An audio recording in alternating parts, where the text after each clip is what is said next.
Searching for greatness in a sea of the dying and shameless, a sea of the aimless. I don't wanna be one of the nameless. I'ma wake up with the mindset that one day I'm gonna make it. And I don't think I'll be fine if I don't break my limitations. Don't try to stop me, I exist to write my own story. I'll make a decision if I want some peace or if I want the glory, yeah. Don't want a life that is complacent or possibly boring, just want a life that is worth every day exploring, My whole life I just wanted someone who would notice me. My whole life I just wanted to be somebody to be. Yeah, I just wanna be great. Yeah, I just wanna be great. Yeah, I just wanna be great. Yeah, yeah, yeah, I just wanna be great. Yeah, I just wanna be great. Yeah, I just wanna be great. Yeah, yeah, yeah, yeah, yeah.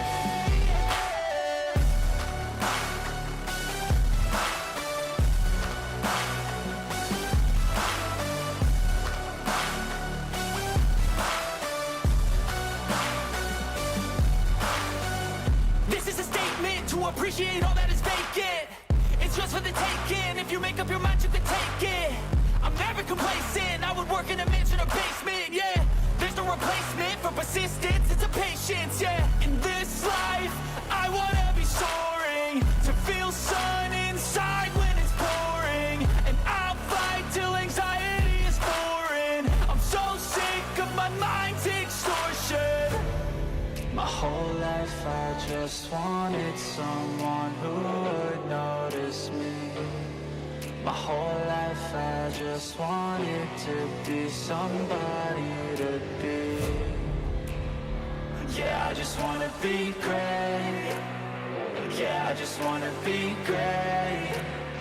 Yeah, I just wanna be great. Yeah, yeah, yeah, I just wanna be great. Yeah, I just wanna be great. Yeah, I just wanna be great. Yeah, yeah, yeah, yeah, yeah.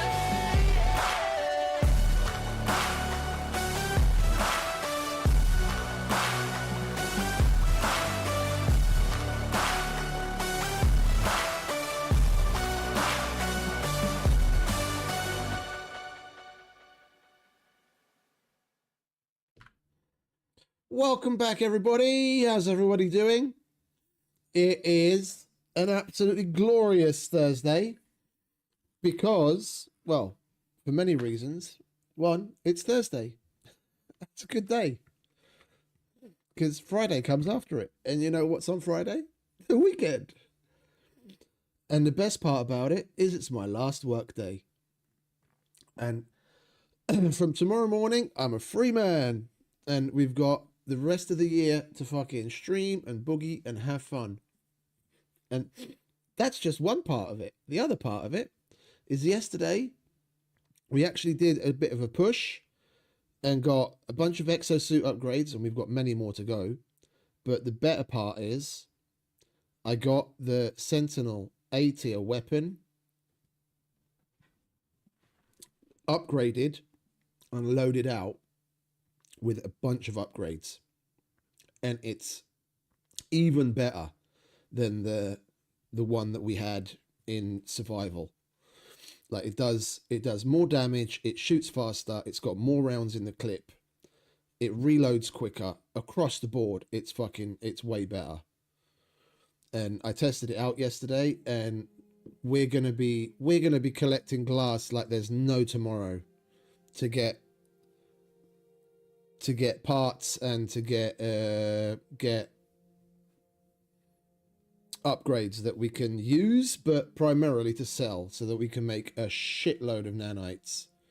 So yeah, we're gonna jump in and get on with it, because I'm looking forward to shredding some sentinels.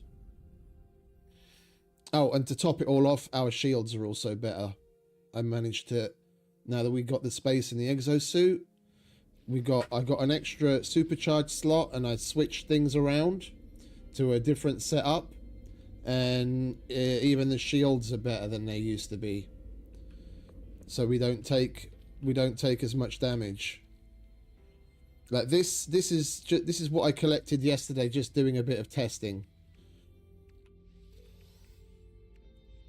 Yeah, and then that, we're also gonna get a bunch of materials. I mean, that's just a bit of it. We're gonna get a bunch of materials from it as well. So I think we start off maybe by doing a little bit of a demonstration.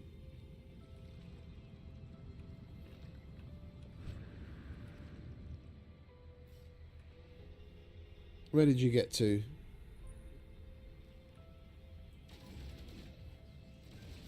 No one's allowed in my house.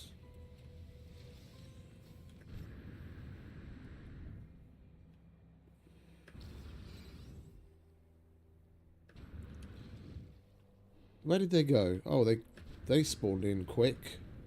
I'm over here, fellas.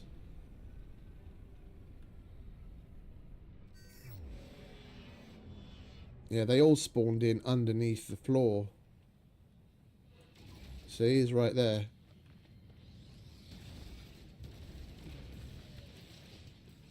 Weather update. Storm clearing.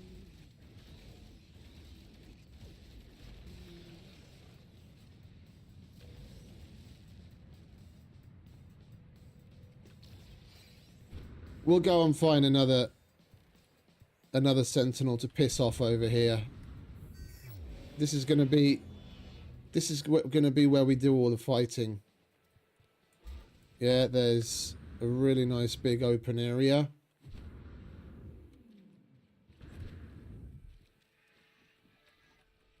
Warning. Sentinel drones activated.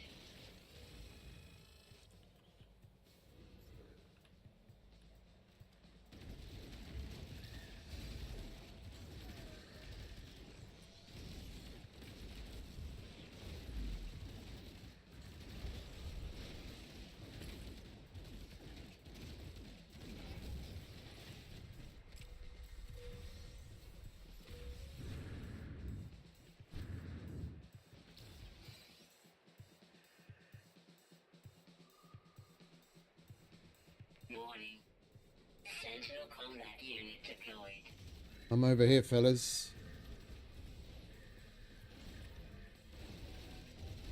It's taking some getting used to, because it fires so many more rounds in one burst.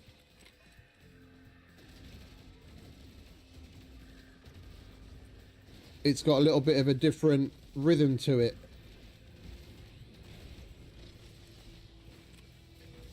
Or not that it fires more in one burst, sorry, that it fires so much quicker. But the reload is amazing.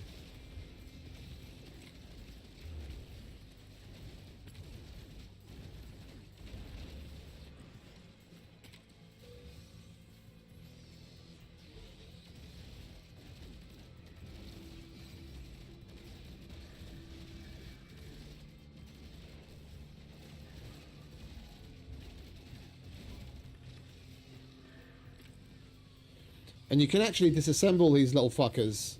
Like if you shoot at the top sides, you actually do more damage and they go down quicker.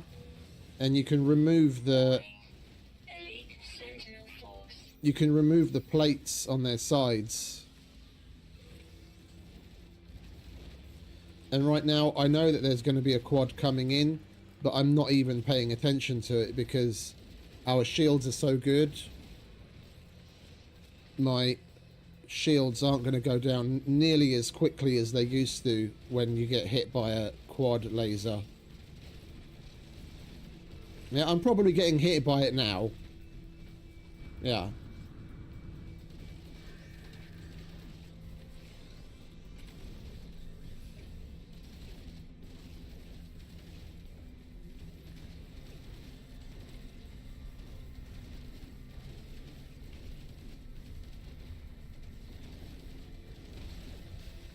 I'll take that shield, thank you very much.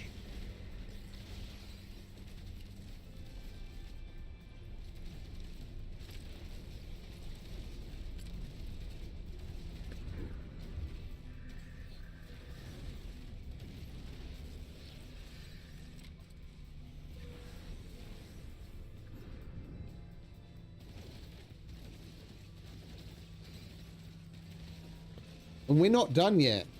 Like, this is A tier. Yeah, we've still got to take this gun to S. And put more upgrades on it. Like, this is a first pass. This isn't its final form.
I could sit here and do this for hours, but obviously it's going to get pretty boring after a while to watch.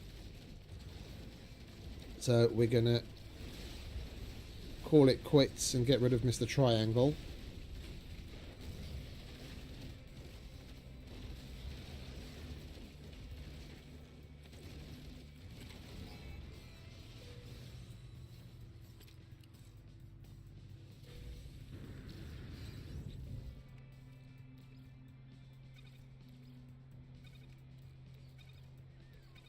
Warning. Sentinel walker detected. Don't threaten me with a good time, baby.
detected.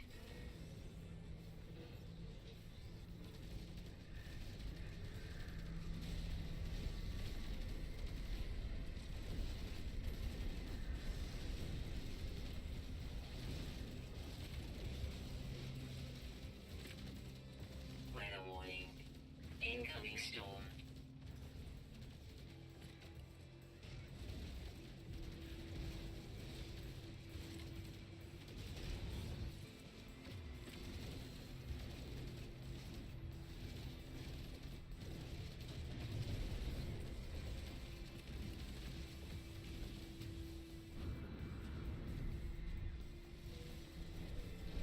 Technology recharge.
And that is that.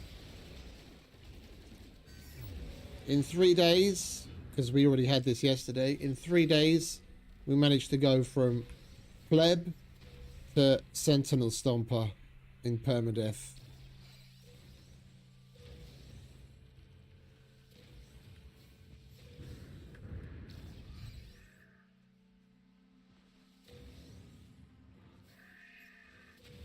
And we'll see just how much glass we collected. This is probably more than yesterday, which is weird because I went for like half an hour yesterday. I just couldn't stop. I was having so much fun.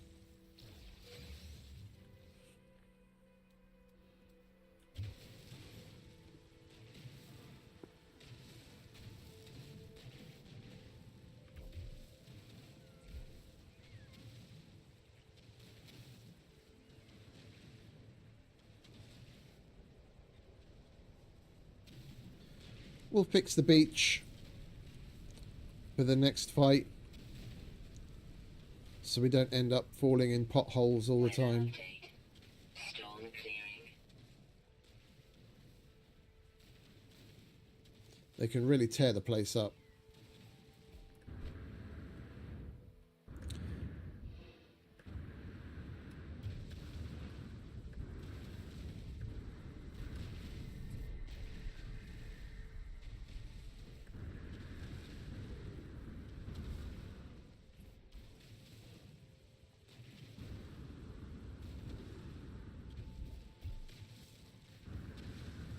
Life support power low. Technology recharge.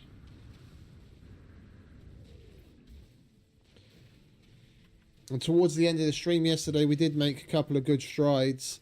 I don't have it on me now, you can't see. I bought like 49 exosuit maps.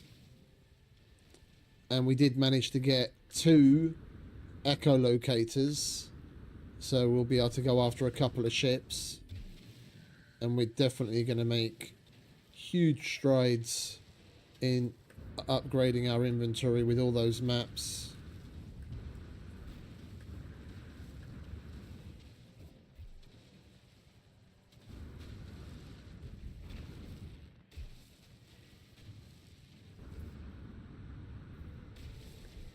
And although the band hammer, the sentinel weapon,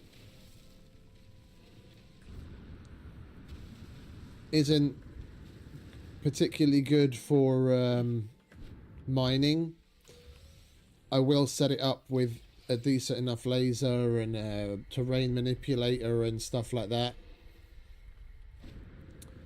Because on the weekend we're going to go and do the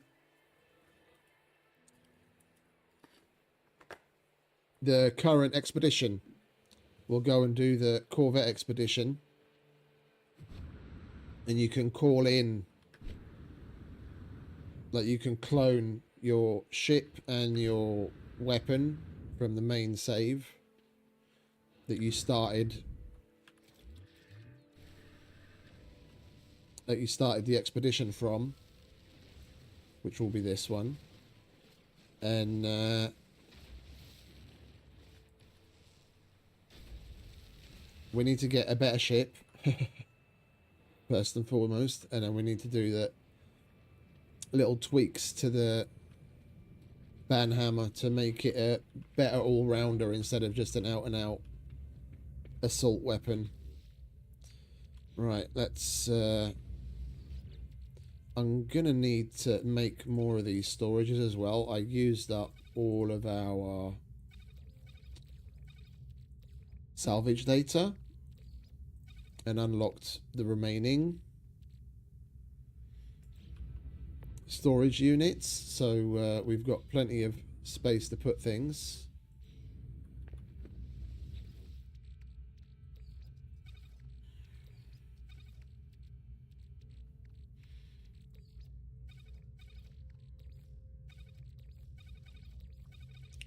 Right, that is a lot of glass. All right, so basically what we're starting with, we've already got 4 full stacks of upgrades. So we'll open this glass and see how much we get.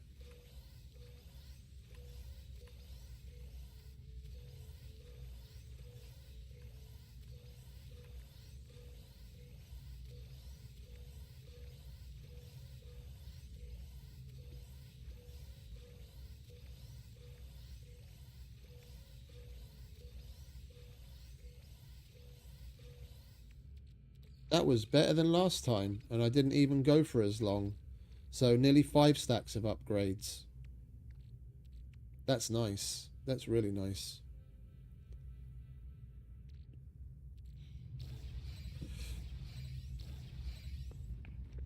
Right, and we can put all the extra stuff away. I don't think we're going to need to get...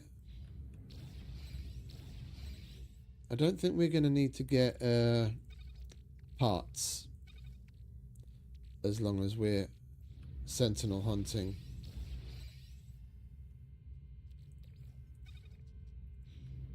Yeah, the ship is probably already full. I want to hold on to that. We don't need that many wiring looms. And we'll take some more hard frame engines.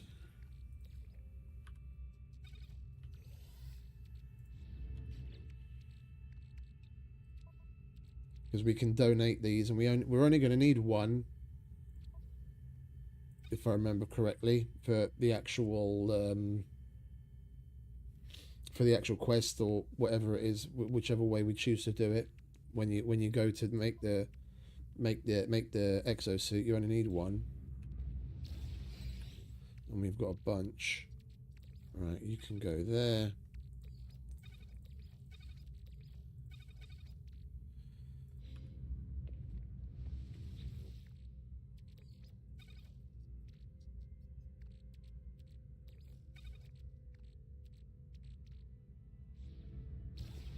Right, where did I put the maps? The maps are here, aren't they? Yeah. Yeah, so we've still got all these exosuit maps to do. I spent like nearly 10 million. There was a place that had a really good offer on them, so I just bought all of them.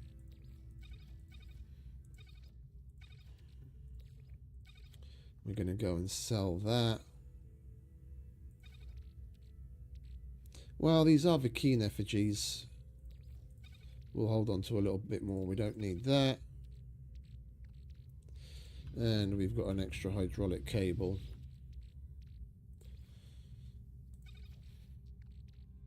So we've got plenty of shit.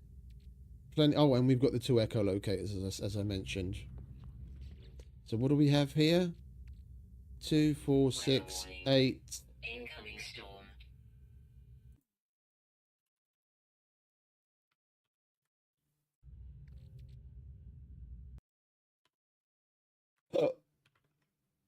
We've got 12,480 nanites worth of upgrades. So we're basically more than doubling our nanites.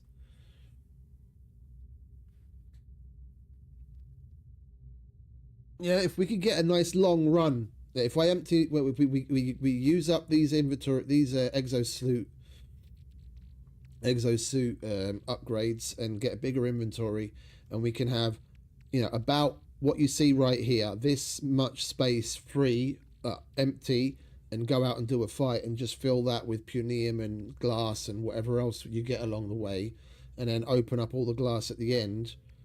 We'd probably be looking at like a 20-minute sentinel fight, and then you're looking at round about somewhere between 10 and 15,000 nanites worth of spoils. So we've already got basically the 25,000 out of the 125. So 100,000 divided by, we'd have to do 7 like 20-minute long fights. So within the space, with all said and done, opening like the fight itself, opening the glass and then going to sell everything, it'd probably take us, like, if I were to grind it, which I'm not, it'd probably take me 4 hours worth of sentinel fighting, and I'd have the 125,000.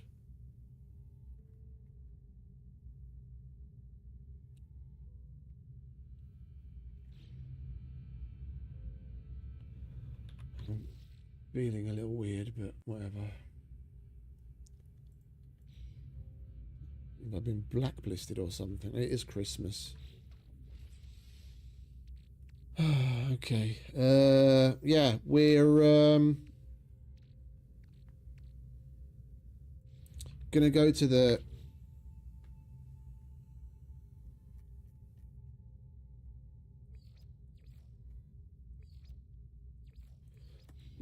station to hand in the missions, and more importantly, sell all of these glorious upgrades to get the nanites out of it, and we'll take it from there. Oh, wait a minute. No, we won't. Shall we?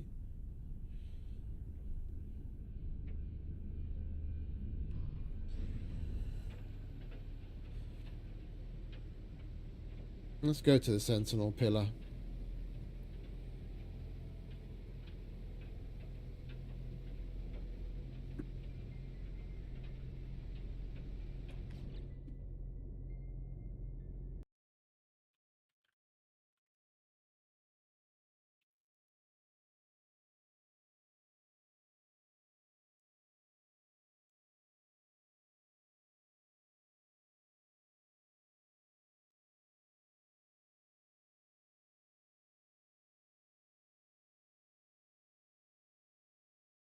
Hey, Yos.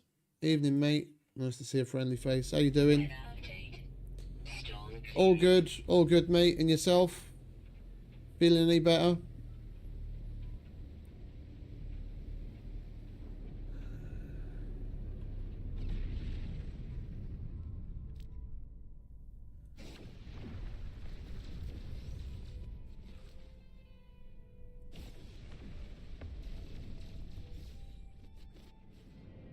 I don't need to do it from the air, do I? Because the sentinels have... Good. Yeah, it'll be like that. At least you're on the mend.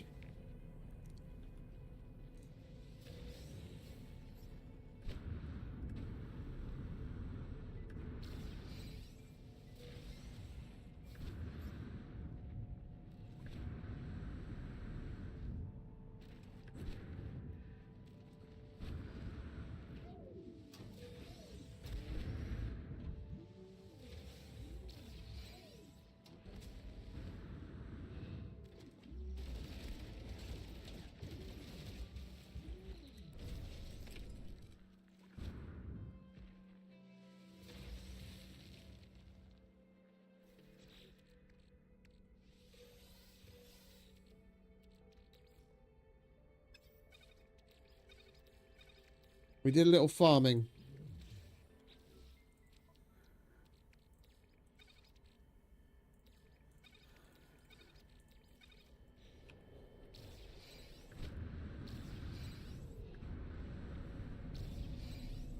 I set up the banhammer.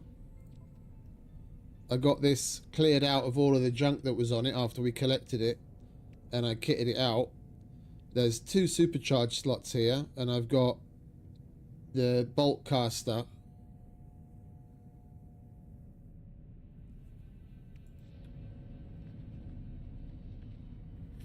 I've got the bolt caster heavily supercharged, and it's an absolute beast.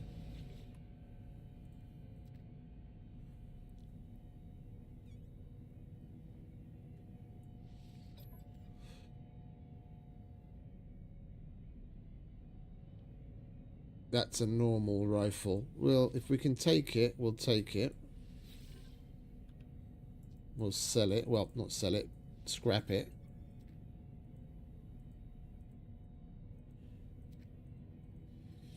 Oh, it does. It does.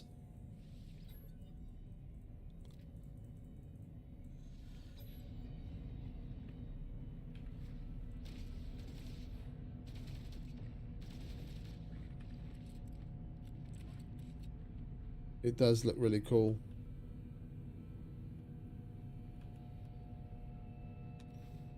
It's the same one that we had in the other save.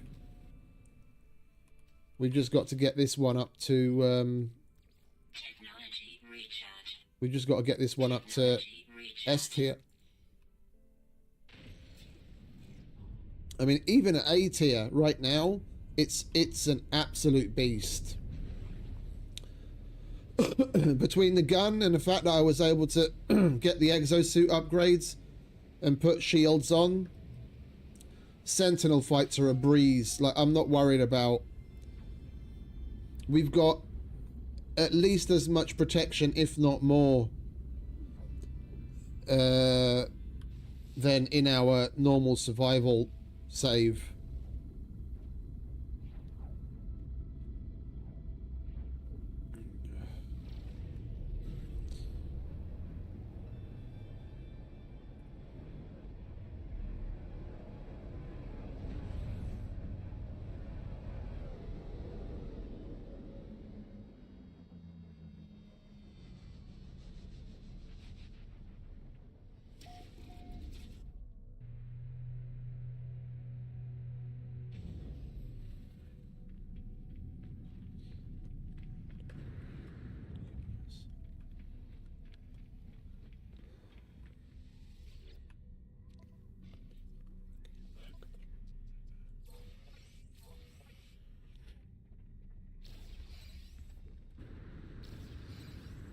Alright, let's go and apply this exosuit unit as well, shall we?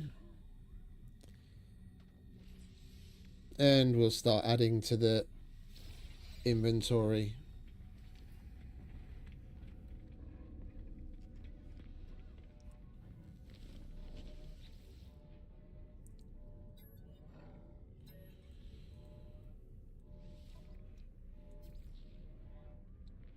It's another 12,300 nanites. We just more than doubled our nanites. Only 100,000 more to go.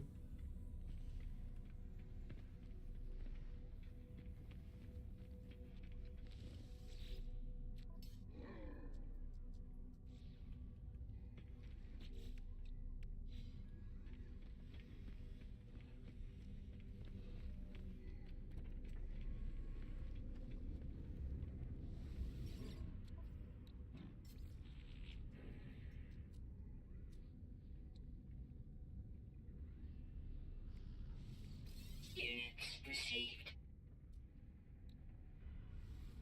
Units received. Okie dokie. What missions did he have? Pretty shitty ones. 25 larval core. We get...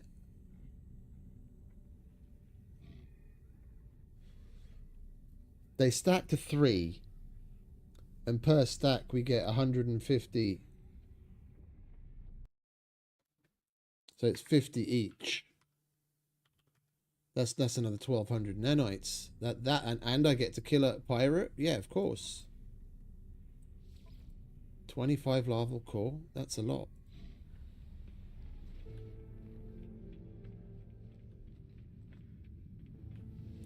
Alright, we'll go and kill that pirate. And then we'll go look for a ship, because I got some echolocators yesterday as well, so...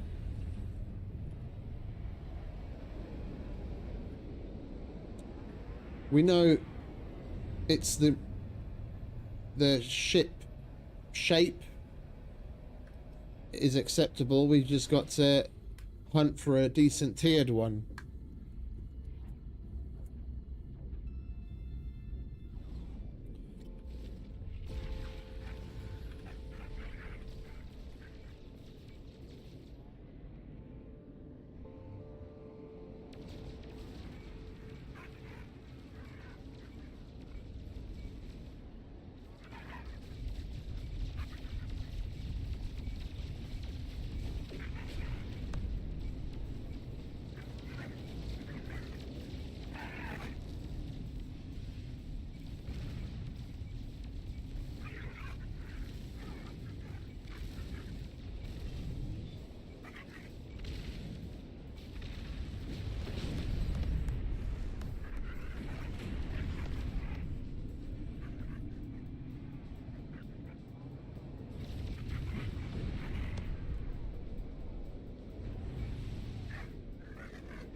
Come on, you bastard. Let me get in another good spiral with you.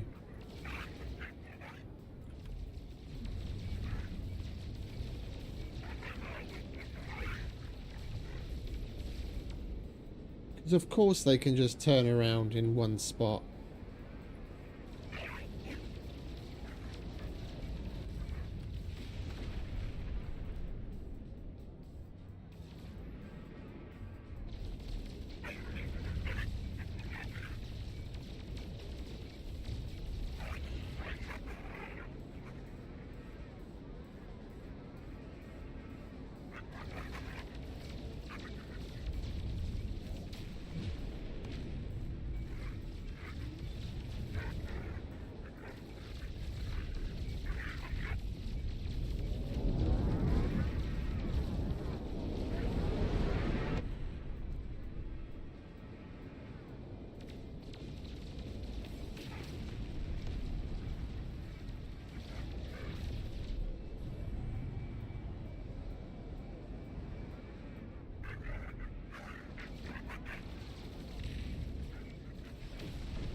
Can't seem to get a fucking spiral in on this guy.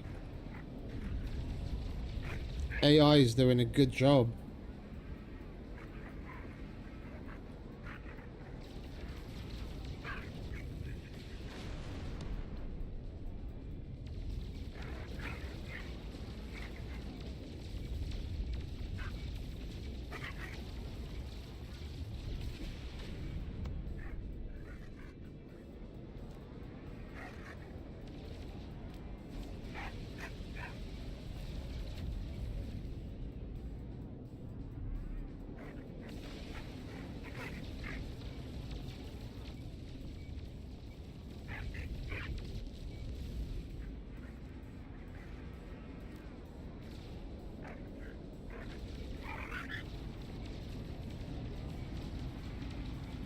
Yeah, tell me about it, mate.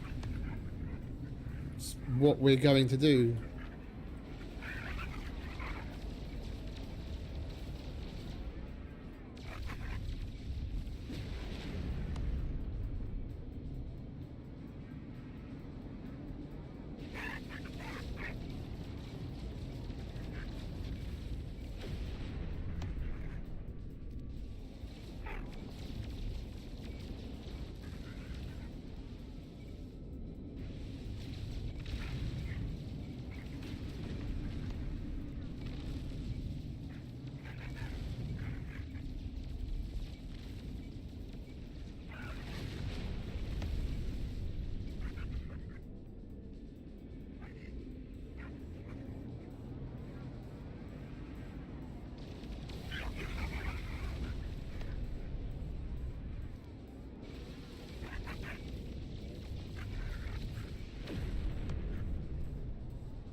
I'm only giving gas to catch up to him in certain sections, mate.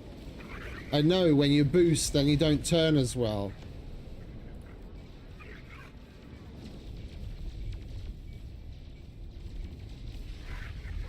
Depending on what he's doing, I've got to get up to him, otherwise he'll just turn in place.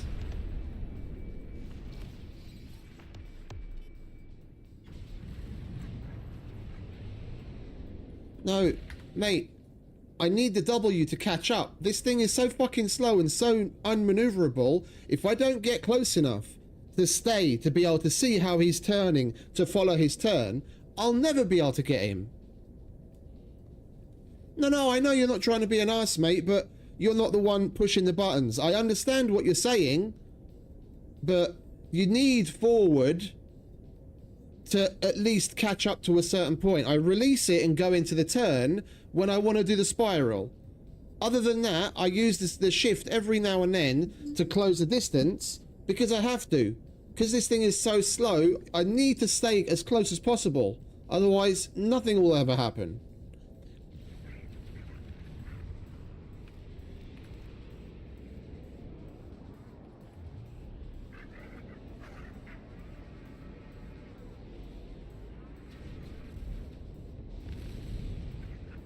Plus, I'm not using the normal lock.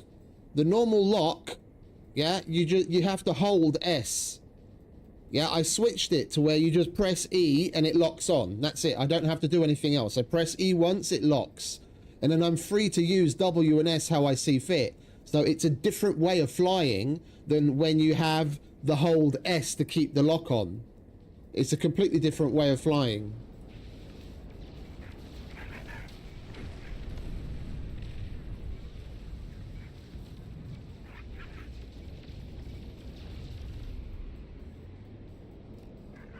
If anything, I'm pressing S more than W, just so that I can slow down enough to keep him directly in my sights.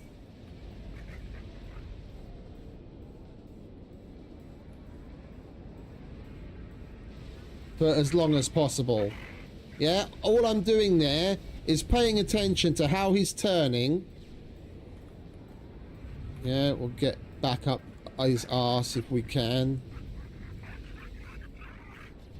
Yeah, I need to get close enough so I can see how he's turning and then follow that. So now I'm pressing D and using the mouse to correct slightly.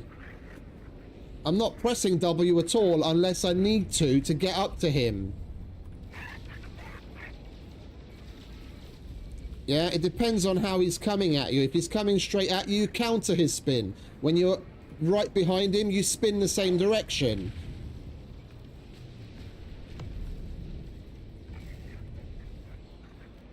hope that other assholes wouldn't knock me out of the way. Yeah, now I use Shift and W to catch up so I can actually see what the fuck is happening.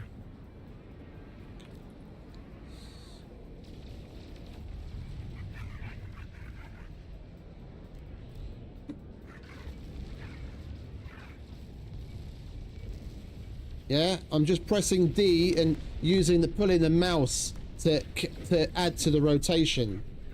And then we can follow him perfectly.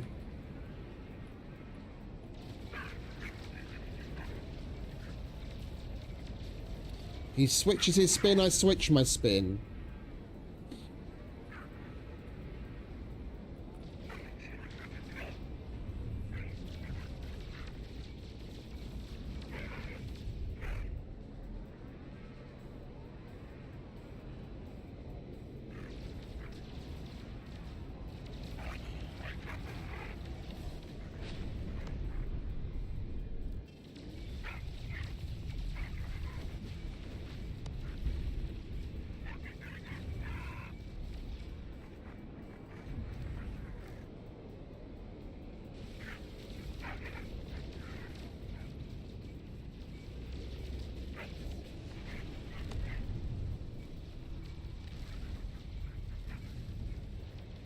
Yeah, when I see he's turning away from me, I know he's going to try and get enough that, like there, I wasn't able to do anything about it quickly enough. You see him turning away from you, you know he's going to try and get some distance to do a stall turn. If you keep close enough, that a lot of times you can keep the pressure on them so they don't go into a stall turn.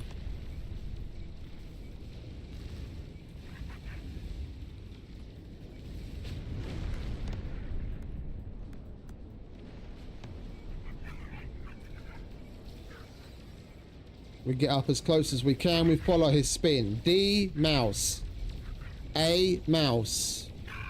You switched again. D, mouse.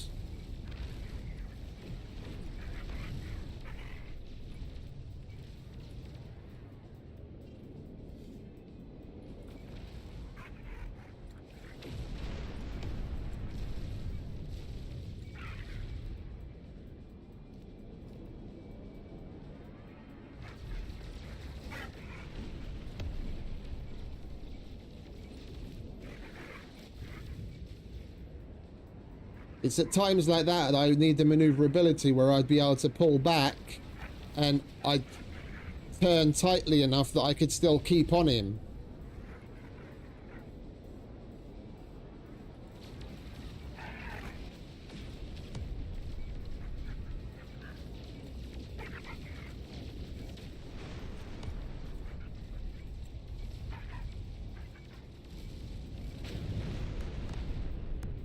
It's probably going to be one more wave.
That's where I need the maneuverability. when they do that, it takes me too long to get back.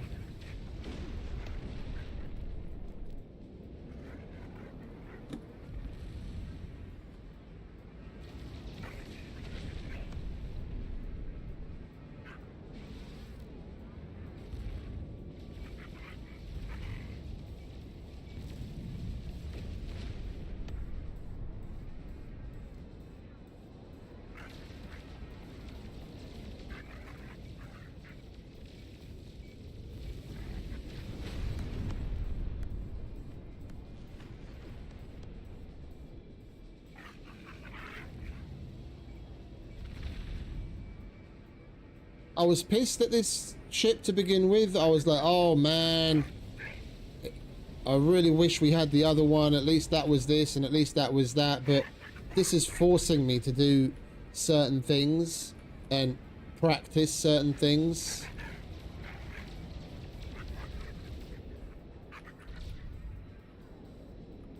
I mean, we've taken on 3-star waves of pirates in this thing and come out the other side. By the time we actually get a decent ship, we'll be fucking pro dogfighters.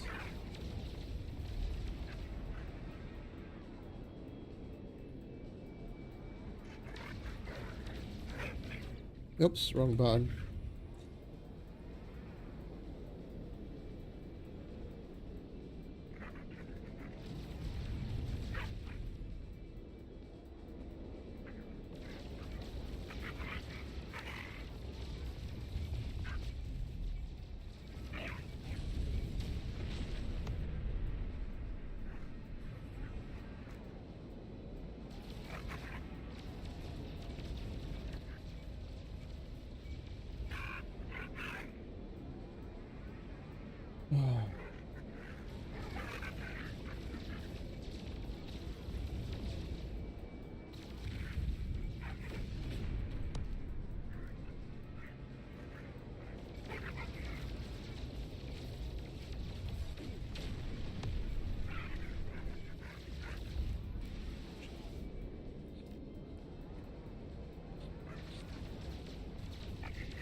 There we go.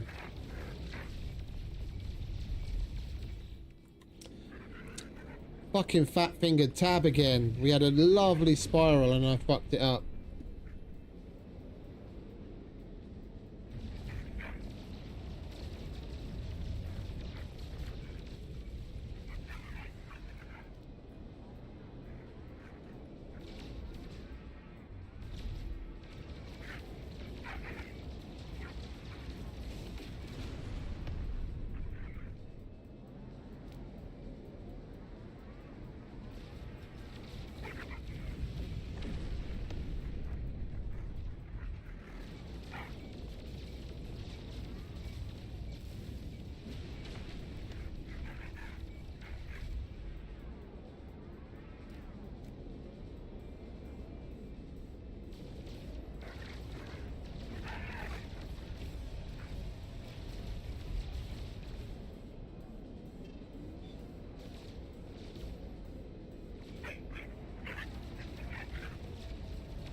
Fucking son of a bitch.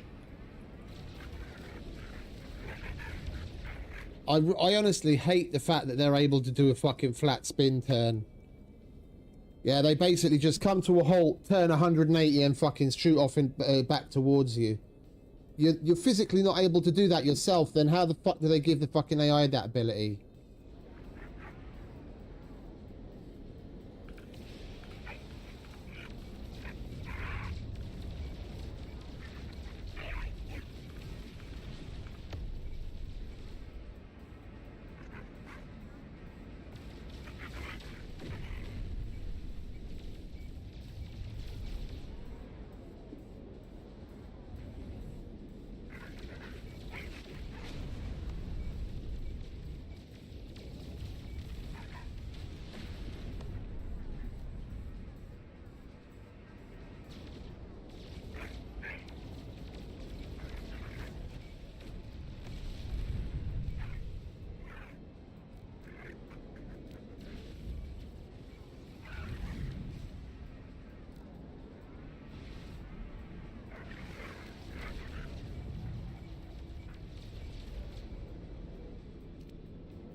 Fucking rocket wasn't ready.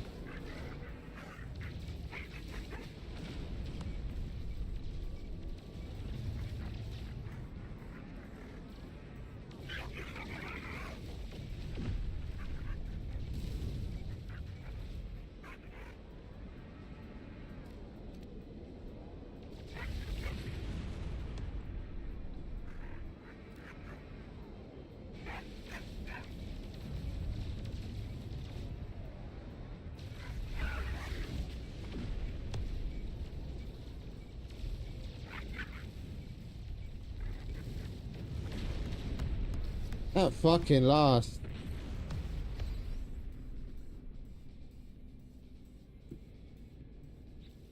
It took a little longer than I'd care to admit.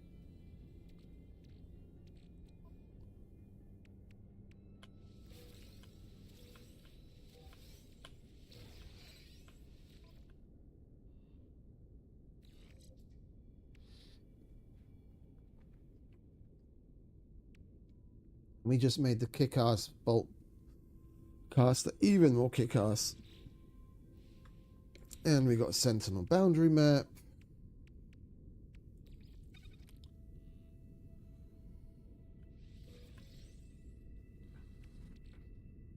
No, I'm down. I could do like this and sentinel fighting. I could do for fucking hours. I love it. I absolutely love it. It's just, you know, playing the game for stream and playing the game for enjoyment is different. I could sit here and do this literally for hours.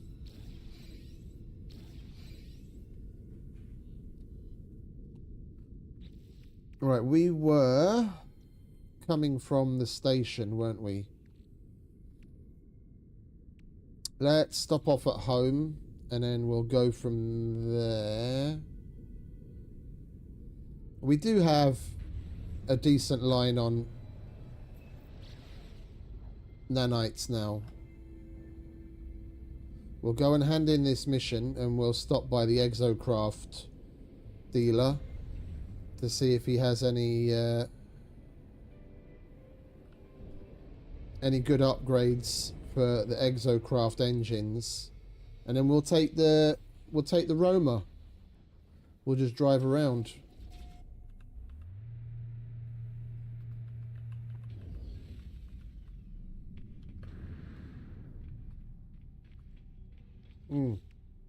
3, 6, 9, 12, 15, 18, 21, 24. Okay, so we have just enough space to collect everything.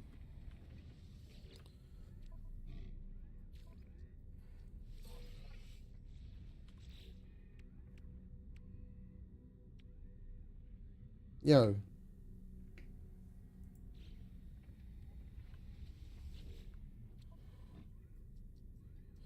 Yo, dude. That's not cool. Where's my larval cores?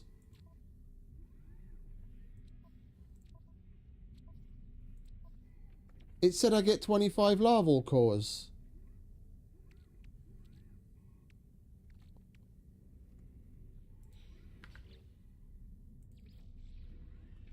Huh?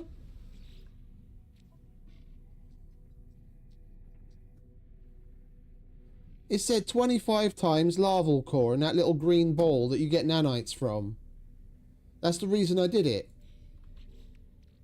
And I get fucking bromide salt instead.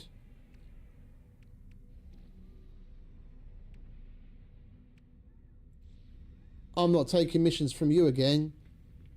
Fucking snake oil salesman.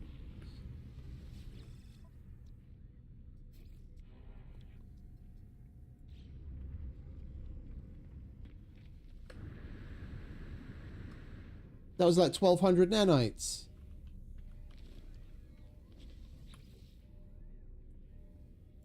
Not you.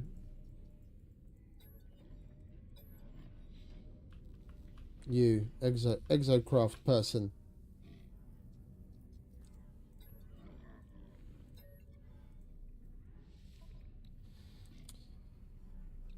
Engine module. Okay, that's only 295. Yeah, okay. I'll take that. Product received. And the boost module is only 295, so we'll take that.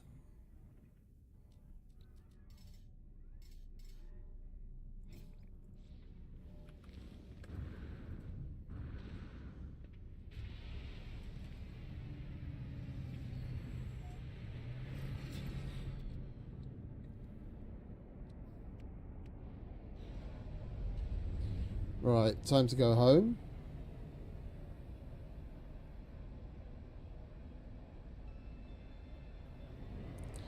If we can find home.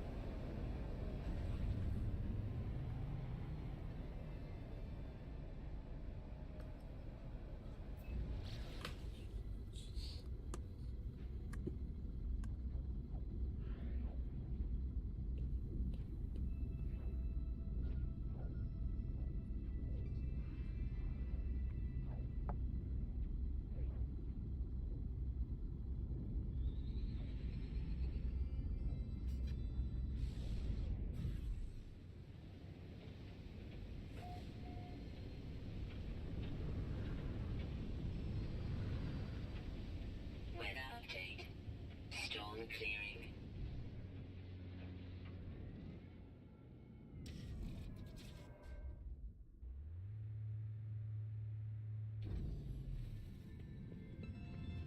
Yeah, no, that's what I checked beforehand. Yeah, that wasn't there. That's 3, 6, 9, 12, 15, 18, 21, 24, 27. We would have had enough space to carry 30.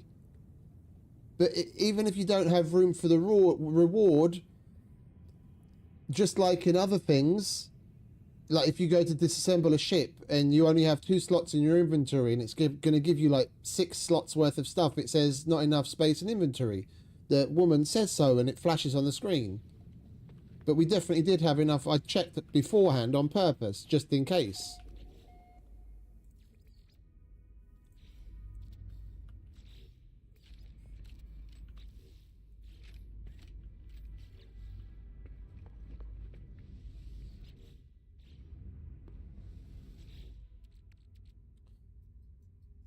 And we're out of magnetized ferrite, so we're going to have to make some more.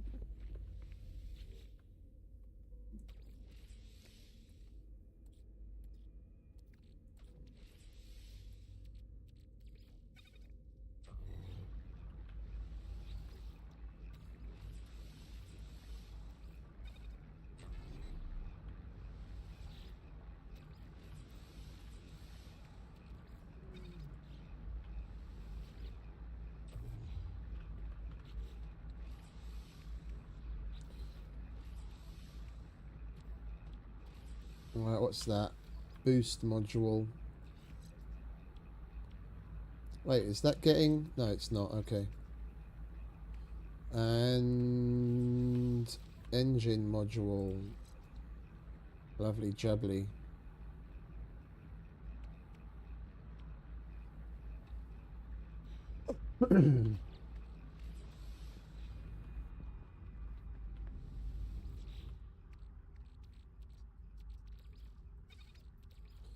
Put that away.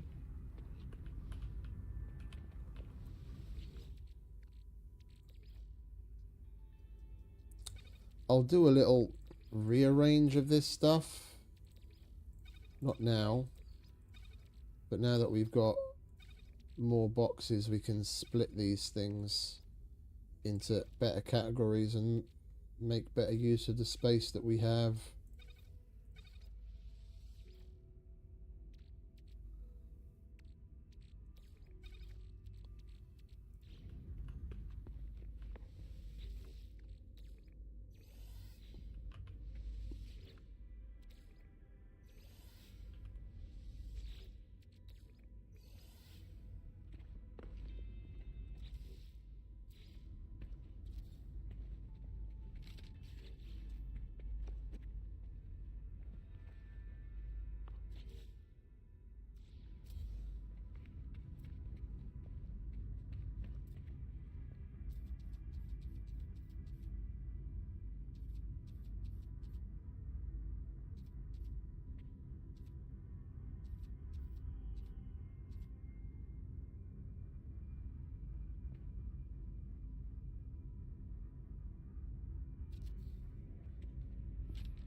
And we're out of magnetized ferrite again.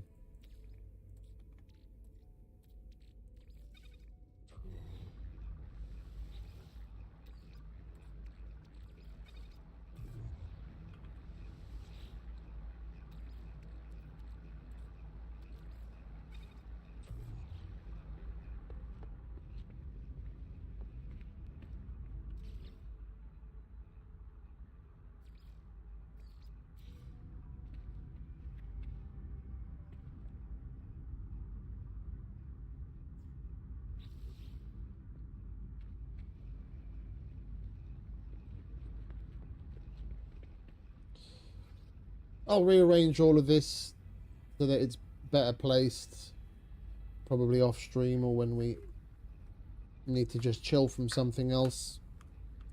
I just want to get it down so we can squirrel away as much as possible.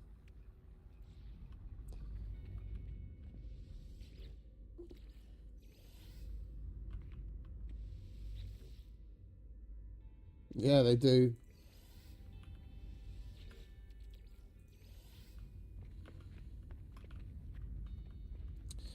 I'm already not liking this.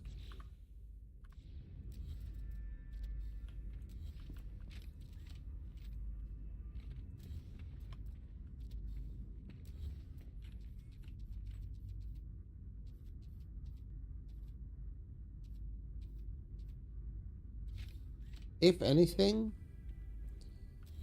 I should probably just double stack it.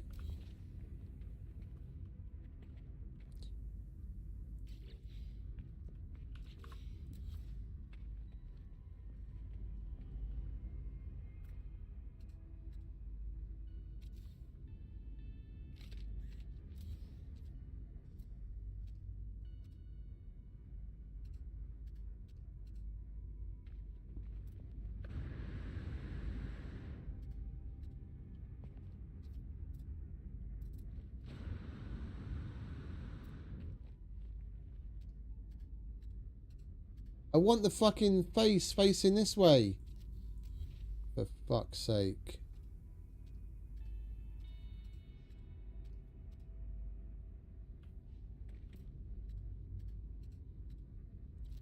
Yeah, fuck you.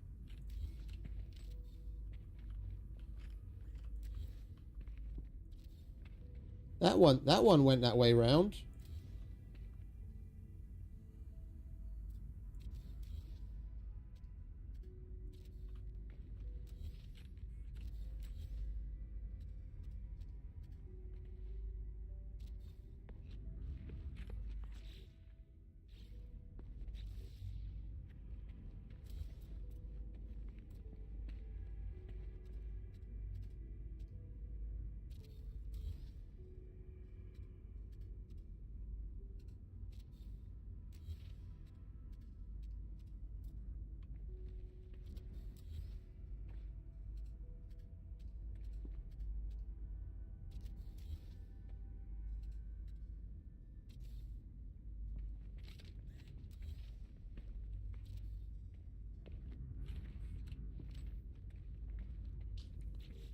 Where's the last one?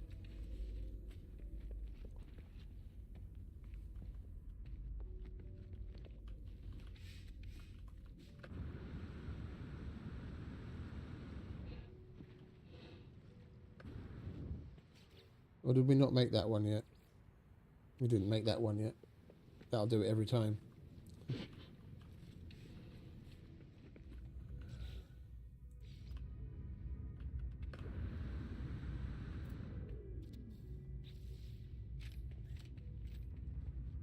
Alright, how much power are we using? Just out of curiosity. Because I seem to remember the storage is actually using some units of power each.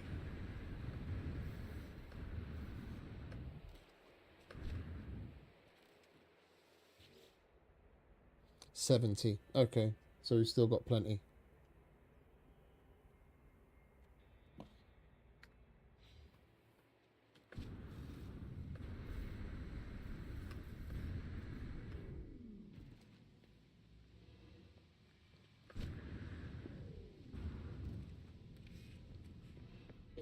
Wait, out of curiosity, I never bothered trying. Incoming storm. You can't scale them. Okay.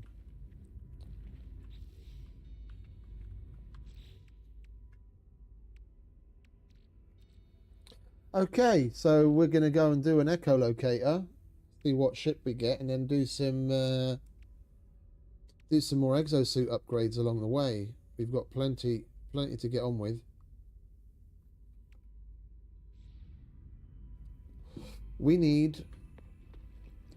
Daddy needs a new ship.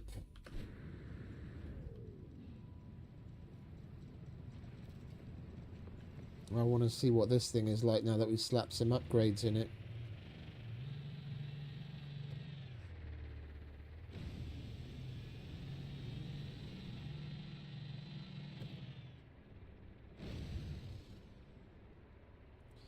It's definitely super trippy driving it in this fucking gravitational storm.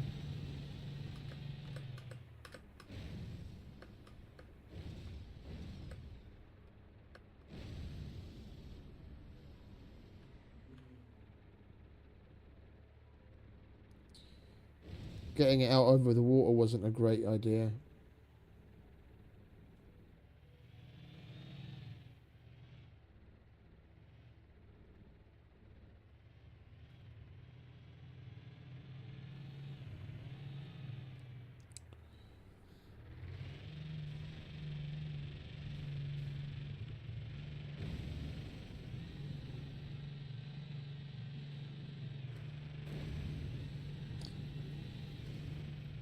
It's fun, but in a gravity storm, not so much.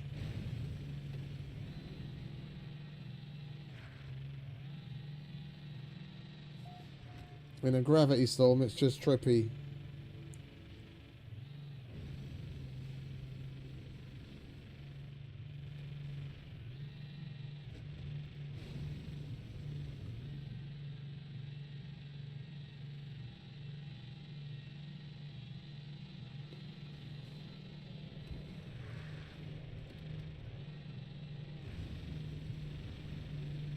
We spend more time in the air than we do on the ground.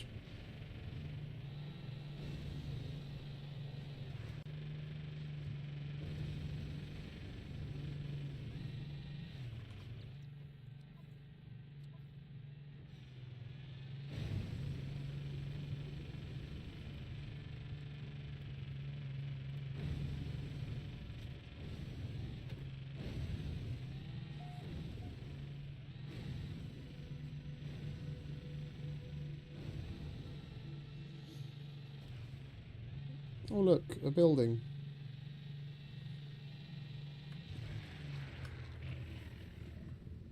Thank fuck for that.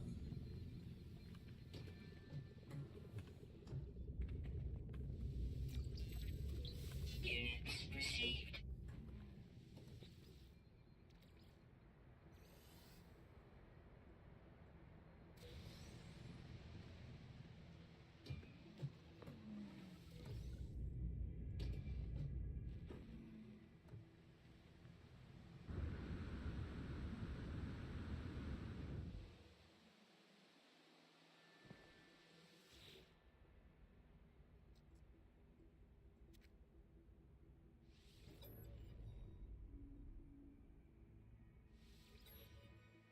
Yeah, we've got nothing to do at these towers until we do the Artemis Apollo stuff.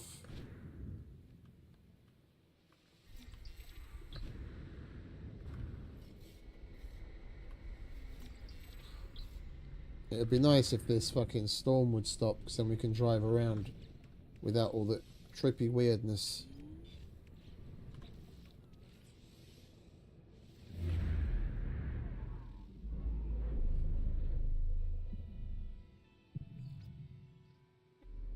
It's probably going to be really far away, and then we're better off using the ship.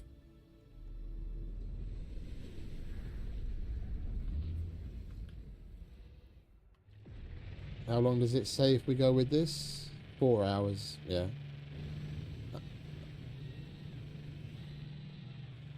Weather update. Storm clearing.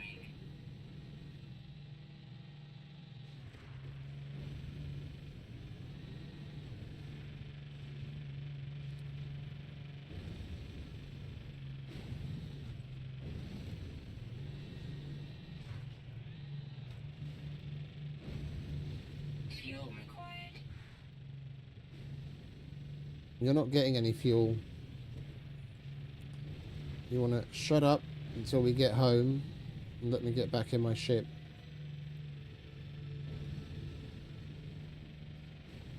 Fuel required.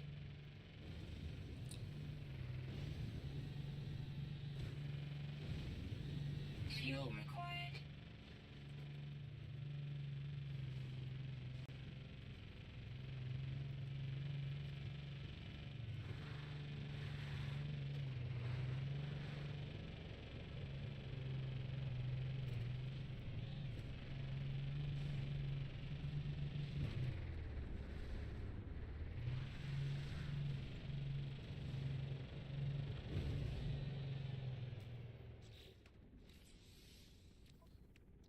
What do you need for fuel?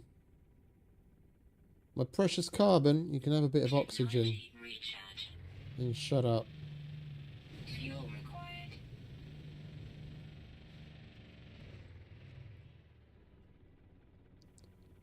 What's that?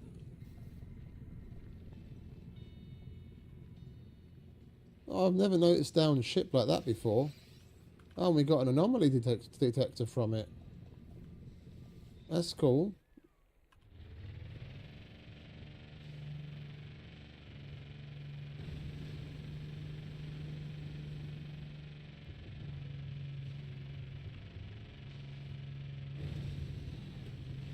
Fuel required.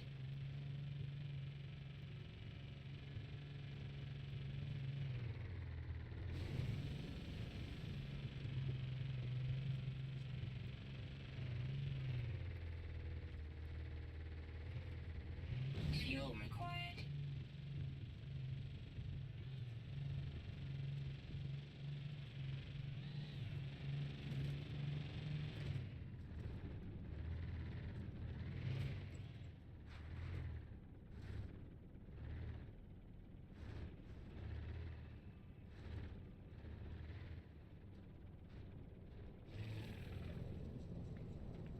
Alright, you stay there, sweetheart.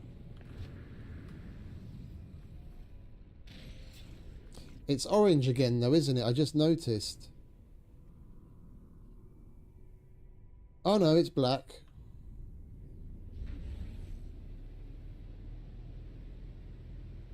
My eyes must have been playing tricks on me. Thought it was orange again.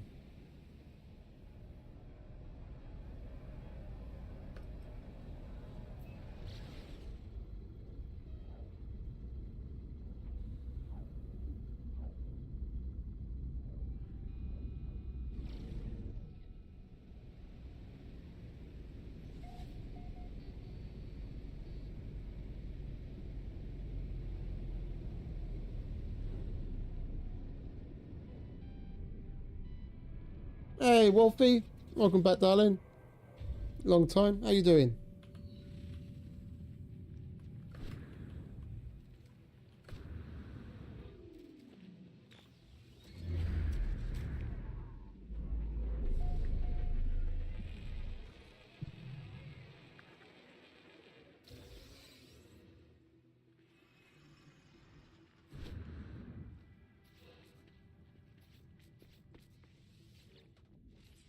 Technology prepared.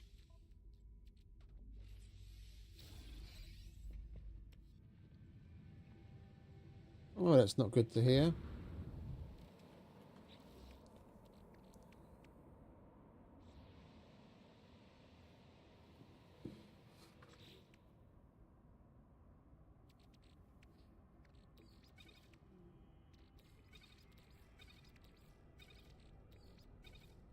Right, let's start the echolocator, shall we? Additional data received.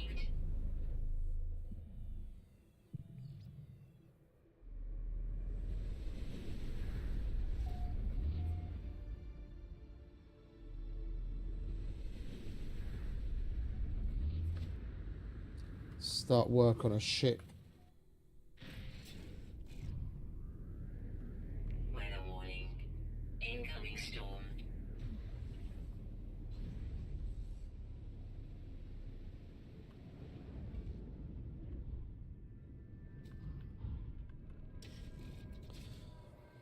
That was a mirror up there on the hill, wasn't it? It is indeed.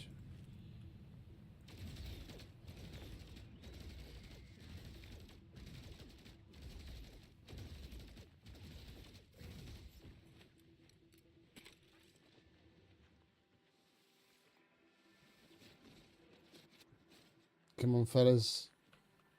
Give me a bit more than goop. Multi-tool expansion, lovely. It's also nice. Atlanta DM.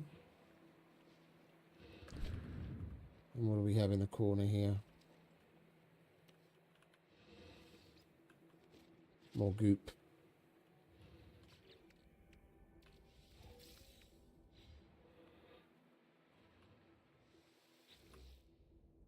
Well, let's pop this sucker open, shall we?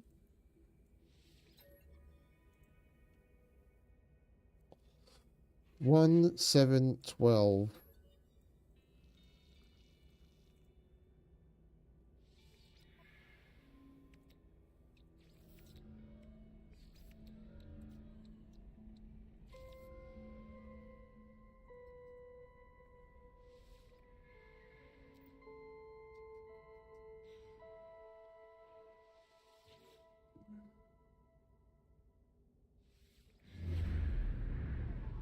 That's what we're after.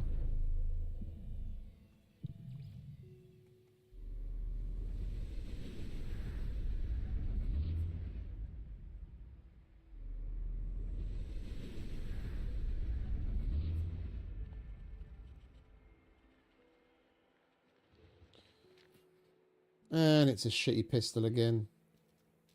But we did make room, didn't we? Yeah, okay. You can pick that up. B tier. Well, another one for the scrap pile.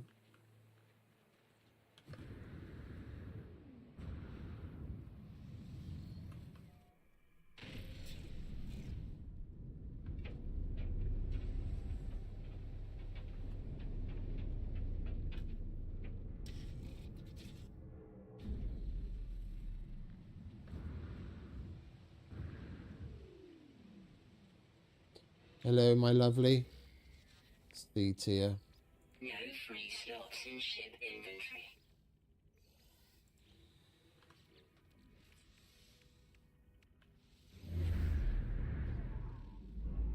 That's another one for the scrap pile as well. We'll just disassemble that.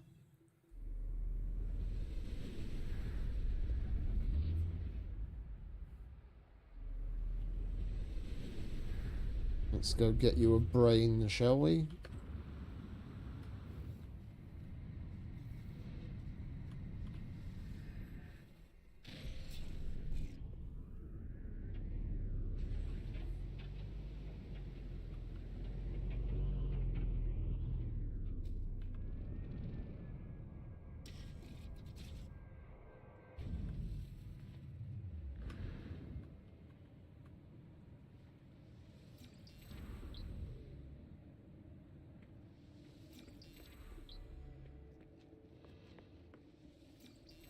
Weather update.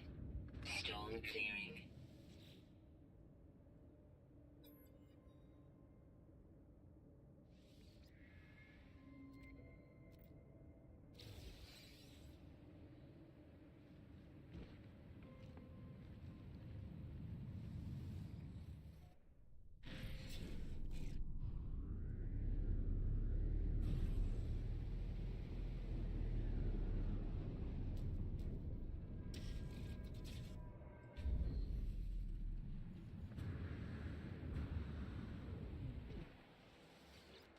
Technology. You have any good upgrades in you?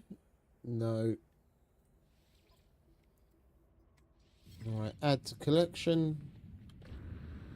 We'll go on with the next one. Any more mirrors about? There's another mirror. Let's go and get that first. You never know, we might get lucky and get another echolocator.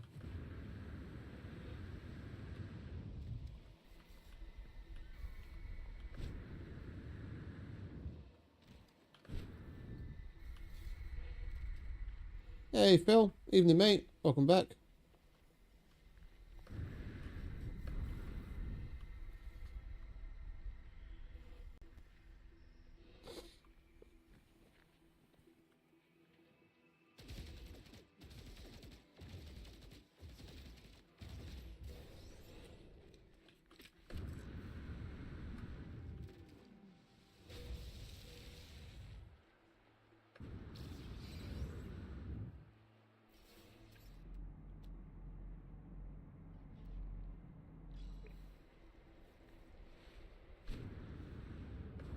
Warning.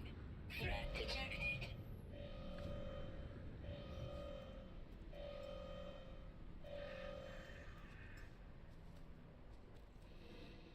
Great. Ah, those fuckers come at the best of times, don't they?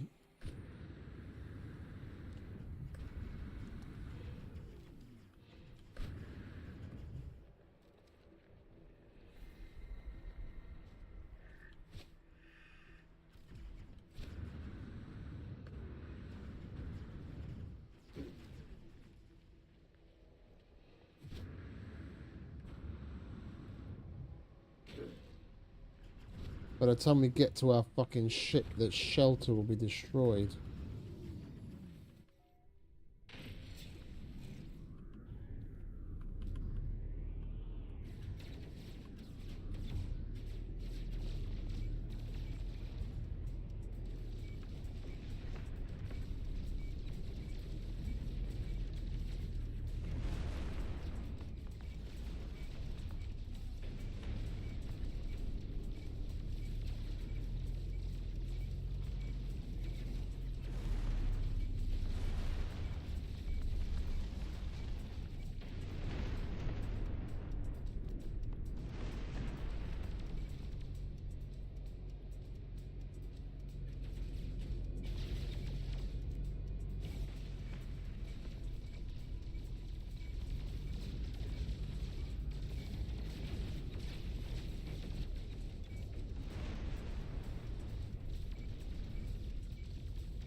Right, well, we got that taken care of in time.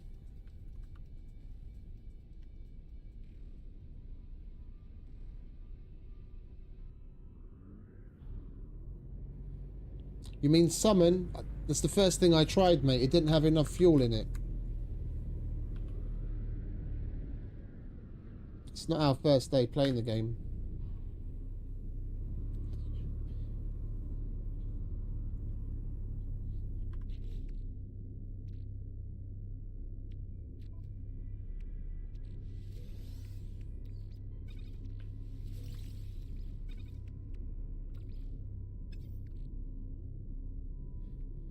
No. No, not at all. I will do in a couple of days if I can find a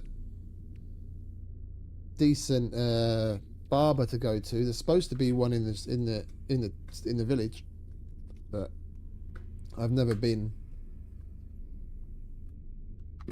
and I have quite a bit of trepidation going to barbers. To be quite honest, I haven't had a overall. I haven't had a particularly great experience. Like, I ask for one thing and they end up doing whatever the fuck they want, more or less, and it's not what I expect.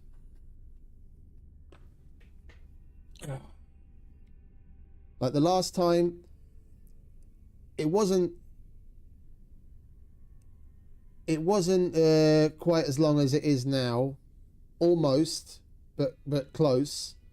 And I went in for a trim, and he took probably 80% of the length off. And afterwards, the trim, like, I have eyes. Yeah, I can tell what looks nice from what doesn't look nice. It looked nice. He did a good job. He was a quality barber. In, like, end result was good. But I wanted a trim, not a fucking makeover. Incoming storm.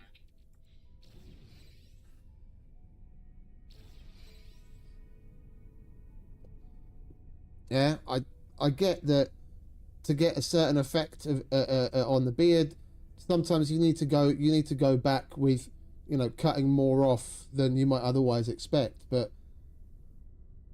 if I absolutely don't want that, and all I want is the length that I have to be trimmed so that he doesn't look like a fucking bird's nest, yeah, then if that's what I ask for, that's what I expect, not whatever the fuck he wants to do. And unfortunately, my experience with the majority of barbers I've been to has been that, oh, you don't know what you want, and they just get on with it.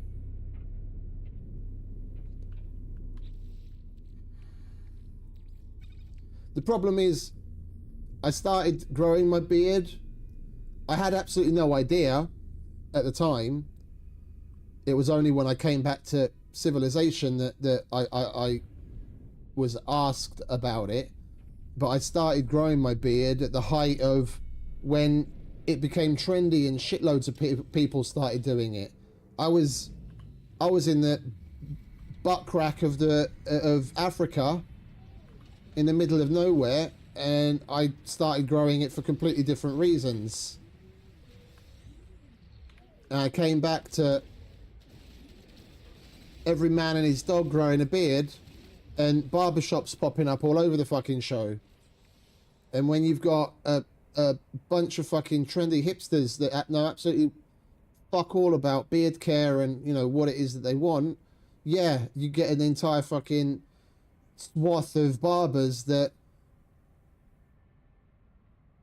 you know, have a pretty inflated ego and are doing it probably, you know, have half a dozen customers a day that know absolutely fuck all about what they really want, and then just sit there and then leave it to the barber. But then when you have someone that actually knows what the fuck it is that they want come along, and then you just act like any old fucking arsehole sitting there that you've had 5 of for the rest of the day, it's can be all over the show. And it kind of tainted my general feeling on barbers, because I have not had, like, out of all of the beard trims I've had over the years, like, I've been here for, was it 7, I've had this nearly a decade now. Over the last roughly 10 years since I've had this beard, I've had maybe 2 good trims where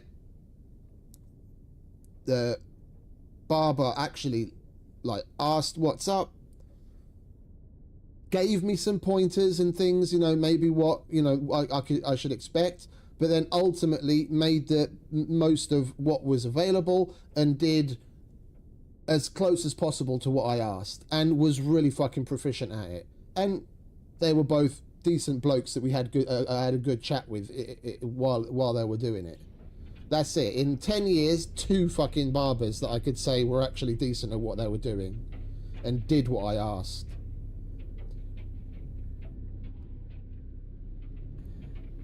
Like, I watched a lot of, for quite a while, I watched a lot of Beard Brand. I've fucking forgotten his name, but he's a really cool bloke. He's a Sikh dude.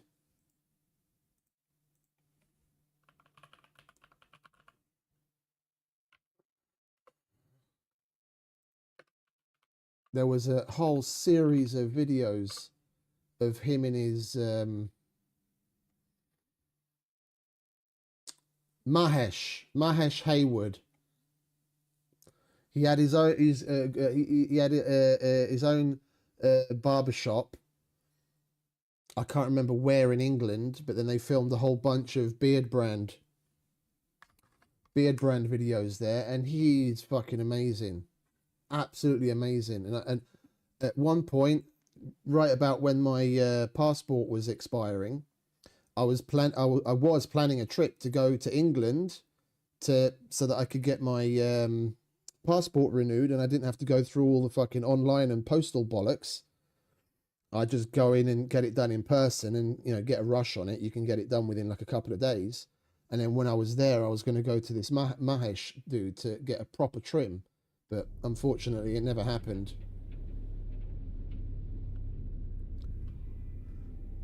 And then COVID hit, and Mahesh stopped working there. He had his own separate barber shop for a while, but he's more into like lifestyle stuff now. Men's health, mental health, all that kind of stuff.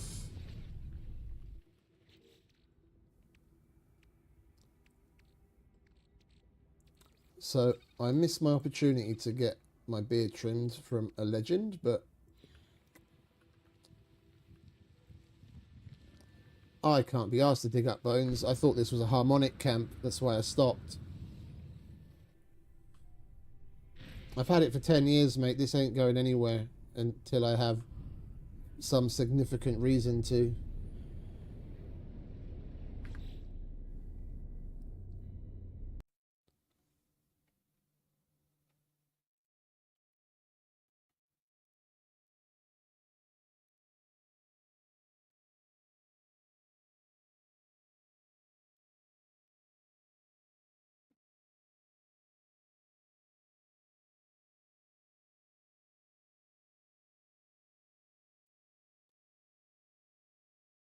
Where are we?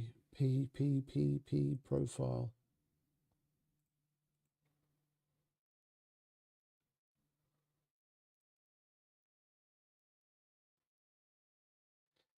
Not much anymore.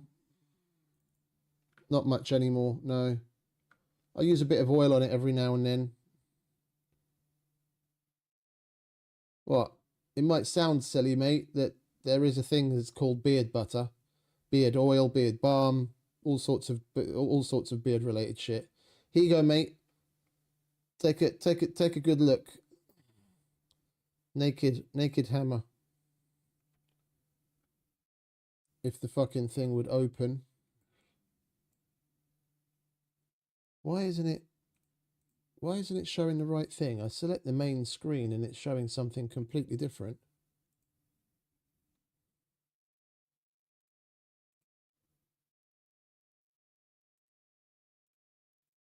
What is your major malfunction, computer?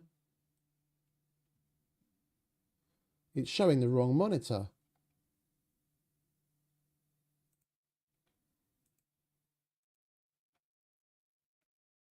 Anyway. There you go. Me without a beard. Happy? Now you know.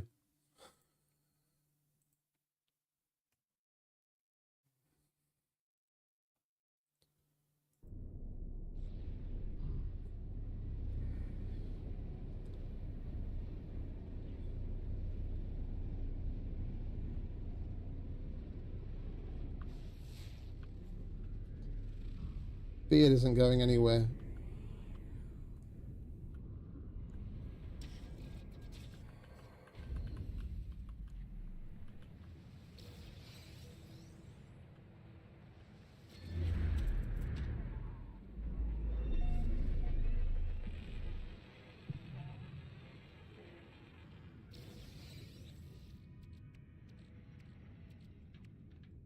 I'd say more so with it, but we'll have to agree to disagree.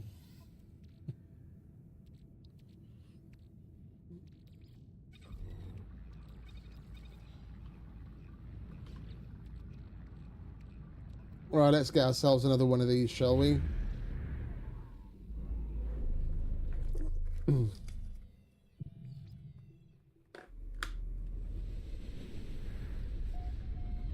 That was right at the end of 3 months straight of working out. That was after the... Was that after that? Was that after that, or was it after the other one?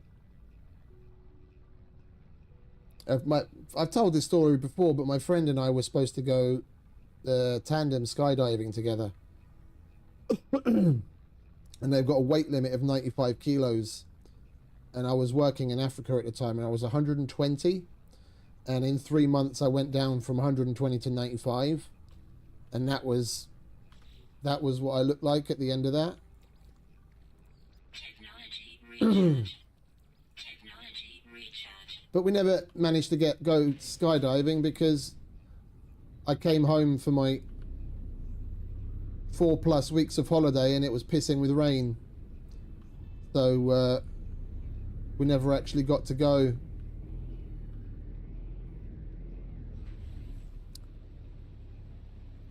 By the time they would have caught up with all of the backed up bookings, because of course they start with whoever gets bumped first and work backwards. By the time they would have been able to rebook us, I was back in Africa.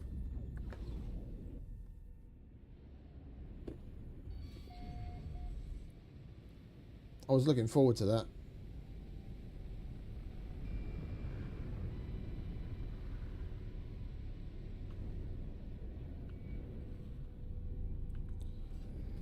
I have a terrible fear of heights.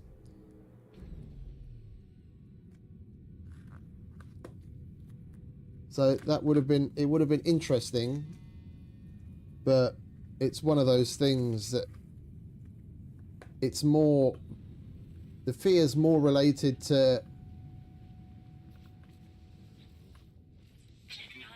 my perception of safety. Because I've worked in high buildings and I've worked in high lift forklifts and I've worked in high places, and I don't have an issue with that. I know being that high, skydiving is completely different. Yeah, but I've also been in planes many times and I don't have an issue in that way. There are some people that have such a bad fear of heights that even when they're in a plane, they fucking freak out. It was more of a pushing myself just to go through it and experience that. Would have been nice, but we'll see. It may happen at some point. Never say never, eh?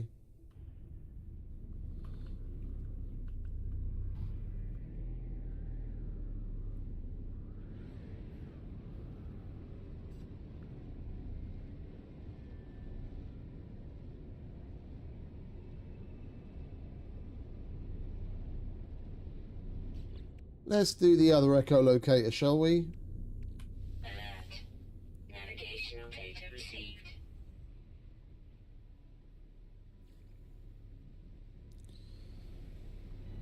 We've got to keep an eye out for more mirrors. so we can pick up more echolocators, or at least try to.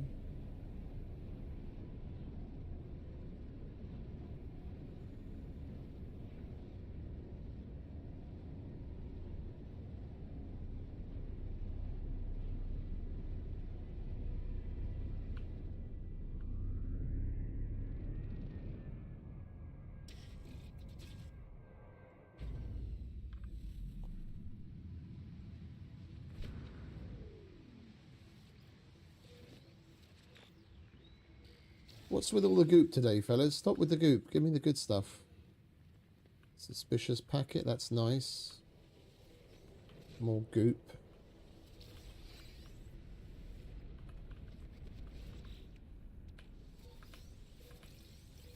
That's more like it.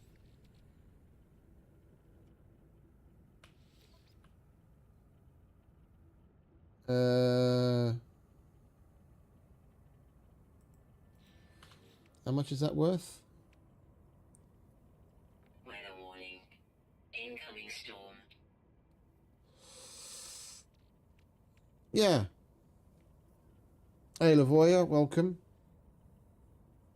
Yeah, the control part is a big thing of it as well. Like, the one thing that I remember, we went on, some of you heard this story already. We went on a adventure week. Well, it's probably more than a week. We went on this like adventure course thing with the school. We go to a place in Wales, and we do all sorts like hiking or orienteering, and canoeing, abseiling, and all sorts of shit like that. And on the abseiling, we were probably on like a 20-meter high cliff, and we had to abseil down. And I was totally fine, you know, put the French harness on, get all the gear on, and we'd done all the practices that before on like normal walls and shit. I get to the edge and I'm just fine, and I start going down and I'm having fun, and I start to jump away from the wall a bit. You know, you do the little jump away and plunge a bit. And I was about halfway down, and you know, the typical thing, they tell you not to look down, and I looked down, and I literally froze from fear. Like it probably took him a good 10-15 minutes to coax me to continue coming. I was like 13 years old at this time, I have to add. It took me about 10-15 minutes for them to coax me to carry on coming down, and when I got to the bottom, my hands were literally frozen stiff from fear. Like, I couldn't open my hands. They were like, I was looking at my hands wanting to open them, but I couldn't open them, and they literally had to slowly pull the rest of the rope through my closed hands because I just couldn't open them.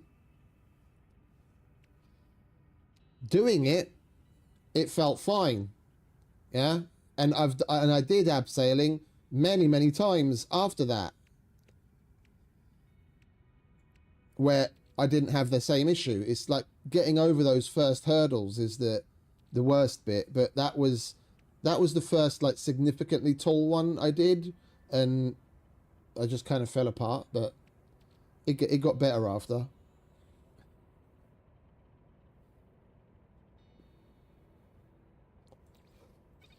All right, we're holding on to them. What have we got there? Another shitty pistol.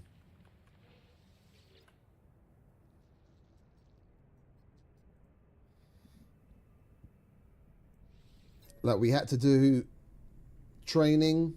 What's that? 6, 12. 1 plus 0 is 1. What's that? 6, 12, 1.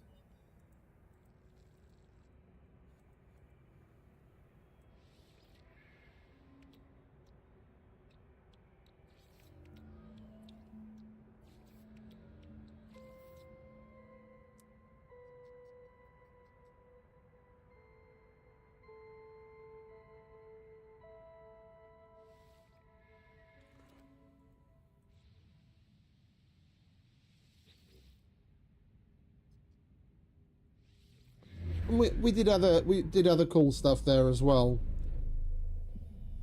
there's a place where there's two cliffs with an open space in between, and you got the waves crashing in like quite far below you, and then one of the instructor dudes takes a rope with him and climbed free, yeah, no ropes or anything, around this rock face to the other little pointy out bit of the cliff, and then they pulled a taut line between the 2 points, and then you have to like get down on your chest with like one leg crossed over the line, bent underneath you, and then the other leg just hanging down, and you pull yourself across.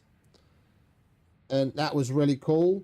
And they asked if anyone wanted to do it again, and we went back and forth a couple of times, and then they did like swung you off of the rope, so you'd be like halfway, and then they'd start swinging the rope to not get you off, and you'd just be dangling there off of the rope with the waves crashing in between it, underneath you, and then you've got to climb back on the rope and come back again, which was really cool.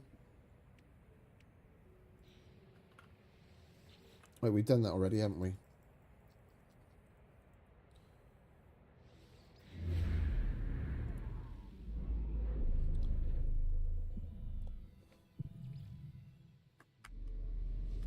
But we did all sorts of training for the high lift forklifts, because they go up to like 10 meters. Oh, that's actually an A class. That's semi-decent. And there's a harness and some rope in the forklift in case while you're using it the thing breaks down or stops and you can't come down when you're up at the 10 meters, and you have to go through the motions of how to use the harness and putting it on and coming down and all that kind of shit. And I went through all of that just fine. It's a safety thing. If I feel like with the gear, like if I can put my trust in the gear, then I feel okay. Standing, like, just as I am, standing on the edge of a fucking building, my knees go weak. But I put a fucking French harness on and clip into a rope, and that completely disappears.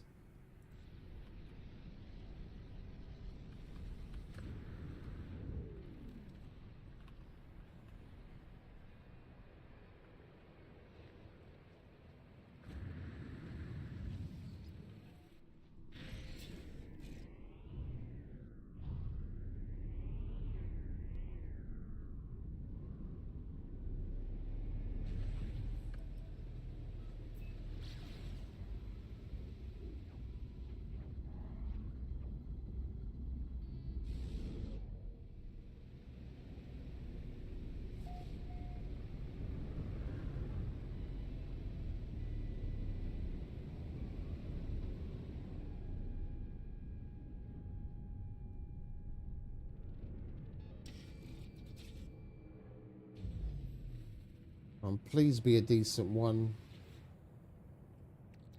C class. Game just doesn't want to cut us a break today. We're scraping the bottom of the barrel. We used up all of our luck on day 1, 2, and 3.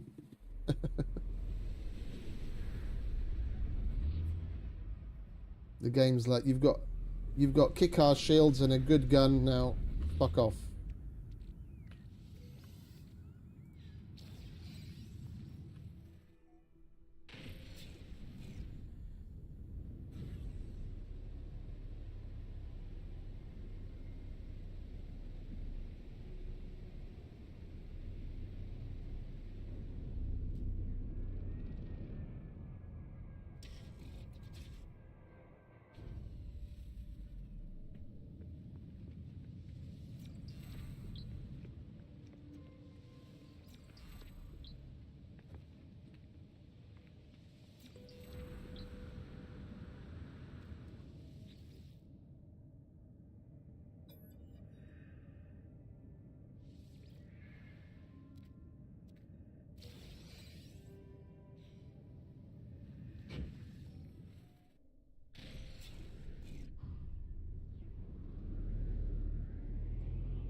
Have you got anything in you?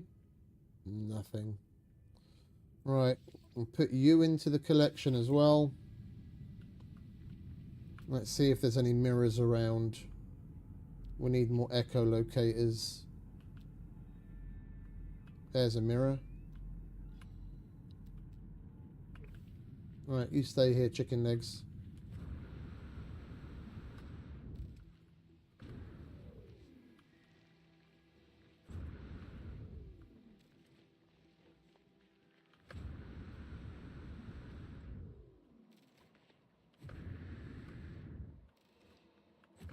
Weather warning. Incoming storm. It is quite an interesting, weird thing with like fear and with it in like regardless of what you're doing, what kind of a dangerous activity you're doing, or even a safe activity, the control aspect of it. Because when I worked at the beach, the first year, the dudes, some dudes came along to do flyboarding, offer it as a service. It's the thing where you put these big boot-looking things on your feet. Yeah, they're connected, and then that's connected to a jet ski, and the jet ski pumps the water up the pipe and then shoots it out of the bottom of the board that's connected to your feet. And the dudes that were there the first year, two young blokes that are basically just doing it to have a... Oh, we got another echolocator. Exactly what we wanted. Just doing it for a bit of a laugh and have a good time. You know, maybe make something of it. They were really cool. Like, at least a couple of times a week, because I helped them out.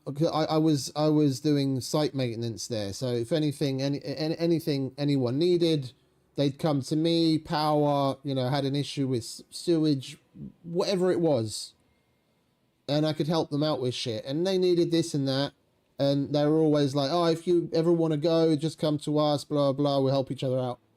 And probably a couple of times a week I did that, and with them, it was fucking amazing. Yeah, I felt perfectly fine, even going up like 5, 6, 7+ meters in the air with the fucking water underneath you. I felt great because I didn't. You don't actually get to have control of the jet ski yourself, because people that do it more professionally or for themselves, you have the little controller, little remote control, and you can control it yourself, how much power you get to how far up you go. But when you go for like an activity like this, they control that. And even so, I felt totally fine doing it. Like I'd say, oh, I want to do a little dolphin diving, and then he'd give me power accordingly. And I'd say, oh, take it up a bit high. And, you know, he'd actually follow fucking direction. And they were there for the first 2 years. And then in the third year, they went, and some new blokes came along. And he was a serious, like, macho, arrogant asshole.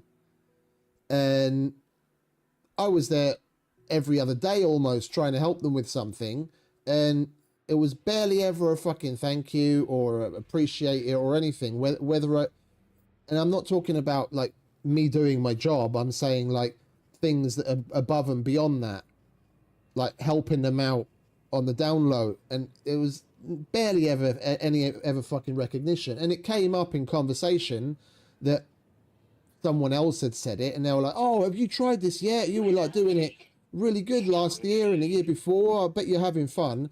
And the guy picked up on this, and he was like, oh, you've done this before, have you? And then he took me out for a ride, and that was the worst experience on that thing that I'd ever had in my entire life, because the arrogant cunt was like, oh, you know how to do this, do you? I'll give it a bit of fucking welly. And it can be really fucking dangerous, because we're talking about powerful water shooting from your feet. If you don't know what you're fucking doing and you don't know how to control yourself, that thing will... And the water there where they had the flyboard going on, it was up to 8 meters deep. And that thing will take you from surface level down to the fucking bottom at 8 meters in a blink of a fucking eye. If you don't know how to control yourself properly, you're fucking hitting that bottom at some significant speed. One, you're gonna hit the fucking you're gonna hit the bottom with your head, so that's dangerous. And two, you're going down a significant depth, yeah, and you've got fucking other issues, yeah, where the least of your worries is going to be like your ears popping and then that kind of pain, but you can have other issues as well. And if I knew less of what I was doing, the way that guy was giving power on it, like, oh, let's see what he can get up to, being a fucking arsehole. If I wasn't as proficient as I was at what I was doing, I could have fucking seriously injured myself, or worse. Yeah, and I did not feel safe whatsoever, at all. Yeah, when I came out of the water, I was comfortable going to, 5, 6, 7-ish meters, and this guy was giving it welly while I was fucking flying up there like crazy. And I was just happy to get off of the fucking thing at the end when it was over. And I treated the guy very, very fucking differently for the entirety of that season. He got absolutely no fucking extra assistance. Oh, you have to go there and do this? Okay, done. Bye. You want that? Oh no, you have to talk to my boss. Fucking wanker. Malicious compliance. Nothing he ever wanted got done because I didn't raise a fucking pinky toe to do anything for him other than the bare minimum. You nearly fucking kill me? Go fuck yourself.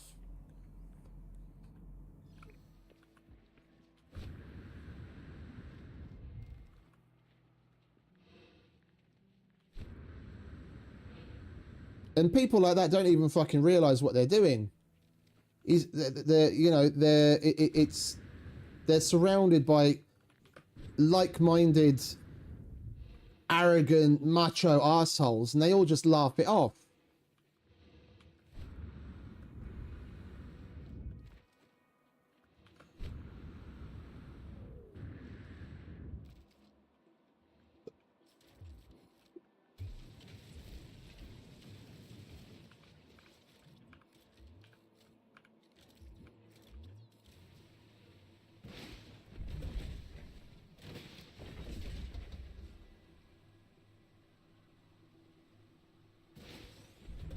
I've probably got a picture of that as well, actually, come to think of it.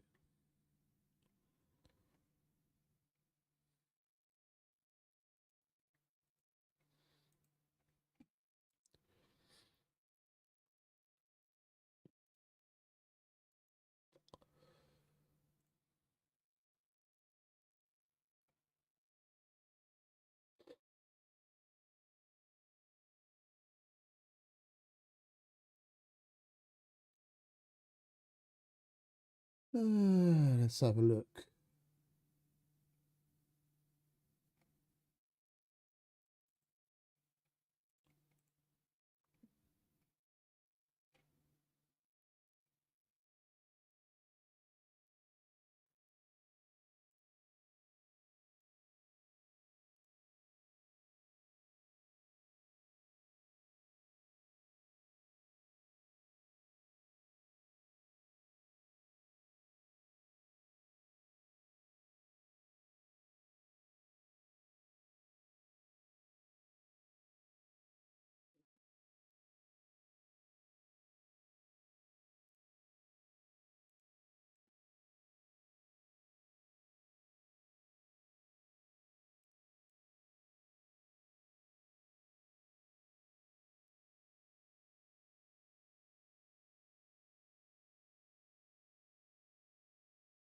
Here we go.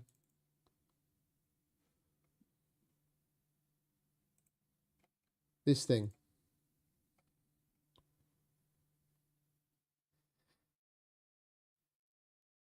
What's that? 2016. Fucking hell. 9 years ago now. And that thing will shoot you up in the air like fucking nobody's business.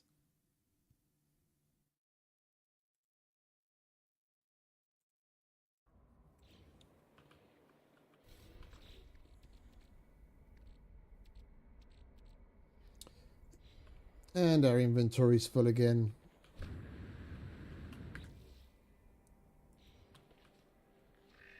And the ship's full. Right, let's make another quick stop at home. Well, actually, we'll make a quick stop at the station first. We can disassemble. We did claim that, didn't we? Yeah, we did. We can disassemble the 2 ships that we just picked up. Drop some of those Corvette bits. Sell the upgrades.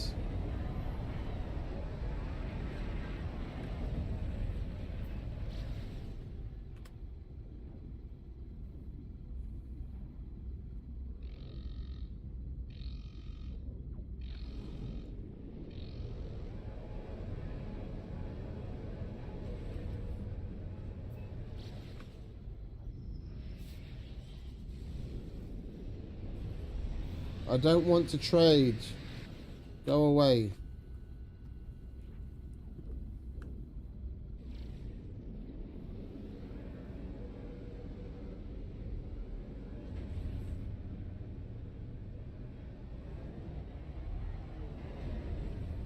Oh, Phil's on a streak.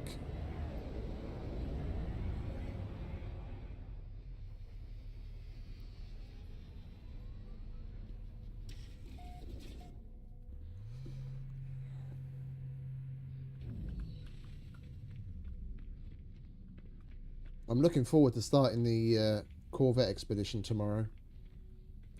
That'll be fun.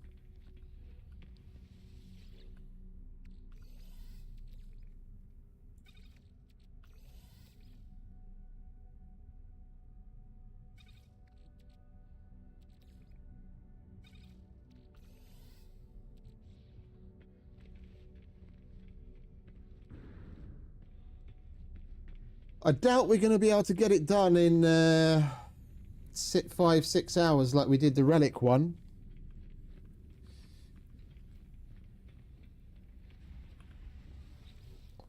But we've got the entire weekend for it, so...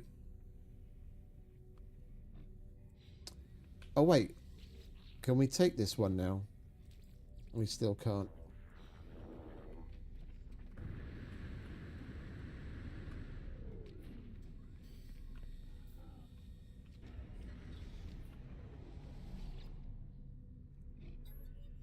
Alright, let's sell these upgrades, shall we?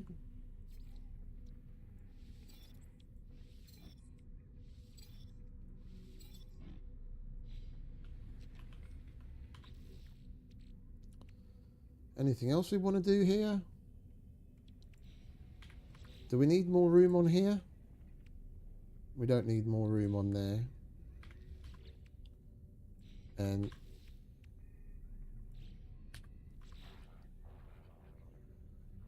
we don't really need more room on there either. There's no point in using up that multi-tool upgrade.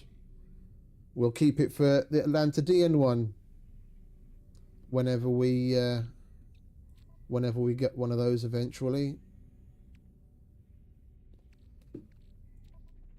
Anything in here? Well, I don't need that.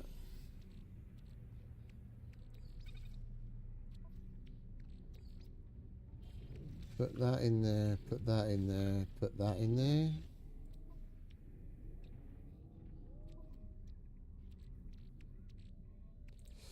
We need more shards. That's our fuel. We've got to be careful with that, otherwise we'll end up running out. Okay, we'll go home and chuck the rest in storage and then go back to what we were doing.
You fucking land already.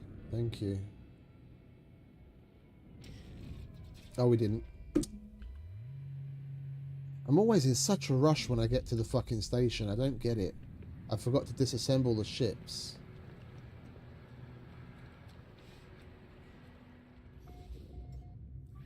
Technology recharge. Right, we're not going to need the... Is it this one? Yeah, this one. We're not going to need that for now. We'll process that. That can go in there. Storm clearing.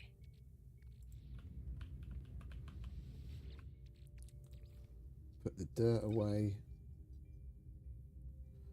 Well, we could definitely do with more ammo. Let's put that down there.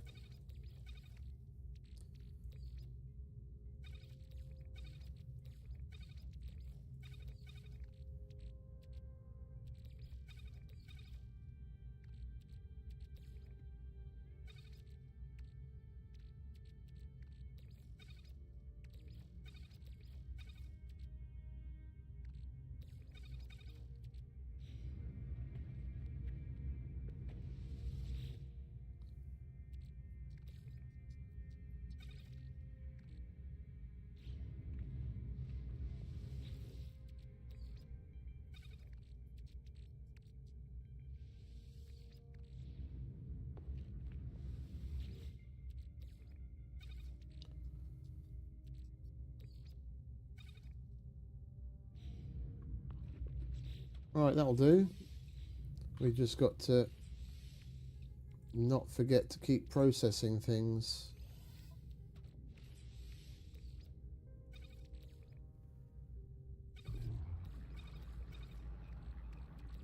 And we will be just fine. Alright, let's do this next echolocator again, shall we? We got lucky. Navigational data received.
Goop, goop, goop, and more goop. And yet another shitty pistol.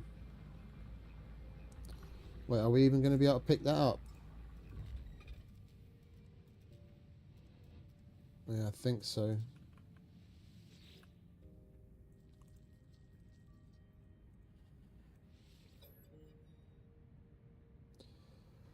Two, 12, and 13.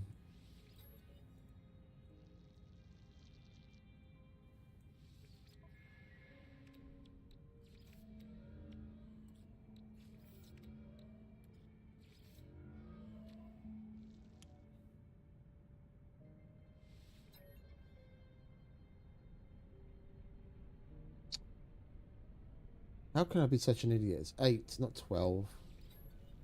The fuck am I on?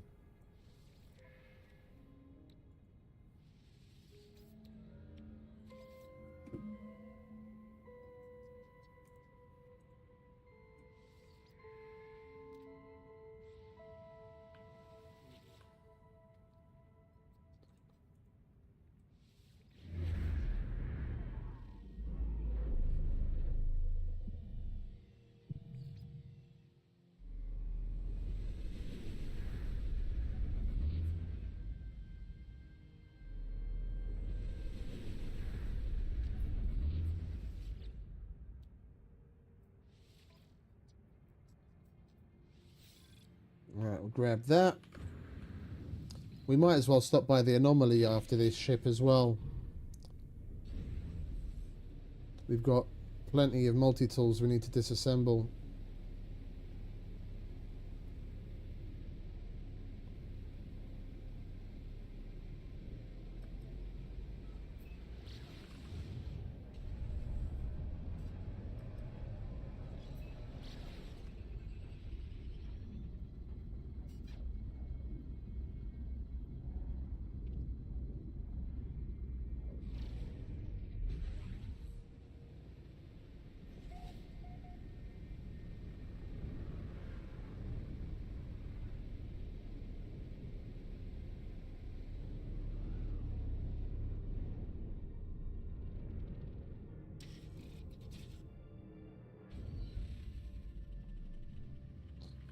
Please be good, please be good. B tier.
How many words we got now? 80.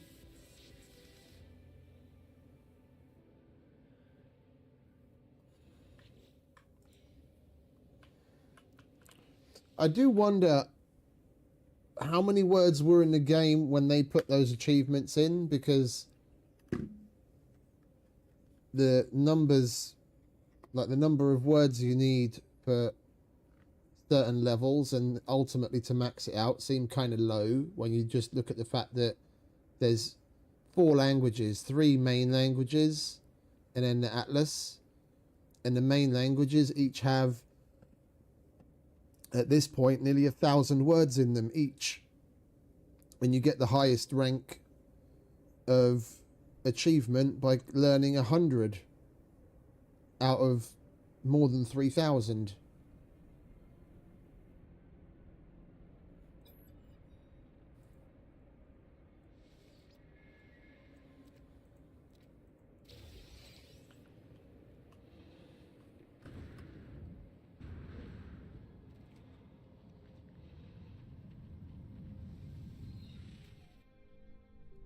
Don't remember which language it is, but one of them's got like 990 something, and the other ones are similar but less. And then you've got the Atlas language, which is about somewhere in the like 220, 250-ish words range. Technology recharge.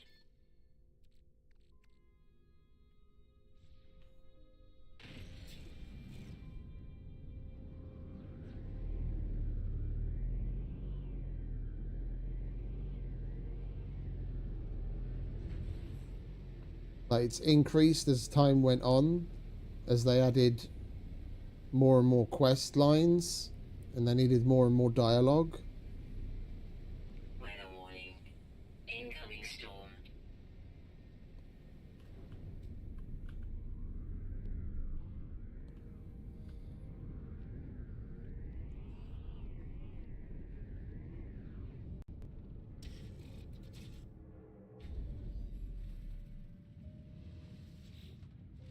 Technology repaired.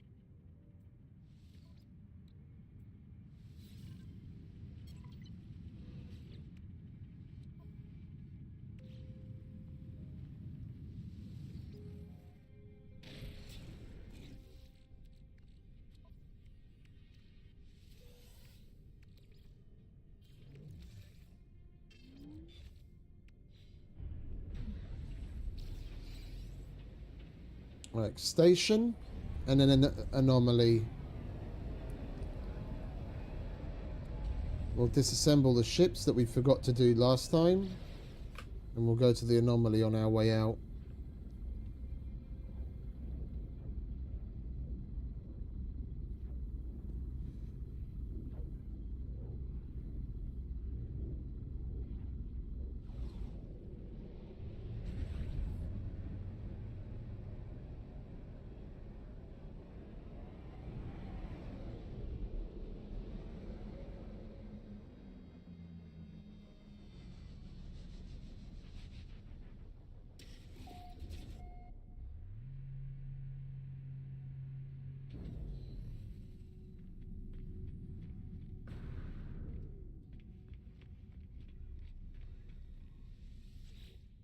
Did you get any new missions since? No.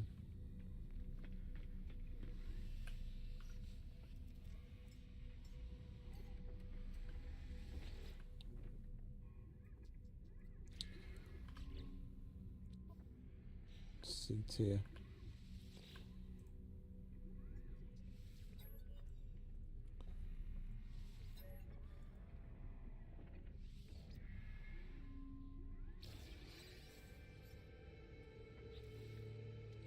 And we got an augment. Lovely. And a shitty hyperdrive module.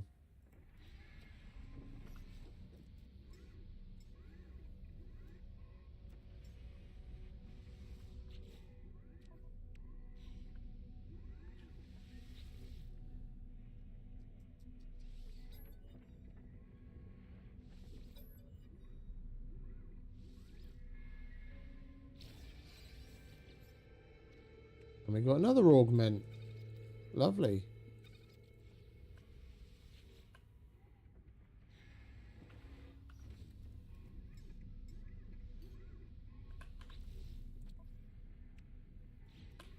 That's the B class.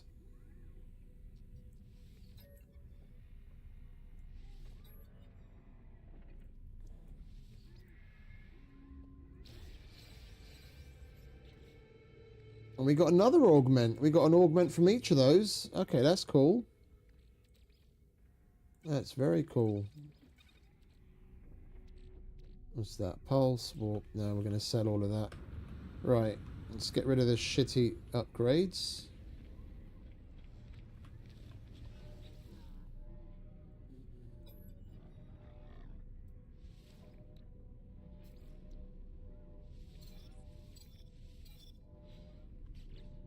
Okie. We'll go and sell the bits. Excuse me.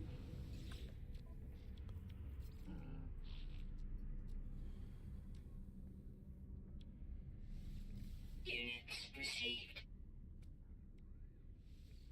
Units received. Units received.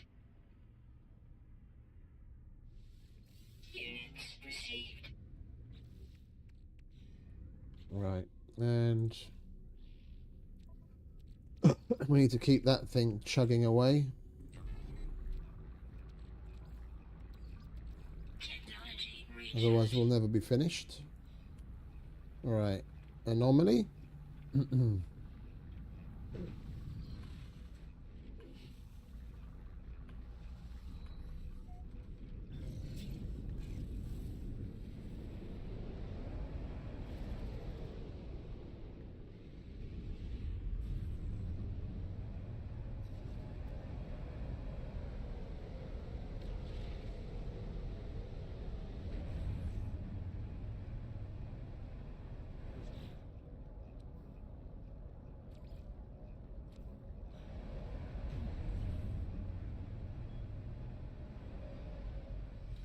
hostile scan detected.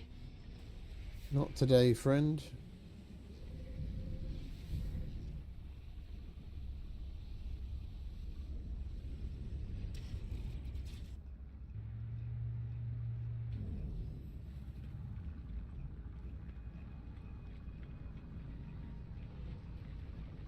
What does the Nexus have for us today?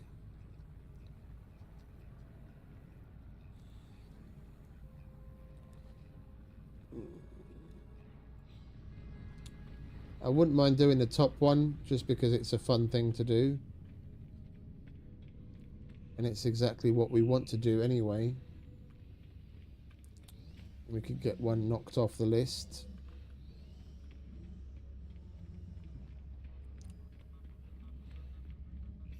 Right, so we want that to start.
We've already maxed that one with those upgrades.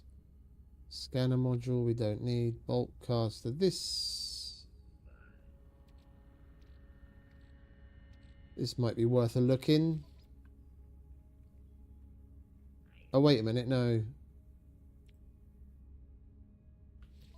Is that a crafted one? I always forget.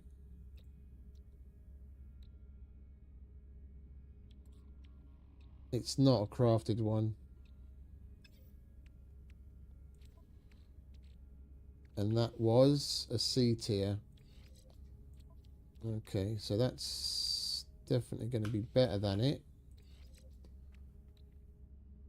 No, it is a crafted one.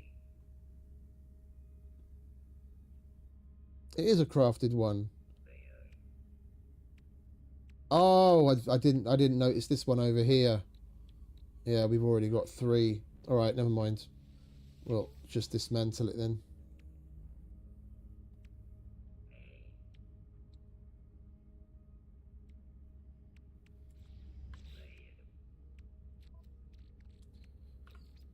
No free slots in ship inventory. We've got a lot of crap to sell now.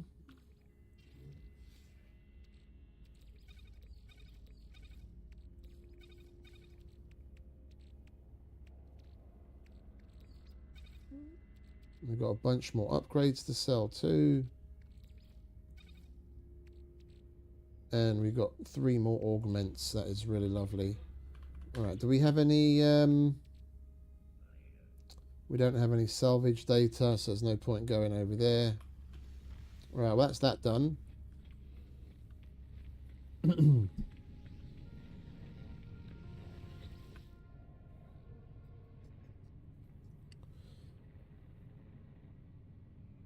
Should we do the Hacker Sentinel pillar?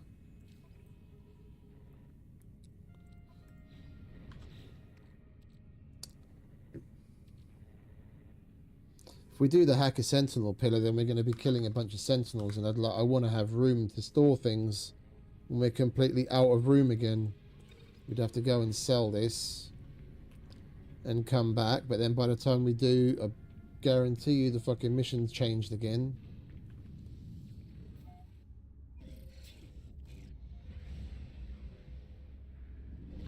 Alright, what else have we got to do? We'll carry on with the exosuit upgrades.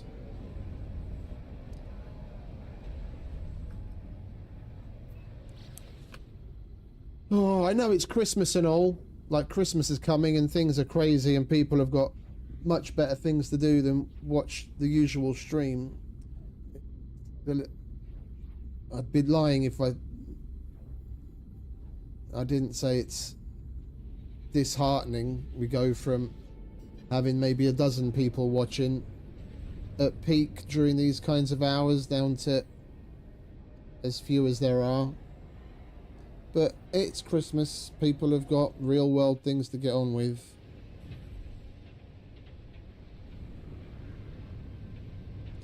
And that's exactly what I'll be doing on Saturday.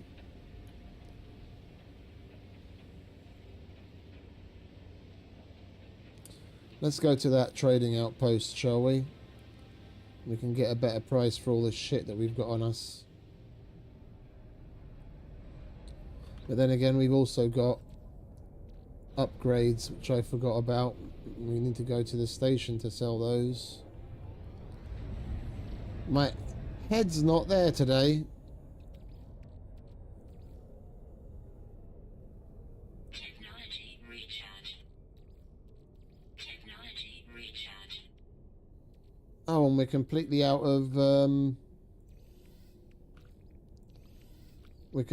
of shards. Okay, yeah, we need to collect some shards. Yeah, of course, because it uses them up when you activate the higher line brain, doesn't it?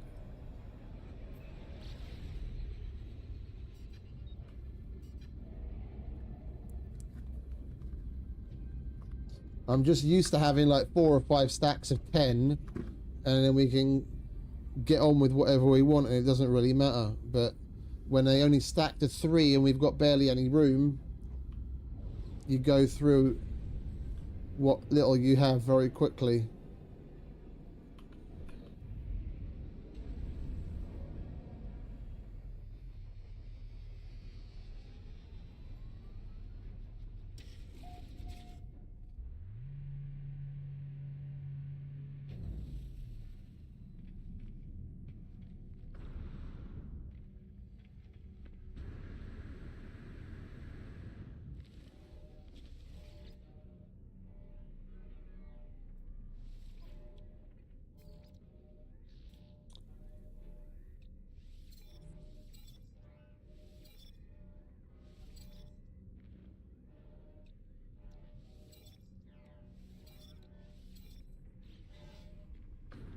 Well, we've already nearly tripled our nanites from when we started, and we haven't even massively done any grind yet.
Weather update. Storm clearing. Units received.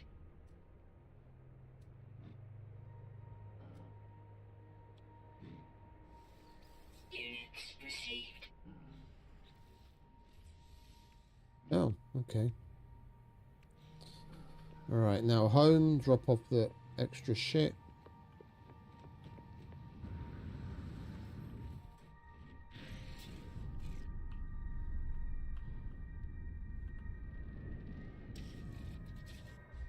Hostile scan detected.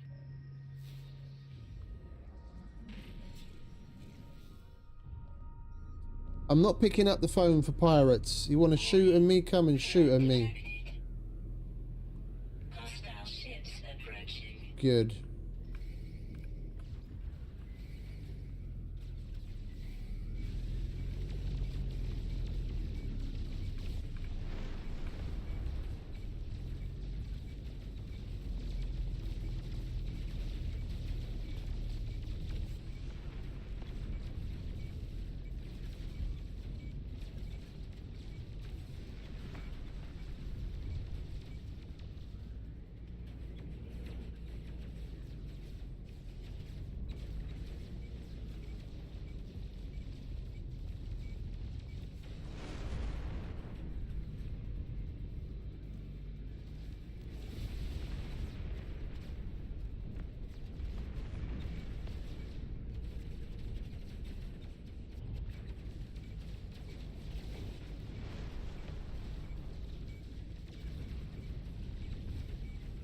Yeah, I'm more maneuverable down here, aren't I? You don't know what the fuck you're doing.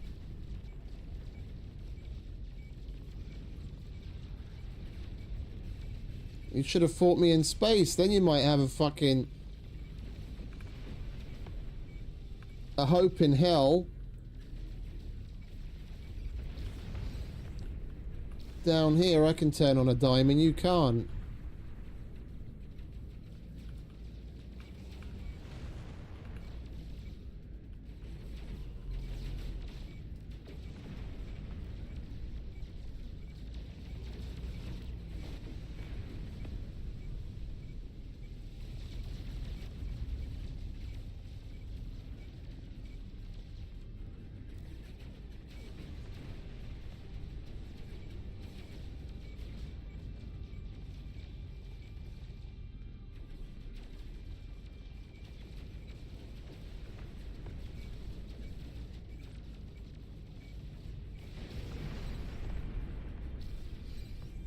Hostile ships defeated. Silly bastards.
That we're going to sell. That's all stuff we need to put away.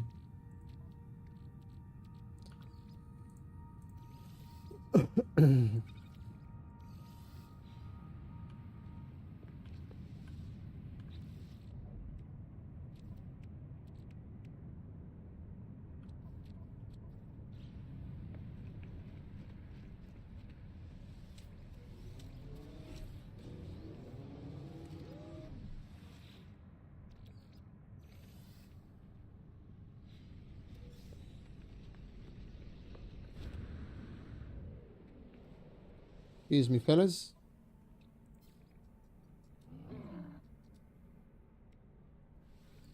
Units received.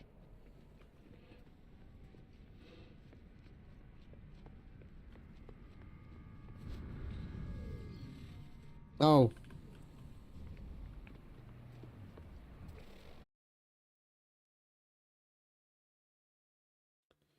Right, it looks like we're back. Sorry about that. I had a little internet drop out there. I haven't had that happen in quite a while.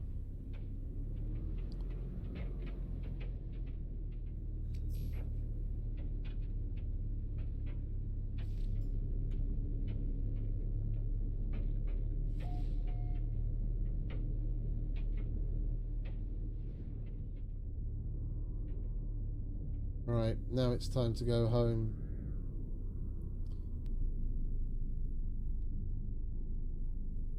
If I can figure out which way, there it is.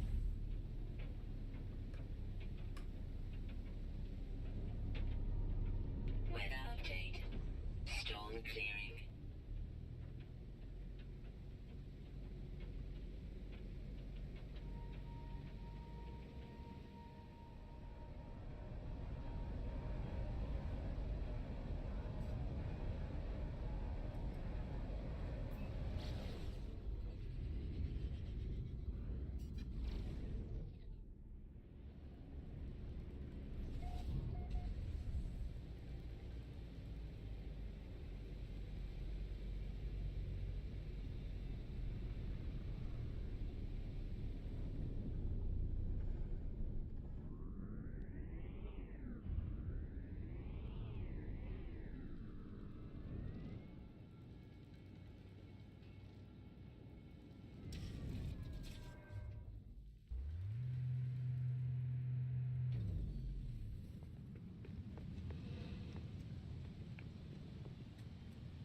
Okay.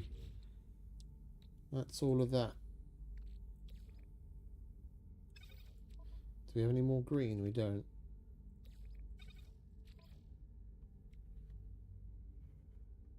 Let's reload this, shall we? There we go. Now I can actually see the chat. Fucking internet connection problems. Being all weird. Reload this. There we go.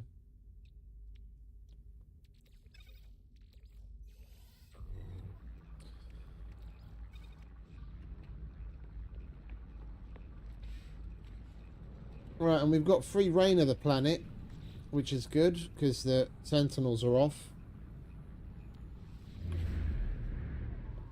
So we'll definitely use that to our advantage going forwards. We'll just do exosuit maps, and then when we see mirrors, we'll stop and pop them off in the hopes that we get echolocators.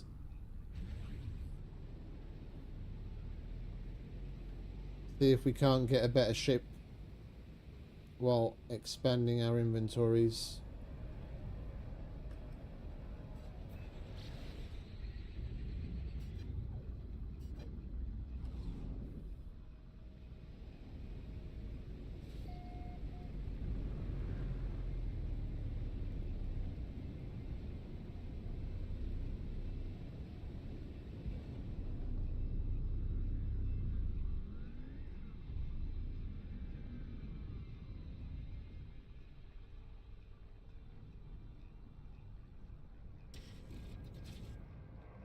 I thought it was landing already.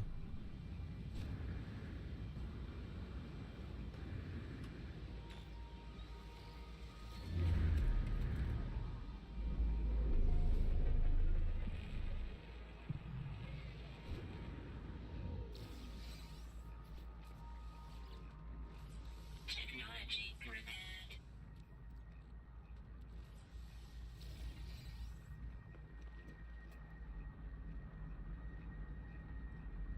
Any mirrors?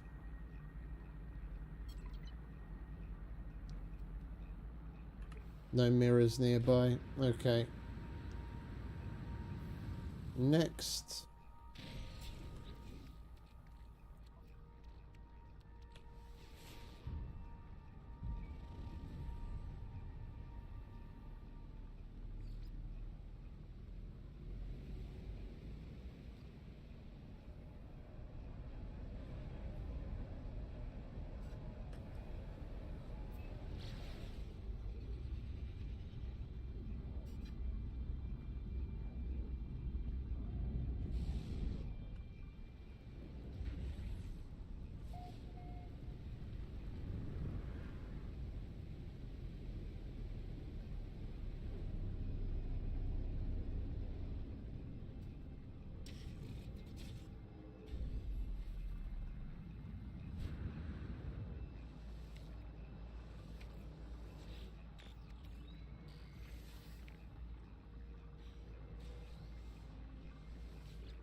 Alright, we're going to need more carbon as well. And oxygen.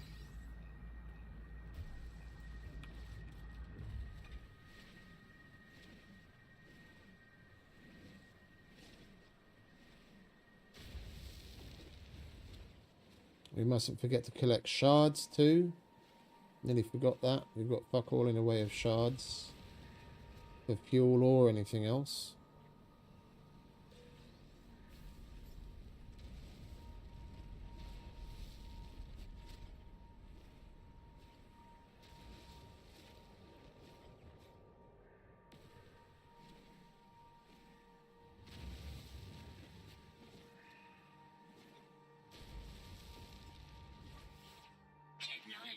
recharge.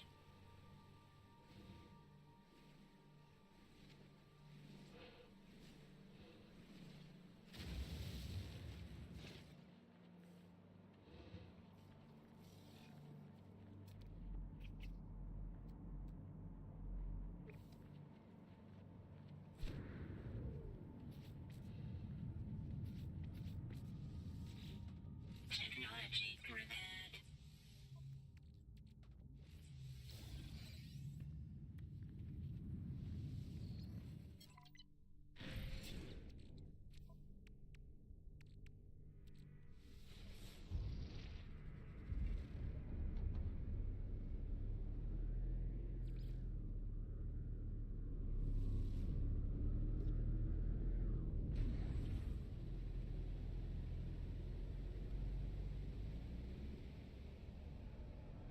Here we go.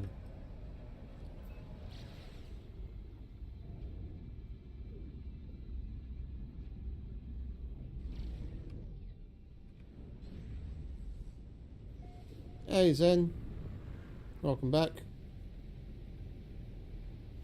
How you doing?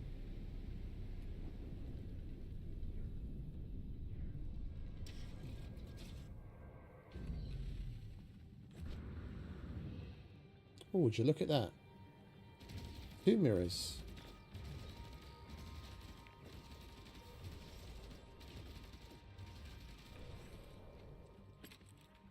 And we got a mirror from Broth.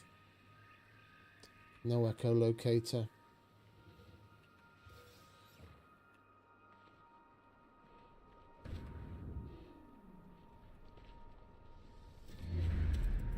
Yeah, all good, mate. All good. It's my last day of work for the year, so I'm extra good.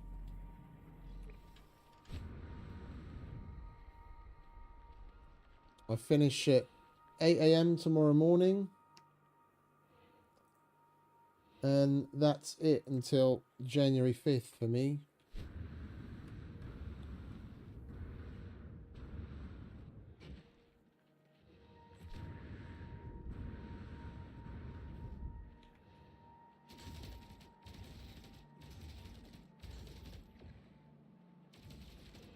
Oh, cool.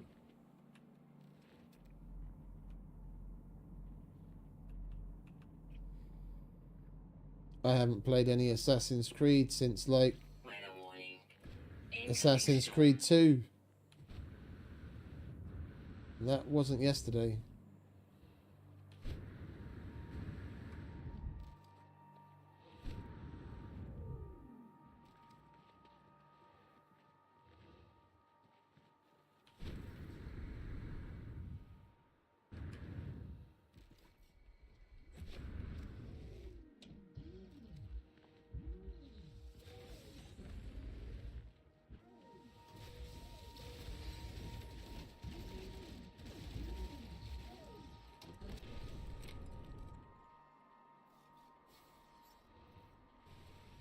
Come on. Hit me up with some fucking echolocators already. We've got enough mirrors.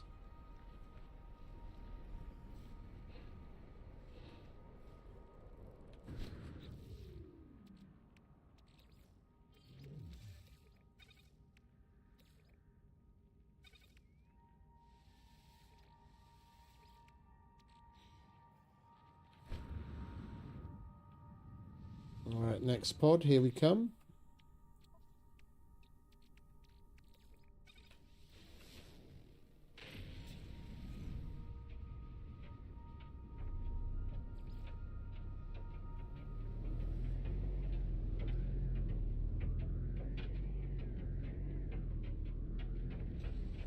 Seriously?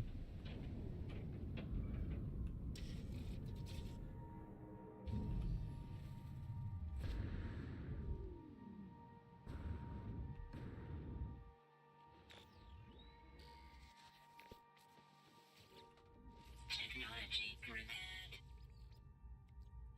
Antimatter housing.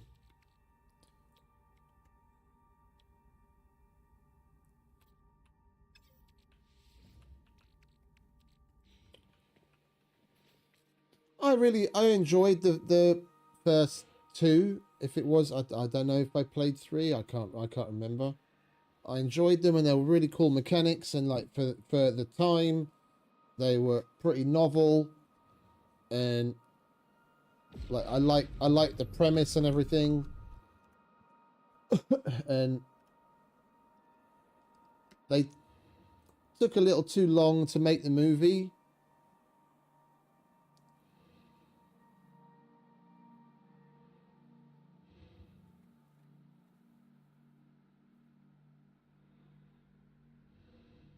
Just a second.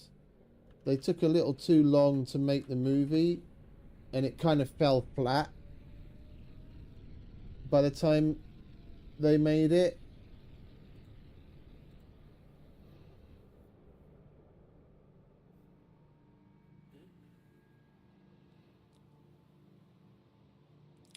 But I did like, I always forget his fucking name. Michael Fassbender. I did like Michael Fassbender in it. They chose well. It was just poorly executed. He did what he could, given the material, but even, in that case, even Michael Fassbender wasn't able to make it better than it was. And I really like words cannot describe what I feel he brought to Magneto. Like, that casting choice was absolutely fucking epic. He does Magneto magnificent justice, like the young Magneto. Weather update. Storm clearing. You can't exactly say the same thing, or at least in my opinion, you can't really say the same thing about the dude that plays the professor, the young professor. Michael Fassbender did a massively better job with that role than the other dude did. And I equally love, and I say that quite strongly, I equally love Sir Ian McKellen. Like, no one's ever going to take that away from him. He's in the great line of actors like Hugh Jackman as Wolverine and Downey Jr. as Iron Man. That's like Magneto. It's Sir Ian McKellen, and Michael Fassbender put an excellent cherry on top.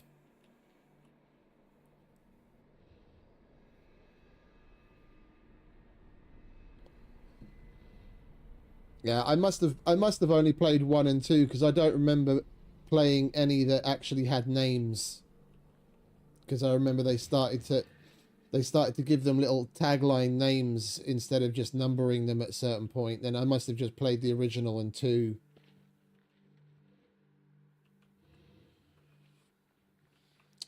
What do I need the oxygen. I'm roaming around like a fucking headless chicken trying to figure out what I need to do. I know what I need to do. I just keep distracting myself.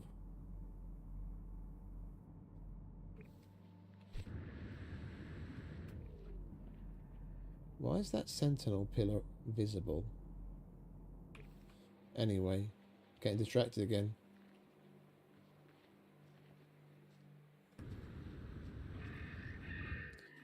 There we go, oxygen.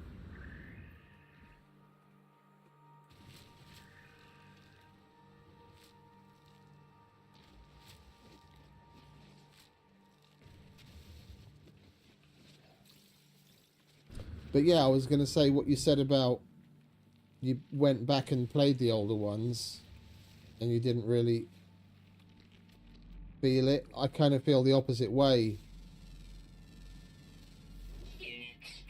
There are certain franchises where I feel like that they started to take things in a bit of a weird direction, over fantasize certain things, and just twist it away from the original to the point where it's barely recognizable.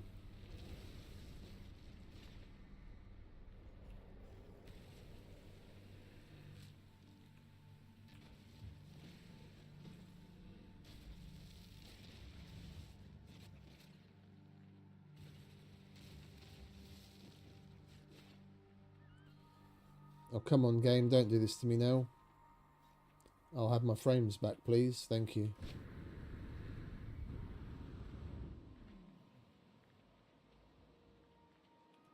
Like GTA, I played the original and 2, which were top down back in the day. And I think I played all the way up to like Vice City, and then that was it. And I haven't played anything since. So, and after watching quite a bit of GTA 5 gameplay, I can pretty conclusively say I wouldn't even be interested in playing it from the way it's gone from what it was.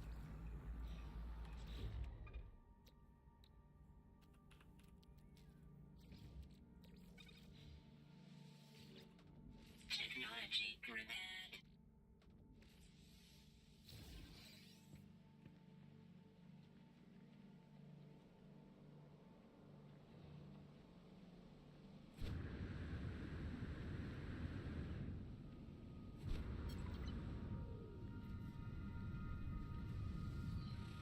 It's just gaming in the whole. There are still numerous single player titles that are like massively successful, and there's still a big market for single player games. People still want that, obviously, but I come from a time when that's all we had, and multiplayer's the new thing, and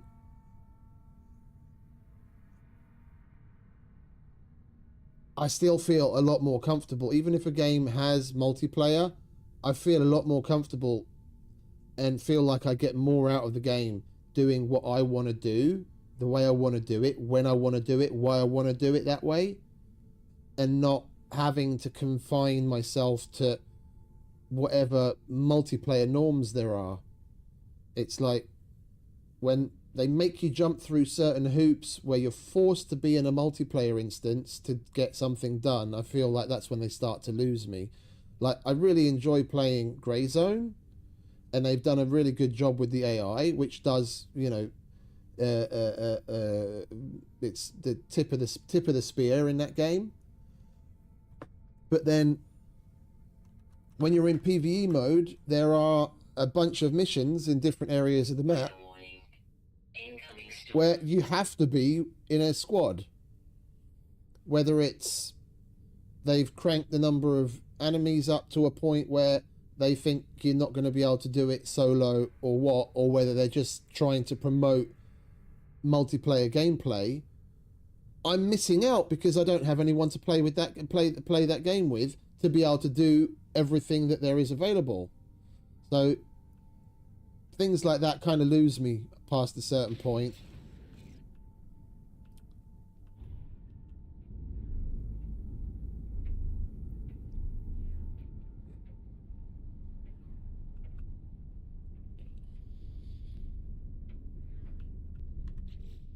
No, on a whole, I preferred Fallout 4 to New Vegas as well, because Fallout 4 had way more interesting add-ons, like the DLCs that they made, all of the different packs. I can't even remember the fucking names of half of them anymore, but they had way more fun and interesting extra add-ons than New Vegas did. Like the base game, I don't know, they're probably pretty closely tied. I wouldn't want to put one over the other, but overall I'd say Fallout 4 is my preference over New Vegas. I wouldn't say that's a weird take. Warning. Threat detected. Hostile ship. I've never played any of the Skyrim games and the Elder Scrolls and all that kind of stuff. I stayed away from all of that.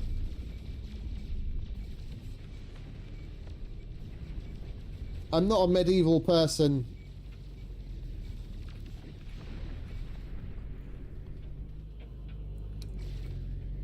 Like when I built themed builds in Minecraft, about the farthest I would go is like Viking stuff, but that's just because of like myth and legend and all that kind of stuff that's associated with the Vikings. And it was a bit more standout than just fucking castles with crenellations than your standard, you know, it's a bit more interesting in your bog standard medieval shit. But generally speaking, I stay as far away from all of that as I possibly can, because it just does not float my boat whatsoever. That and dinosaurs. You put dinosaurs in a game and you've lost me. Unless it's Jurassic Park, where it's the point of having the dinosaurs. But things like Ark, Pal Worlds, no, I'm sorry. I don't like Pokemon. And I'll die on that hill.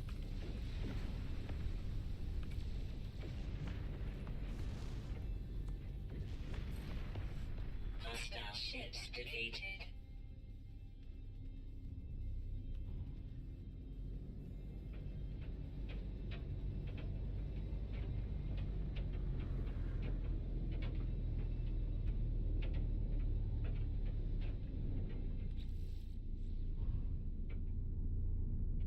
I'll have to take your word for it. I can't remember. It's been decades since I touched those games, so I don't really know.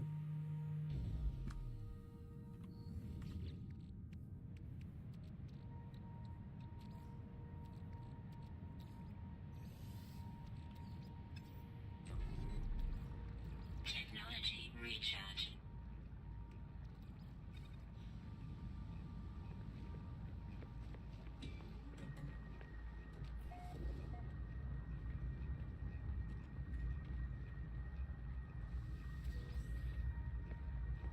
Is our blokey got a good price on wiring looms? You're off your rocker, mate. That's 3 times what it should cost. You're an idiot. Dare I say it, you're geck.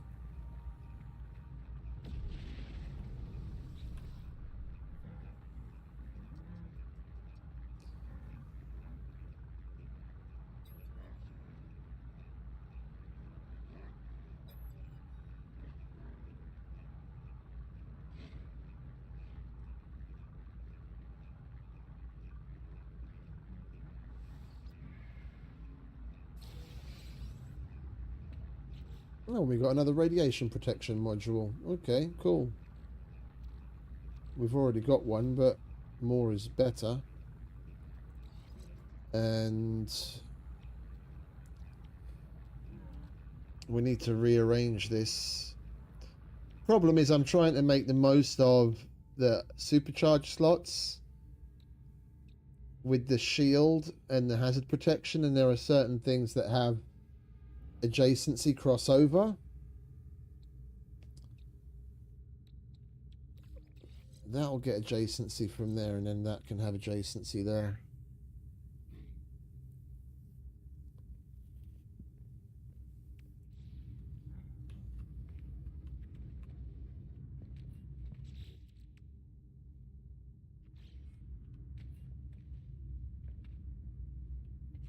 Well, I guess we're done here, aren't we? Right, mirrors. Are there mirrors about? There are. Let's go and get that mirror, shall we?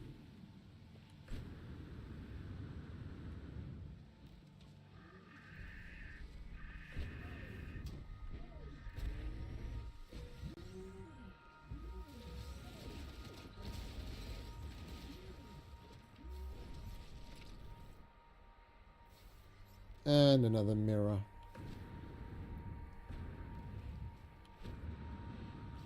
How many more have we got to get? Well, we'll finish out this row.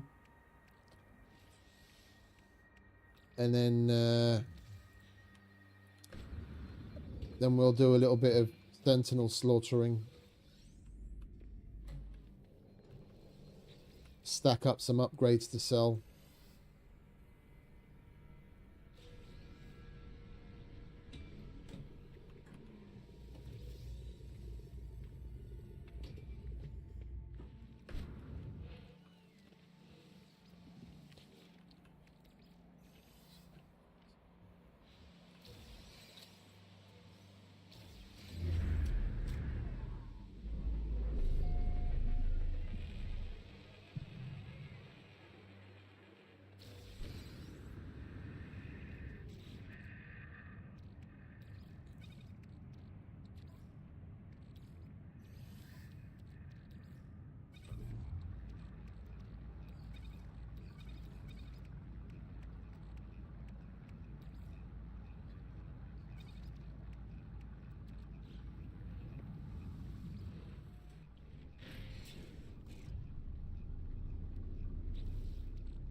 Right. Here we go.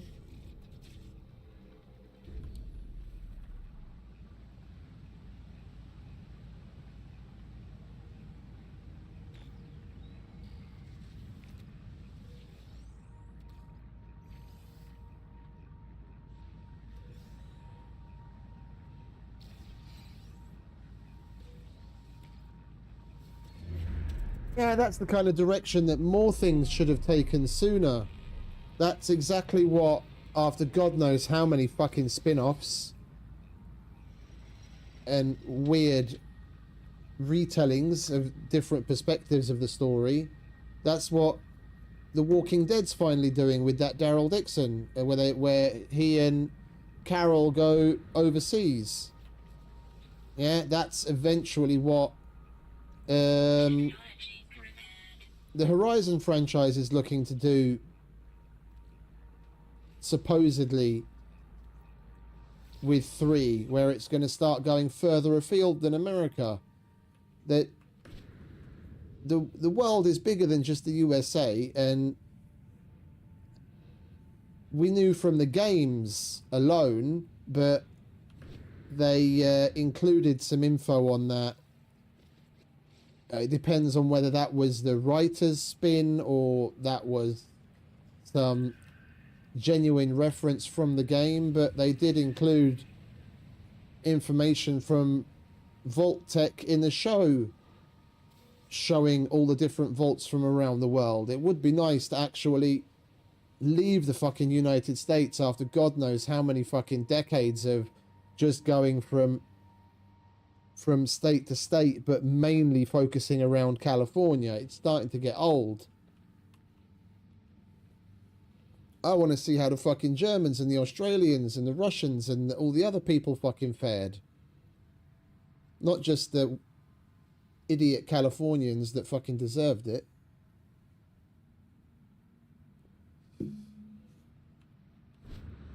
Although, judging by, you know, the general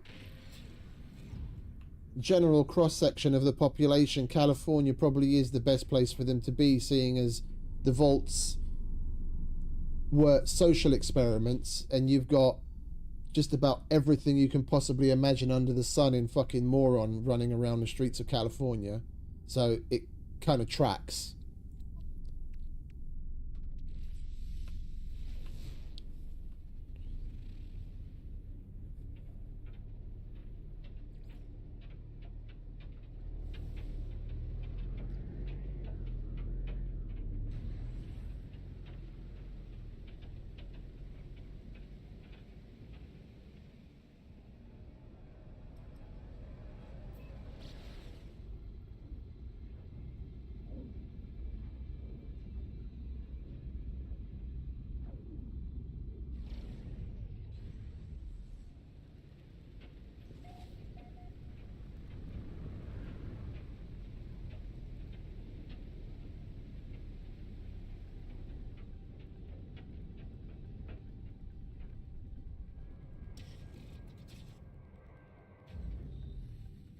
Funnily enough, not very many zombie franchises did anything in Texas. Because they probably came to the realization that people are so heavily armed in Texas and savvy that there's probably way more survivors than, you know, you would otherwise imagine. And they'd be fucking hog tying the fucking things, dragging them around on their fucking horses, corralling them and dropping them into ravines and emptying tens if not hundreds of thousands of rounds into them and living life like nothing ever happened.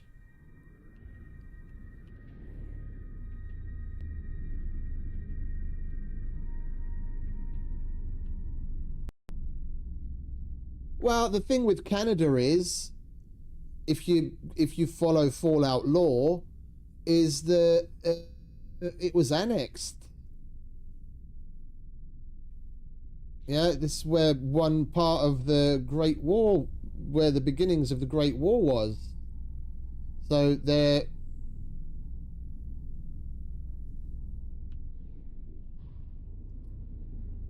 not really much to tell about it.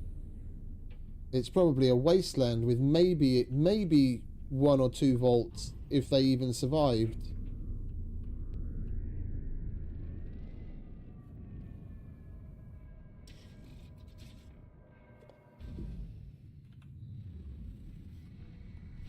If I remember correctly, it was in 3. Was it in 3? And maybe one of the add-ons in 4? Where there were missions specifically at a base in Canada?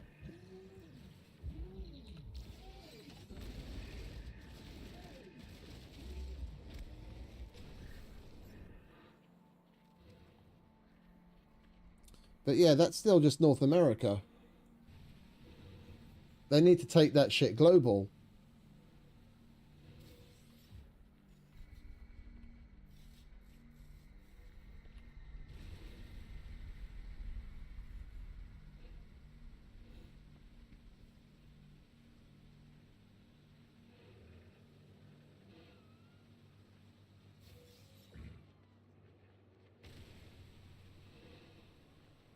It's one of the reasons why whenever I see something that's like post-apocalyptic, whether it's like the very beginnings of or throwing you right into the middle of it, if it takes place anywhere but America, you already have my attention. Because we've got USA fatigue. Everything fucking always plays in America. Yeah, look at how fucking great 28 days, 28 weeks, and now 28 years later is. And that's set in England. Yeah, World War Z takes you to all different places around the world. A lot of it does take place in America, but it takes you all over the place. Heavily underrated.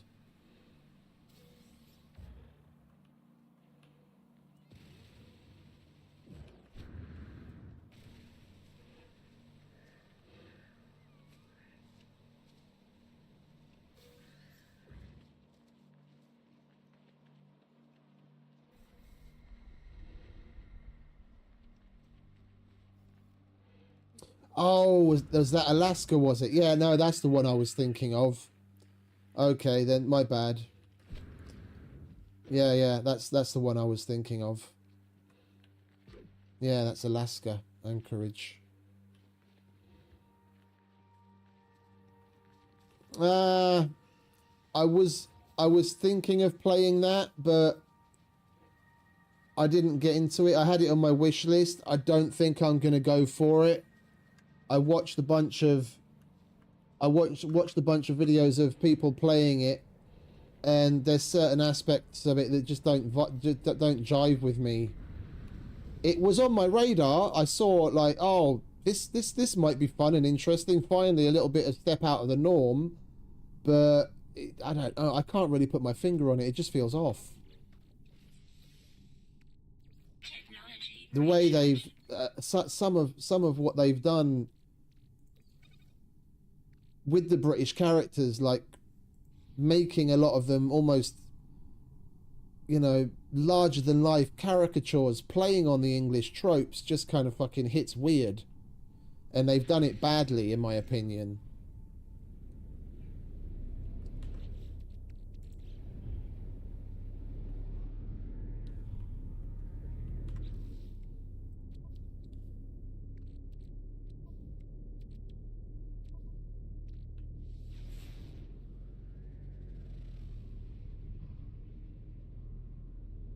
Oh. A freighter appeared out of the mist. Let's go and see what you have to offer, shall we?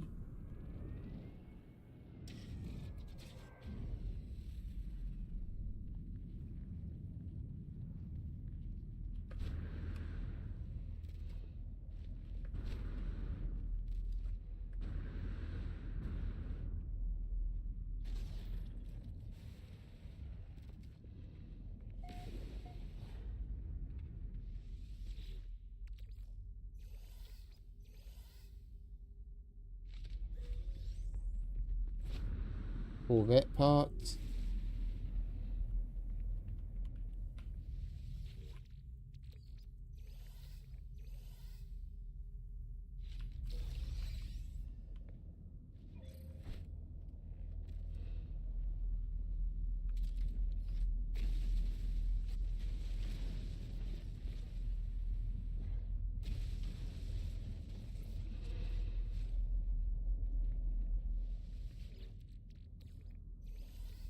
But like, you know, maybe things will change if I ever get to that point that like I feel like I really don't have anything else to turn to and I give it a try. You know, maybe my opinion will be swayed on it. Maybe I'll think different. I mean, I had a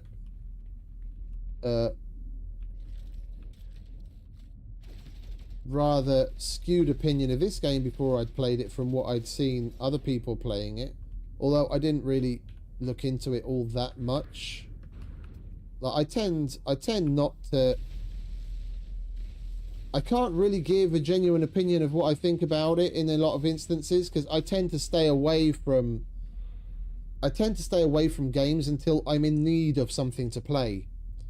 Yeah, I concentrate on what I'm playing and give that my attention, both in paying attention to what the dev's doing, if information's available, and just generally speaking the day to day. Like, I'll have a couple of things on my radar, but more often than not, that's connected with sequels of things that I've already played that I'm waiting to come out, like Subnautica 2, Death Stranding 2, Horizon 3. Outside of that, I don't really pay attention to what's going on or even know what's out there because I don't feel the need. Like, I'm an out of sight, out of mind kind of person. If I'm playing this, I'm playing this. And if I go and concentrate on something else, I might, you know, get spun up and caught in the hype and go and play that, and then I'll drop what I'm doing. And then you're just a fucking cat following a laser beam, jumping from game to game to game to game to game to game, and I don't like that. It's like I'll get to other things when I get to them, and I can't really talk to it in the meantime because I try and stay away from it as much as possible on purpose.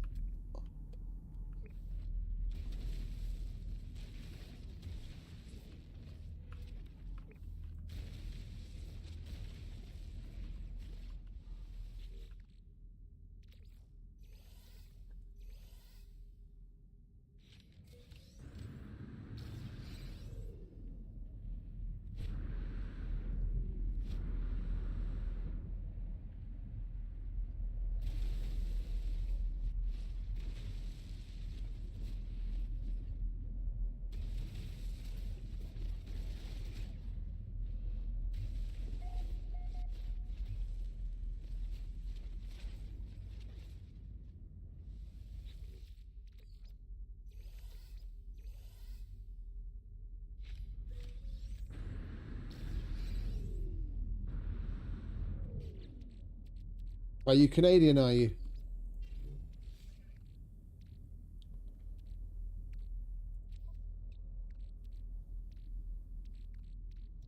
We need to stop off at home again soon. Oh, we've got a little bit of space down there. Let's do this, shall we?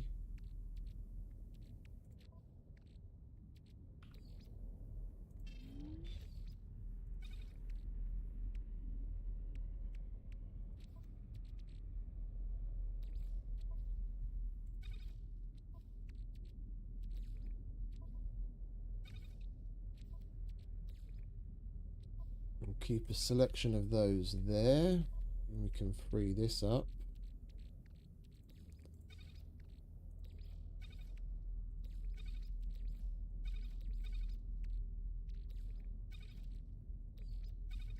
And we can put some more of that in there. Just to get it out of the way. I don't need that right now. Weather warning.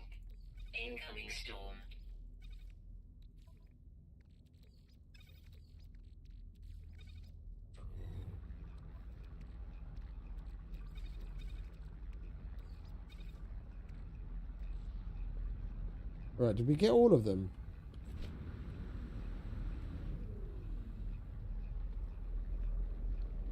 We got that one. Got those two. Got that one, got that one. Did we get the one out there? I lost track.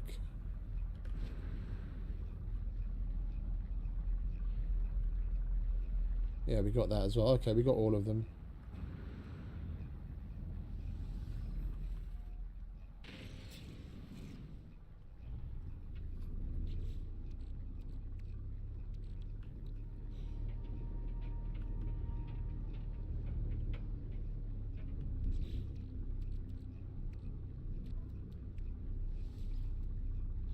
Oh, we've already selected one. We just didn't go to it. Yeah, of course, we were on our way and then I got distracted by the freighter, didn't I?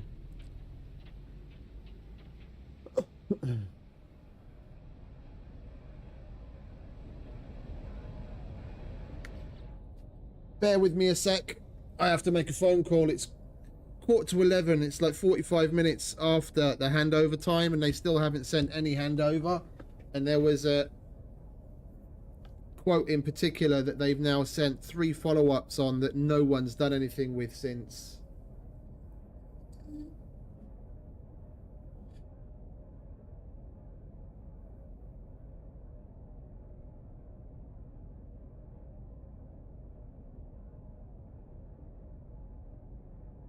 Yeah, fuck off.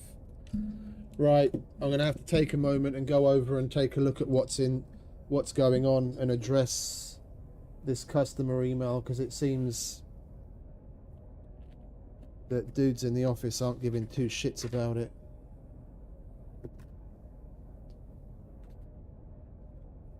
My last day.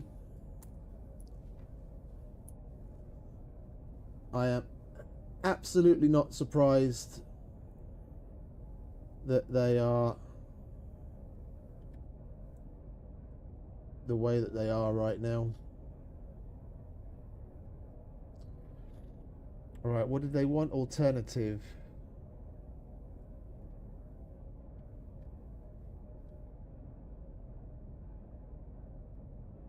Wait, did they quote this at all?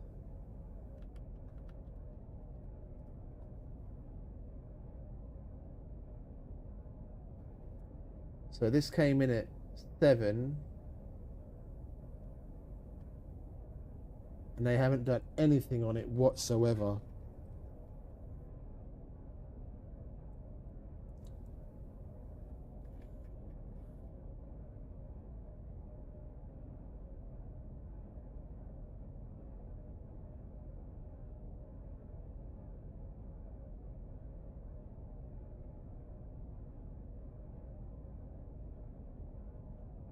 Right, then I guess we're starting fresh then, aren't we?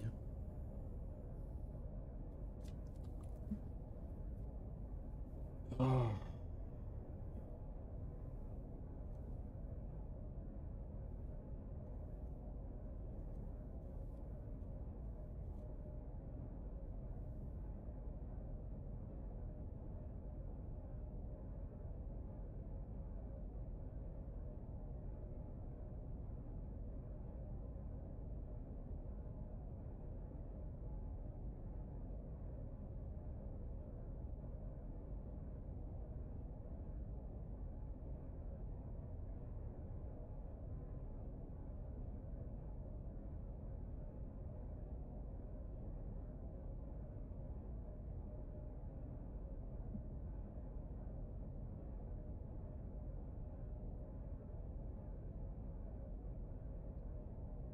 The hell? Why am I getting a Steam notification?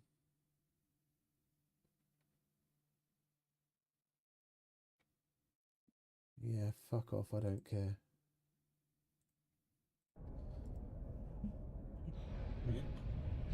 We'll go there and land. At least there's something in the way of scenery to look at while I do this.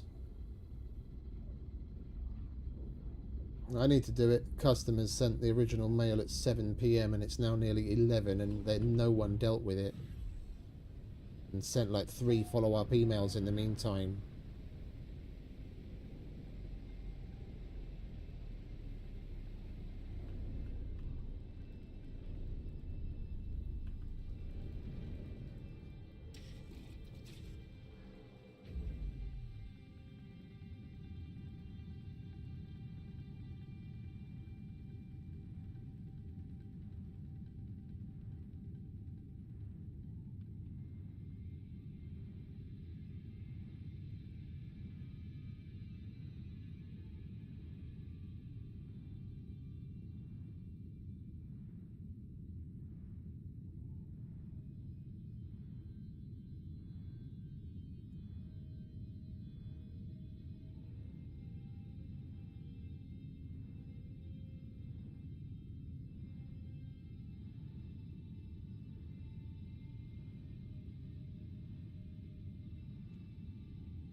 Good thing I landed, so there's something to look at, isn't it?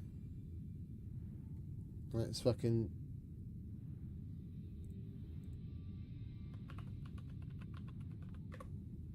Blacker than a coal miner's arsehole.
Alright, let's at least look up these other ones. What is this? ORF.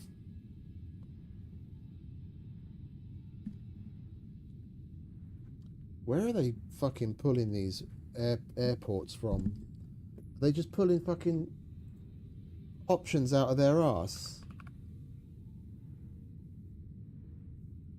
ORF is Norfolk.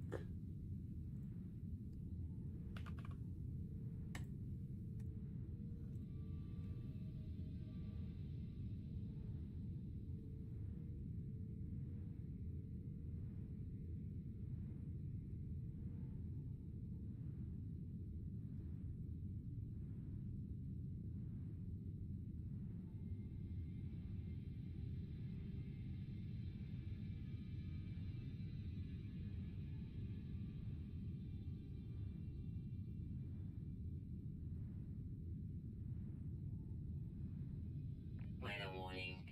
Incoming storm.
Oh.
Right, and the other one was EWR. The fuck is that? I haven't even heard of that one before. Newark.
Weather update.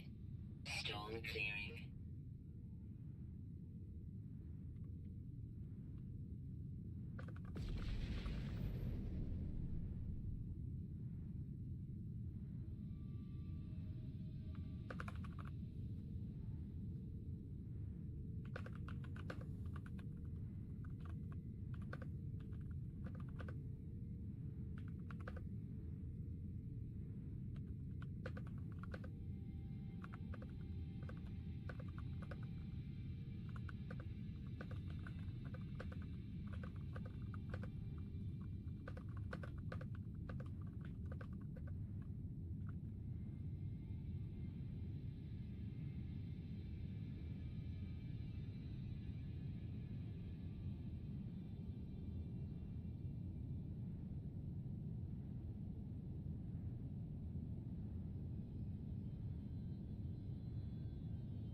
You won't pick up the phone, but now you've sent the handover email, but you still didn't address the fact that you left the fucking piece of work hanging.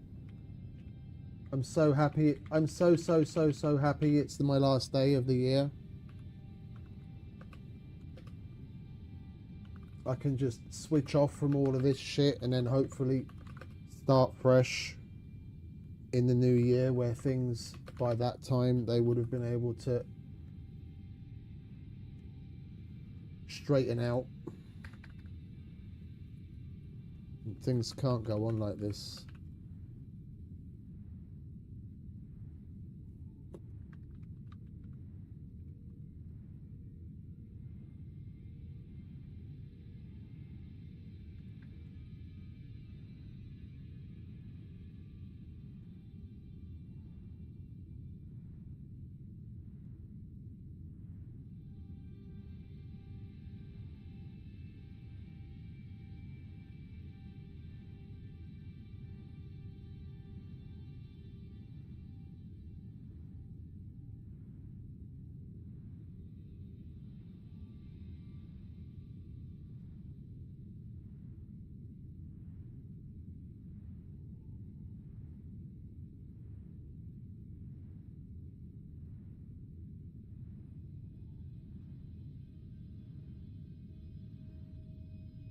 Let's just double check that shall we, before I say that.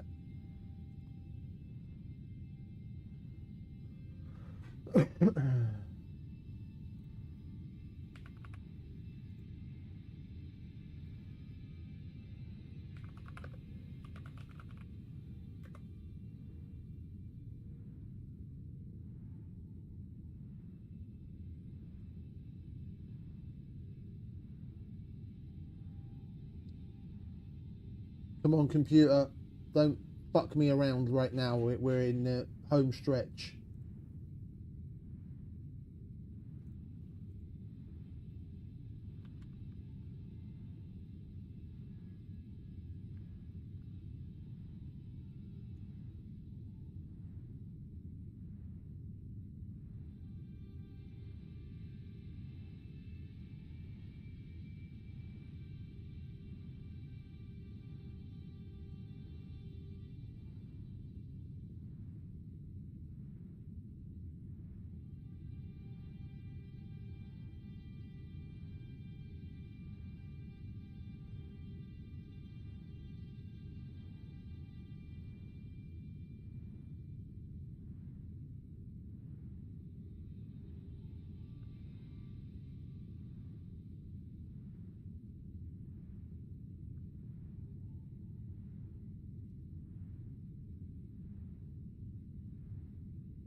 Right, that's that.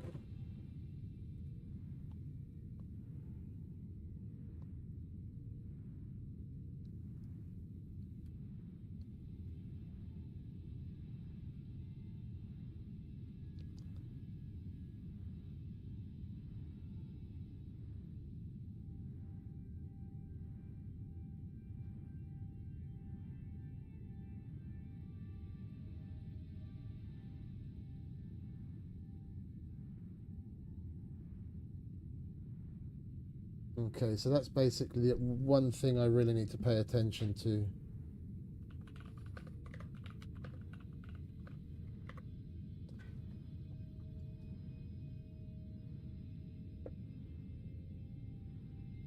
Okay. That's clear. Did we do this one already? No, we didn't. Technology repaired.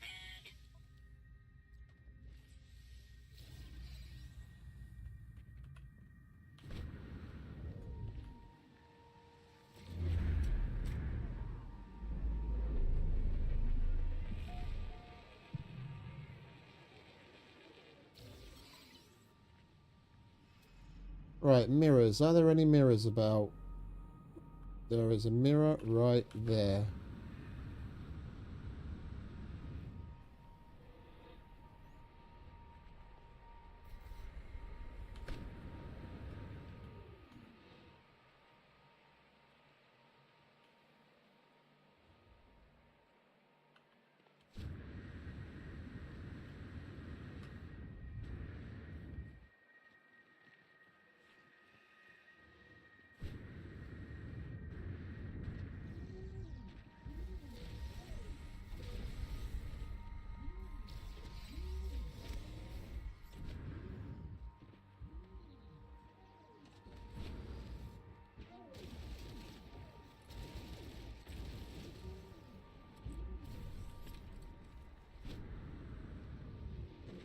And we just keep getting mirrors from them, unfortunately. No echolocators to speak of.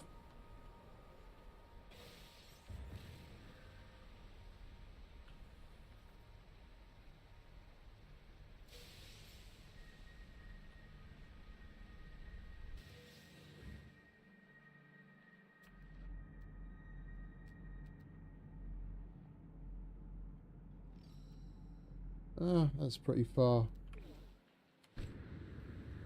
Don't want to wander too far from the ship. We just want to keep making our nice little jumps. Do pod, general area. Pod, general area. So we can breeze through these exosuit upgrades.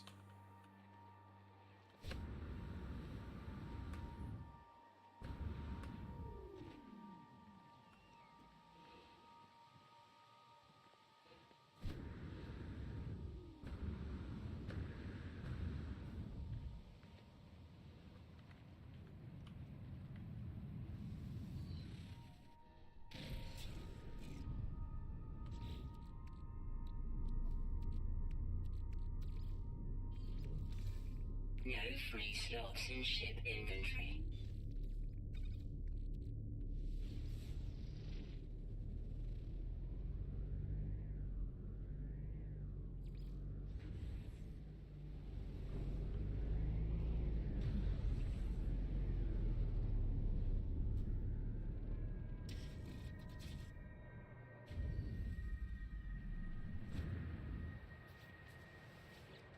Technology repaired.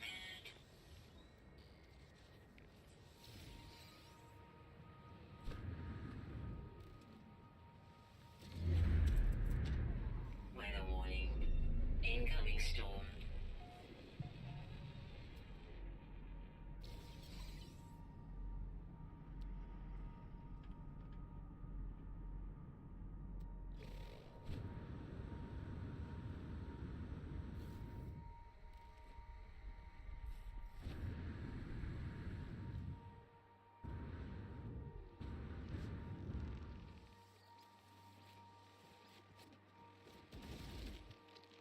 Nearby toxins detected.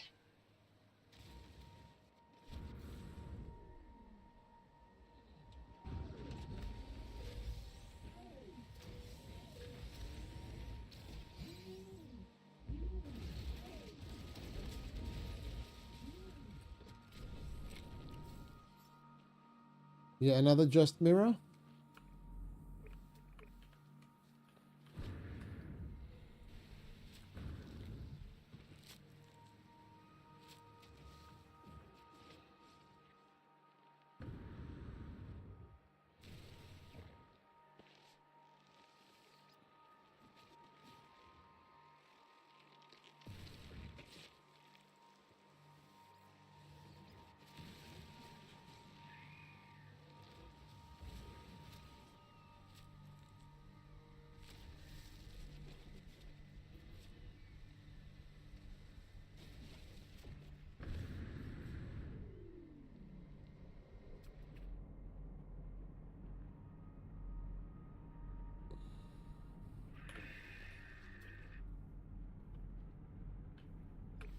Oh.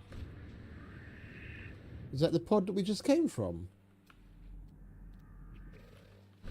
That might be the pod that we just came from. I'm gonna go check up on it all the same.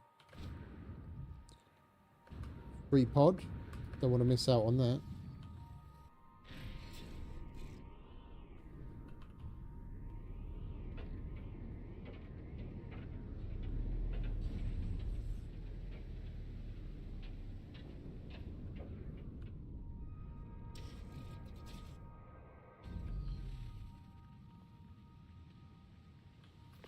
Yeah. Okie dokie. Next.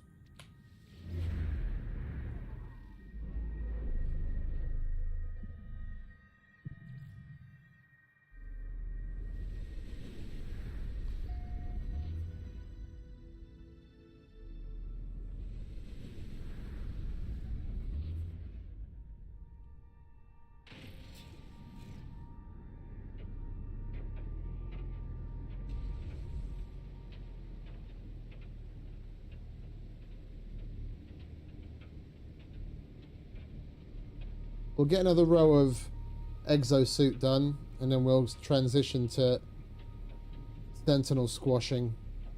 We're gonna have to go to another planet for that though, because we disabled them here.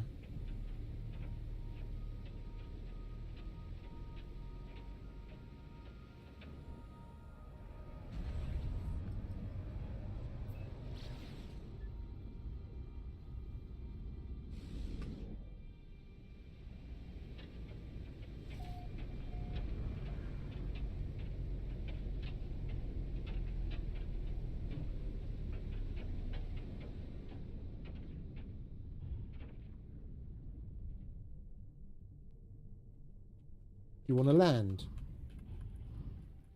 Huh? Thank you very much, Your Highness.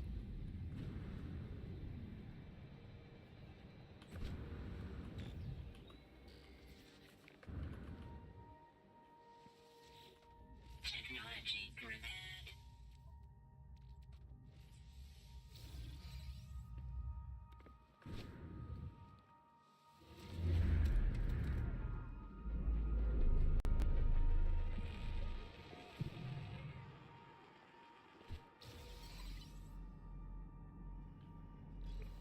Another mirror? What's that 3-star?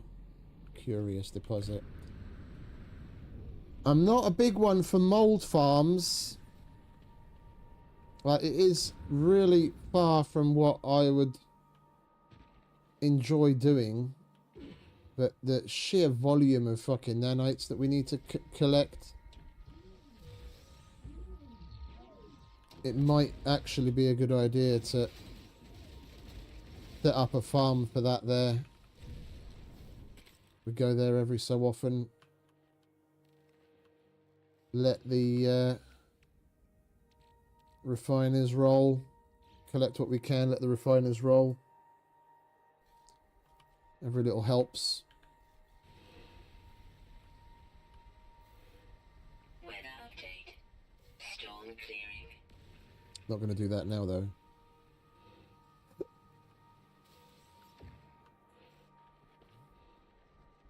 Oh, sodium. We need you. And that's a nice patch of sodium flowers.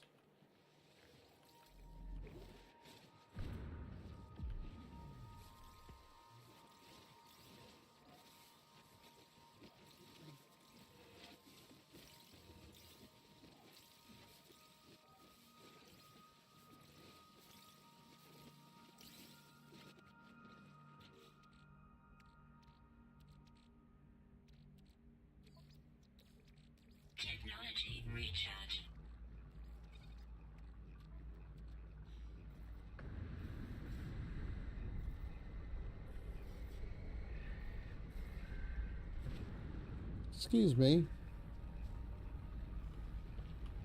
Mr. Atomic Ball.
Technology repaired.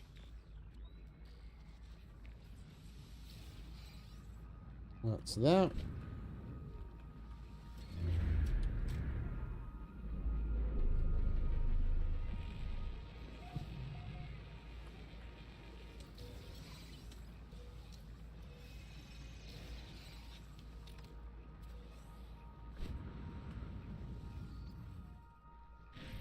No, we didn't check the mirrors, did we?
Technology recharge.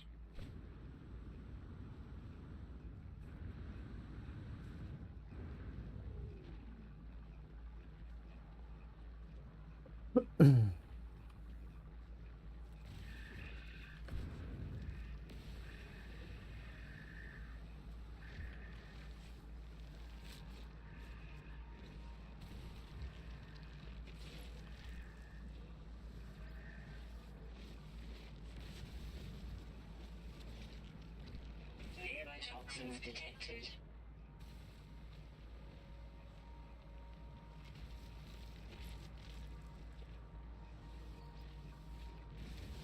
Weather warning. Incoming storm. Good. At least it'll be easier to get around.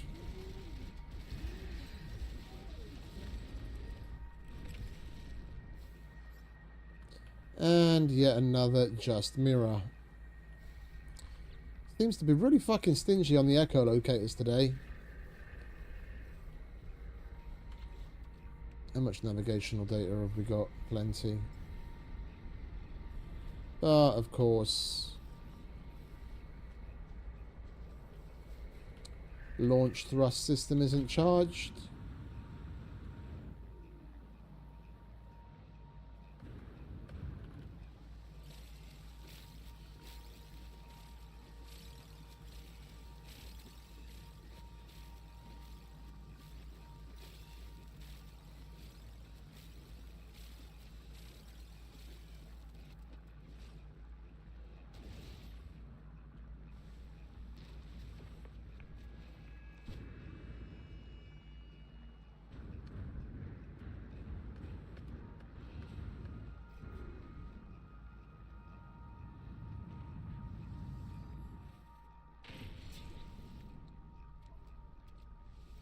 Next.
Let's go and collect some ferrite dust, shall we?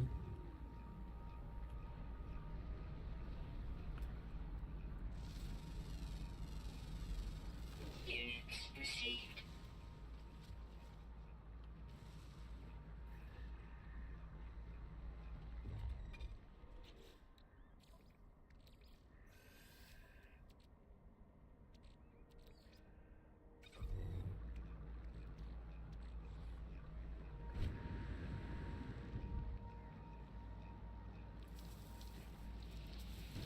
Toxins detected.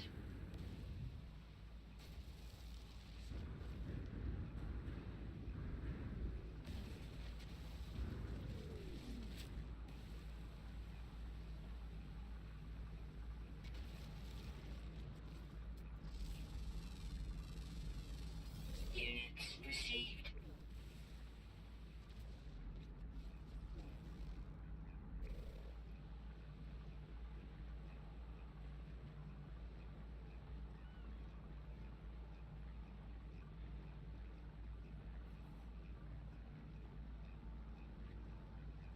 I realised it was an unidentified too late. It's always the way.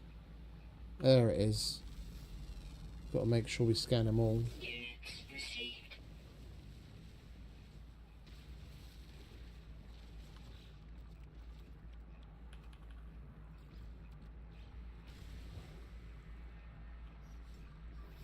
Technology recharge. I said you're on a roll and now you can't win. Weather update. Storm clearing.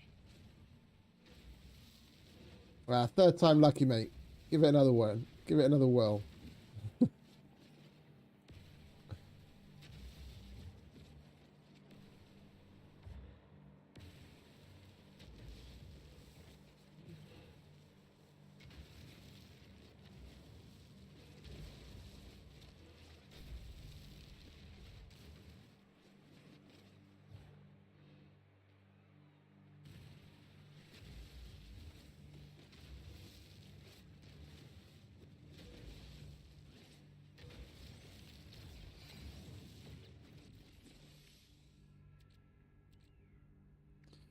Wait, didn't we get a geode?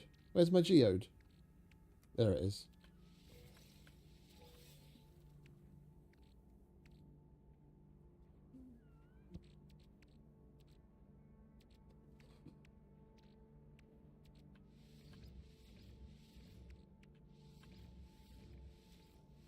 And we're going to need some nanotubes as well. That means we're going to need some more carbon too. Where's the trees? Over here. I'll have some of that.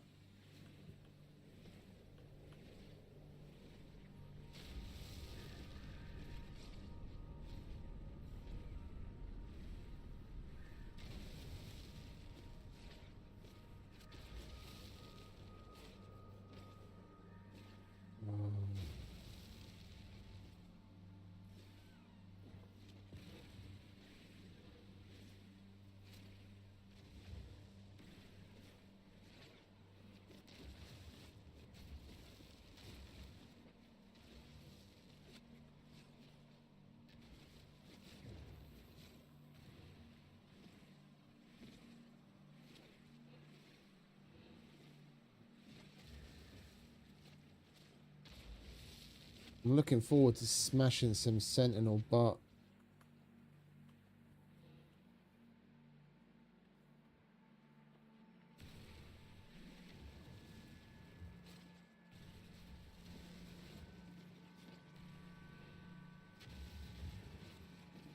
Well, that sounds cool.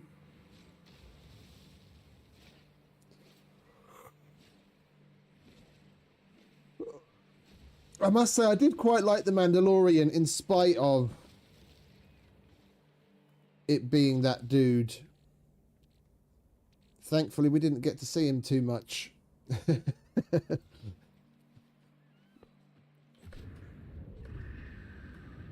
And his voice acting carried him. His voice acting and the writing carried him far enough. I've been meaning to catch up on. I'm not a big Star Wars fan. I did watch The Mandalorian, mainly because of the likes of Gina Carano, who they then got rid of because they're woke douchebags.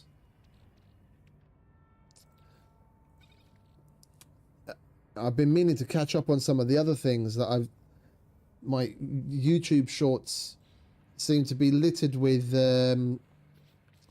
Hayden and Ewan McGregor going on about filming for Obi-Wan and doing little joint interviews and catching up and talking about this and talking about that. It's about time I dip my toe into Obi-Wan and get that out of the way as well. Although, hang about, that's Disney, isn't it? And I cancelled my Disney. Alright, never mind, then I won't.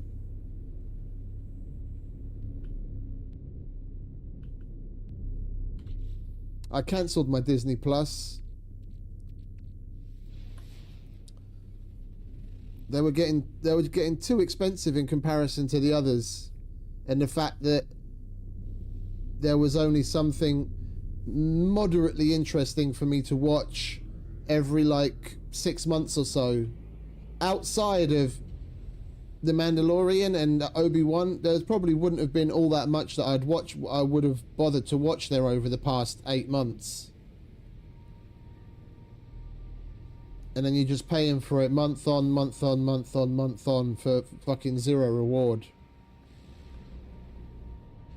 So I was like, fuck it. Disney's got enough money already. If they still need to make it even more expensive compared to the likes of Netflix and Prime and things like that, they can go fuck themselves. If they think that I'm going to continue shelling out even more money for not even watching it. Weather warning. Incoming storm.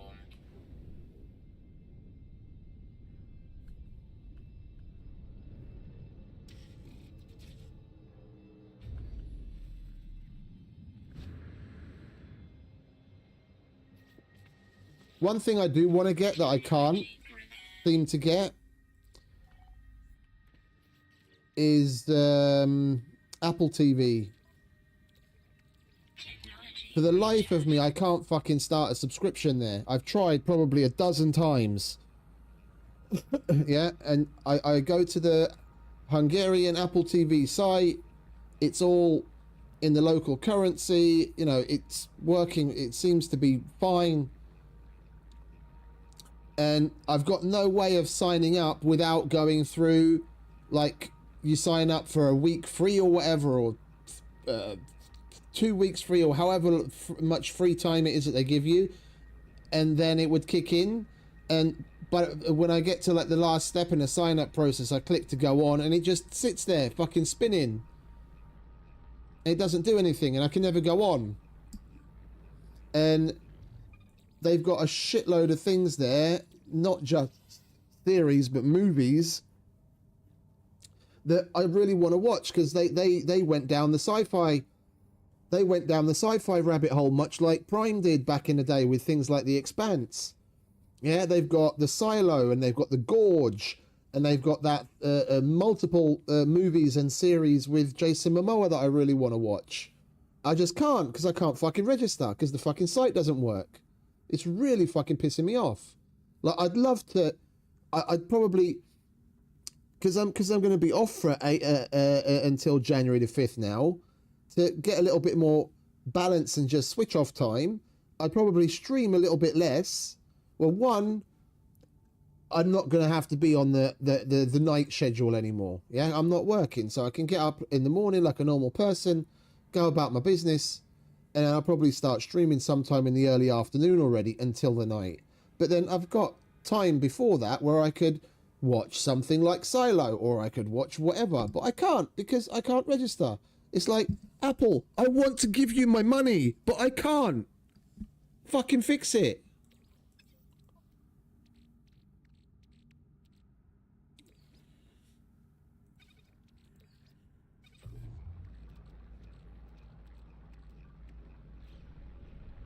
Like, it's so rare nowadays when a good sci-fi comes along. Like The Expanse, that came out of nowhere and it was fucking excellent, and I really loved it.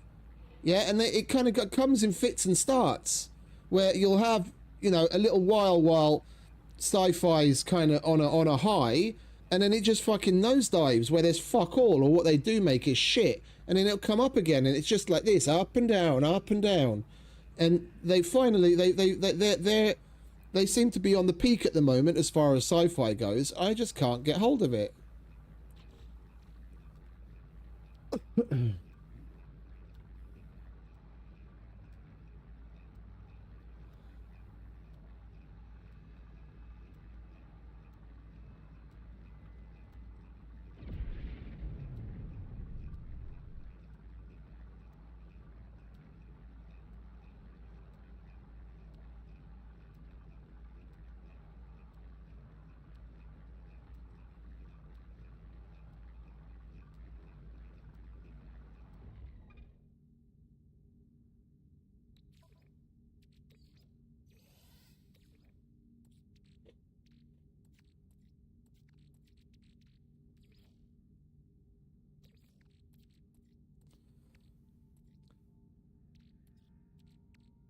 It is kind of a shame.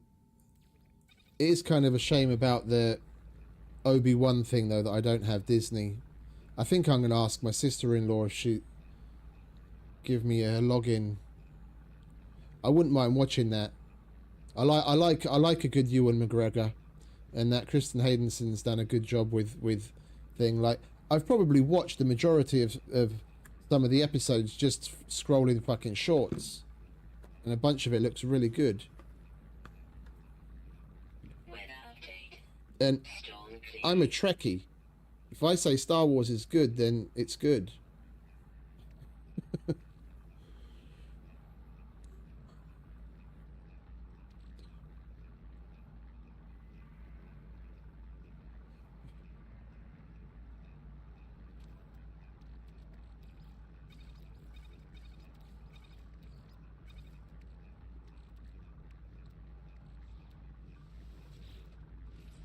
Technology prepared.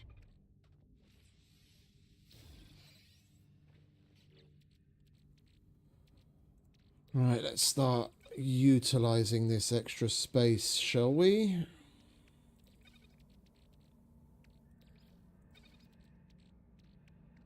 Stuff that we actually want to kind of hold on to.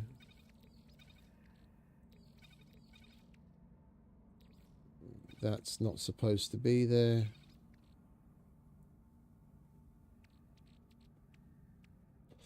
There's one particular. Oh, I've even forgotten the line. I'm just gonna like paraphrase it, but there's one thing when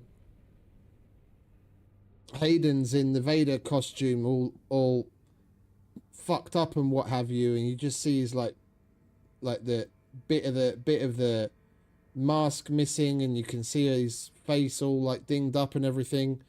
And then there's a line from, I can't remember what the line is from Obi-Wan.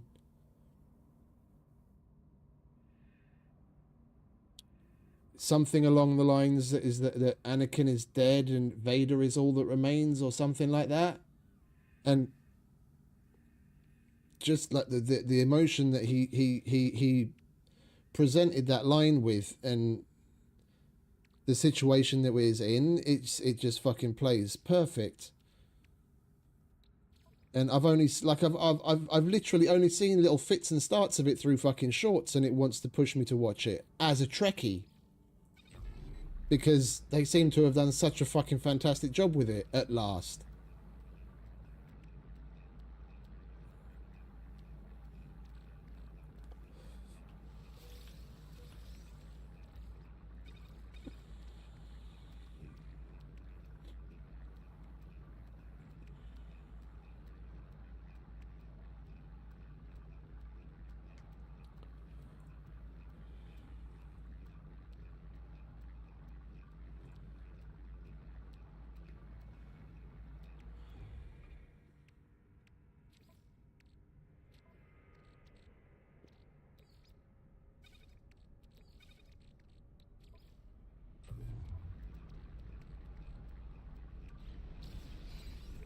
Okay, let's check for mirrors and then move on.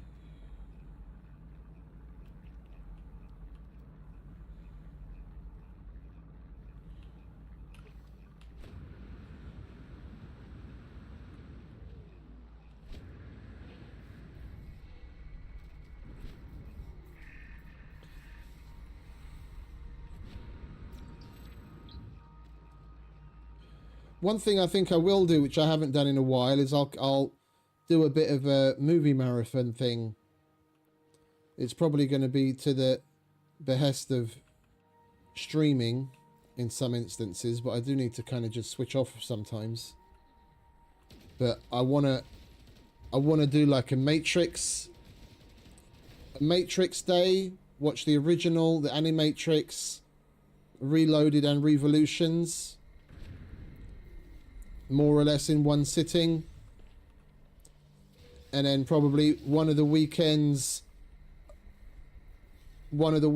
I'll stream significantly less on like a Saturday and Sunday, and then do Star Trek movie marathon, starting with the original motion picture all the way up until what the fuck was the name of the last one with the TNG guys? Not Nemesis, the one after that. I can't remember the name of it. There's a lot of movies there. There's a lot of movies there. No, I don't need more of those. What am I doing?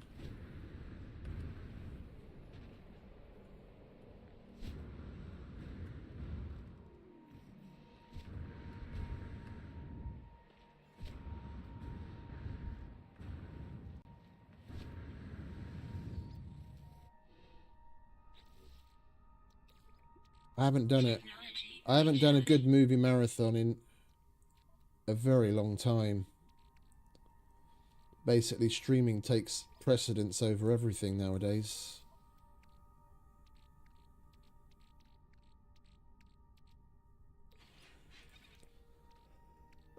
I kind of need to go home and clear this up.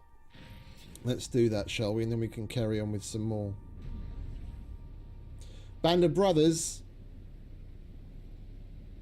That is, yeah, I've got the box set of that kicking about somewhere. My brother bought that for my dad. I haven't watched that in a very long time.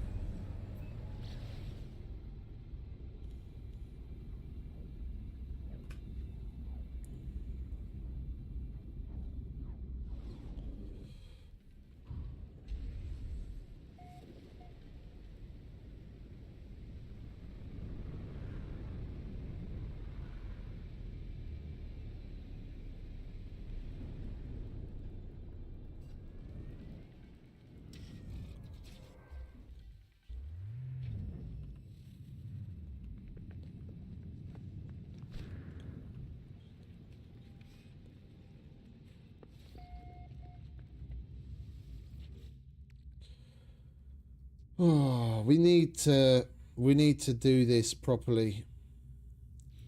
We've got all of these sitting here now. I need to name them and organize. All right, we're going to put Descent up here.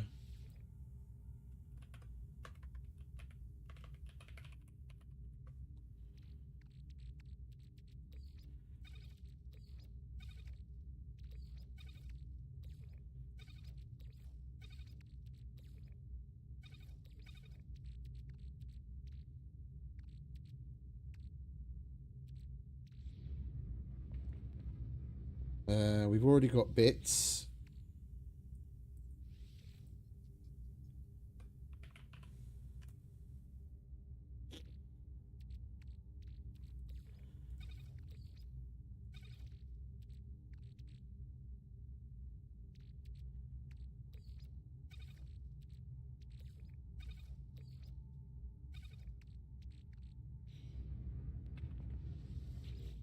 All right, this is going to be... We'll leave this as HV, and we'll move the lower tiered stuff out. No free slots in suit inventory. High value.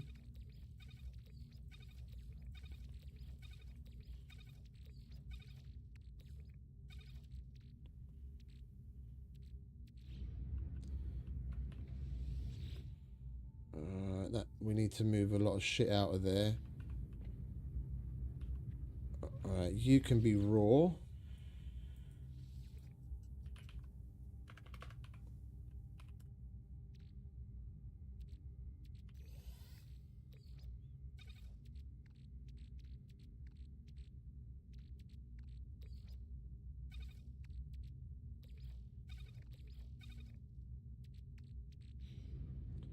You can be crystals and bowls.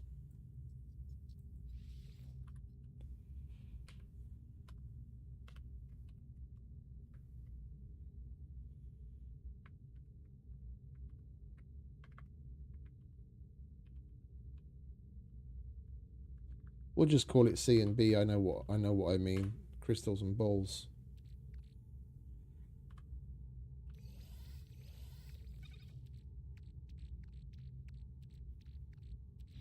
Weather warning. Incoming storm.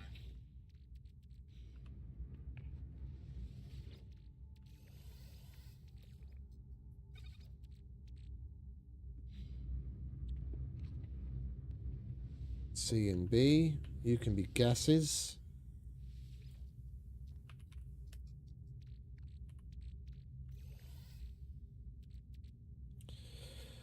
We'll put deuterium in here as well.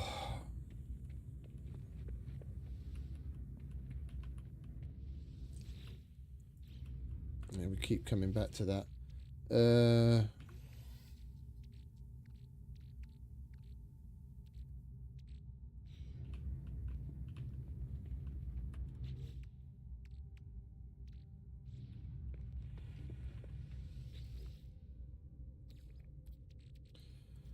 We might as well process this shit here while we're just faffing about in a box.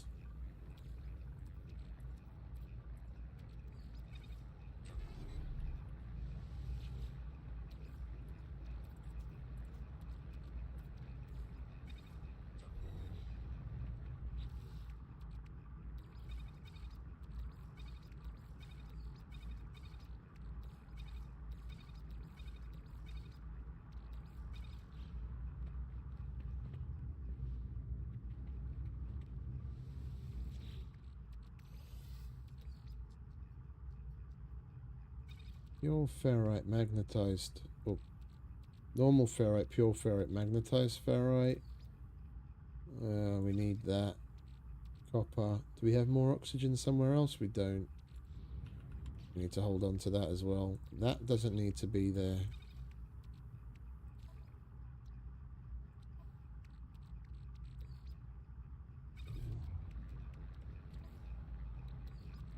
Technology recharge.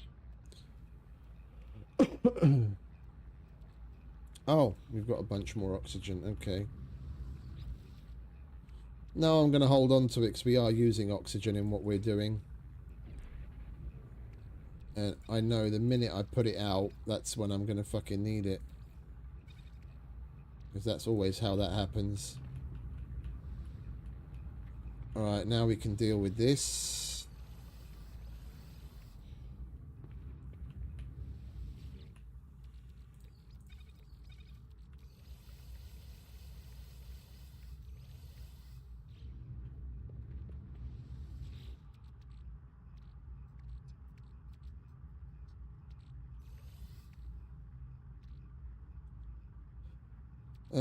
This is going to be the trade box, and then we can leave the vast majority of it there. We just need to take out some little bits and bobs. Like that.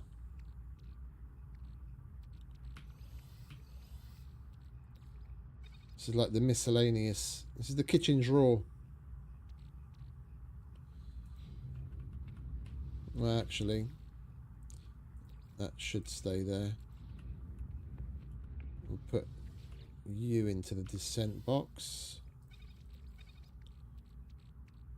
And you. That's supposed to be in the trade box. Descent. That can stay there. Weather update. Storm Yeah, clearing. trade items, weird items, contraband items.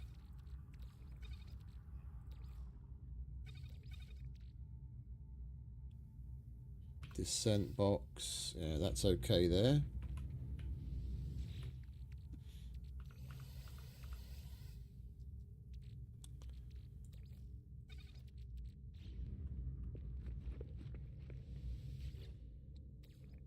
Technology recharge.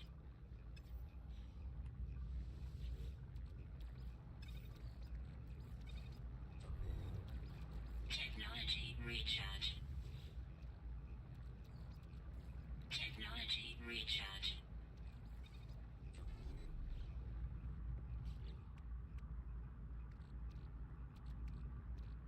Right, that we sell. That we don't need. Oh, hang about. Do we have any of those in the ship? We definitely don't need that many of these in the ship. Right, 3 is enough. We've got a quad servo. Got crystalline heart. Don't need that many hard frame engines.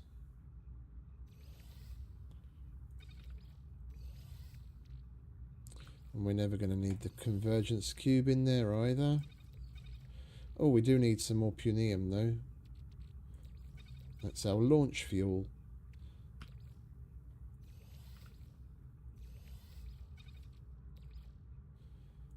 That's a trade good.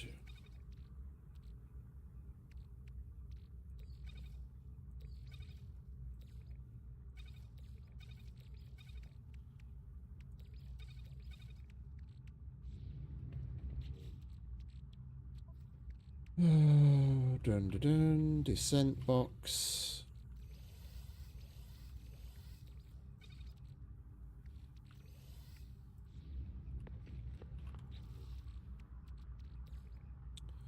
We'll hold on to some of those because we can use that elsewhere. Trade. Should probably put that in there as well.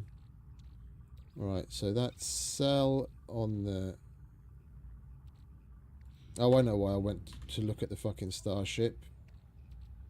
We don't have any of those in there. Right.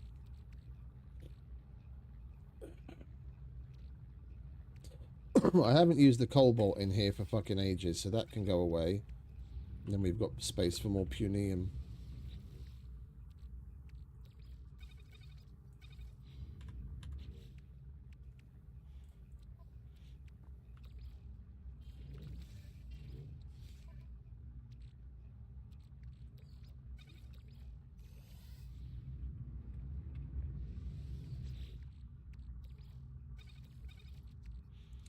Better.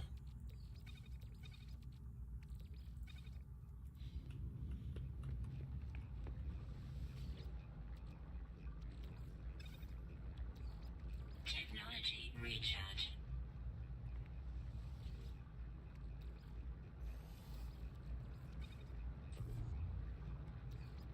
Technology recharge.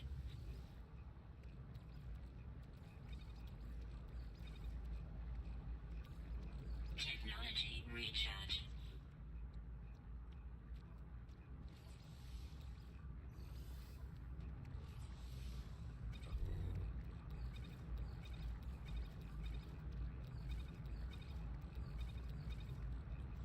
And the void motes we can put away as well, because we're not going to need those for a long, long time. There they are.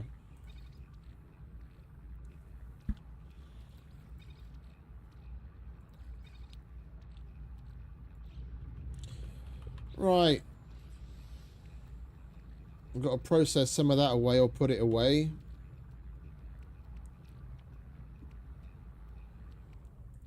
And then we're looking alright. Technology recharge.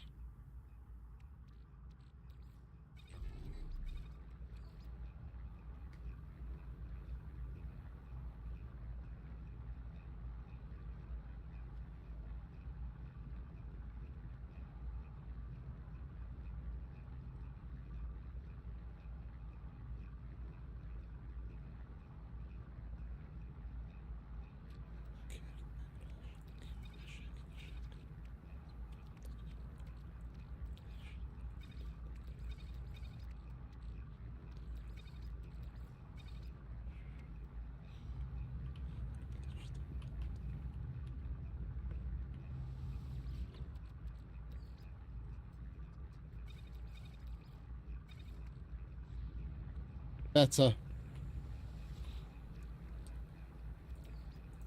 Now we might actually be able to make heads or tails of what the fuck's going on in our inventories. Technology recharge.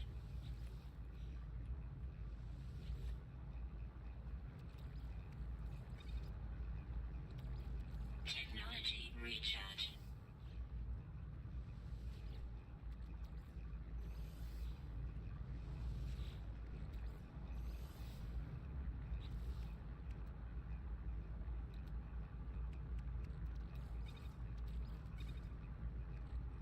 Weather warning. Incoming storm.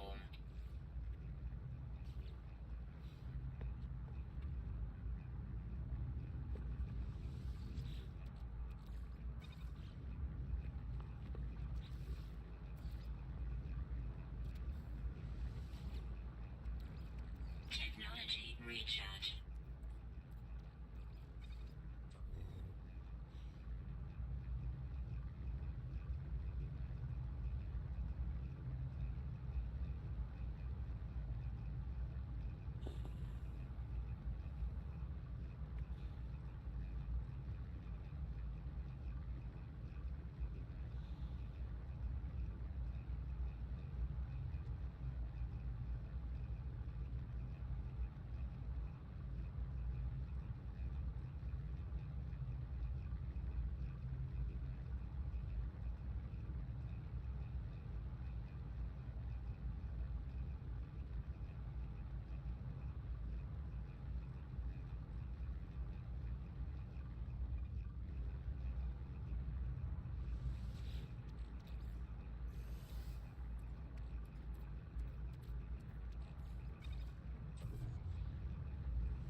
The fact that stack sizes are so small, like, compounds the problem in its own extra ways.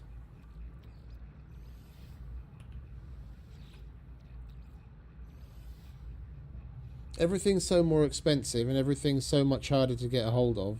But then, even if you do get hold of a significant amount of something, then the processing of said thing takes even more time than previously, because the stack sizes, even in the machines where you do the processing, is significantly reduced. It just massively compounds everything. I'm gonna do this. I'm not even gonna dare think about making a mold farm not next to these fucking stack sizes. I'm gonna do this, and if we ever need significant amounts of nanites, which we are going to need, I'm just gonna fucking kill sentinels. I'm just gonna murder the fuck out of a lot of sentinels. I'm not gonna do this. I can't stand this. Like, I can get through a little session here and there to, like, clear up an inventory, get rid of an excess of something, but to do this kind of thing on the regular as your mainstay way of getting something, this would drive me absolutely fucking insane. And people go out of their way to make better, you know, supposedly great mold farms just to sit at a fucking refiner and do this to get nanites. Well, I could... What's wrong, game? The amount of time that we've spent doing this now, just to process away these materials to get a handful of nanites, in that time, I probably could have killed enough sentinels to have around 30 salvage glass, and then I'd have like 3 or 4 stacks of upgrades to sell, and I'd have like 4 grand's worth of nanites, while over the same course of time I'm getting maybe 1,000, and I'm driving myself up the wall by having to go do this all the time. Technology recharge.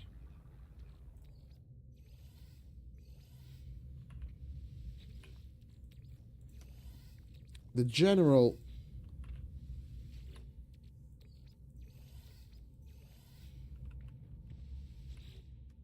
like people's obsession with making mold farms and processing these things to get nanites as like a primary way of doing things, I just seriously don't understand. Do they not see the light, that there's better ways, that you don't have to churn your way through something like you're a factory worker at fucking Foxconn ready to throw yourself off of the top floor?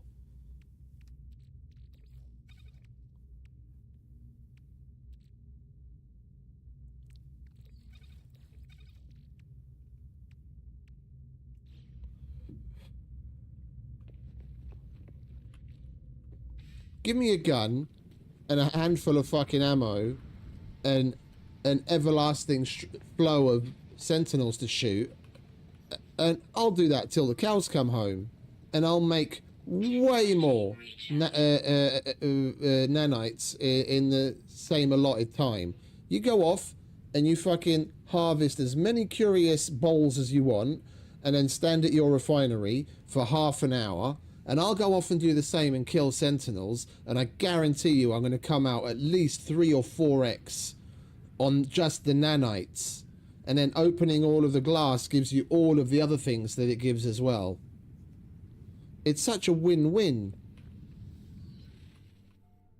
Why on earth would I want to refine nanites?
As long as the storms here aren't too bad, this might be another viable option.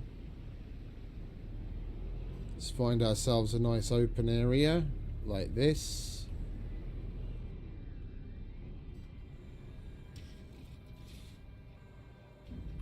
Kind of wish I could summon my exocraft. I could use it as storage. Alright, where are you, little fucker? Go bring your friends. This is going down.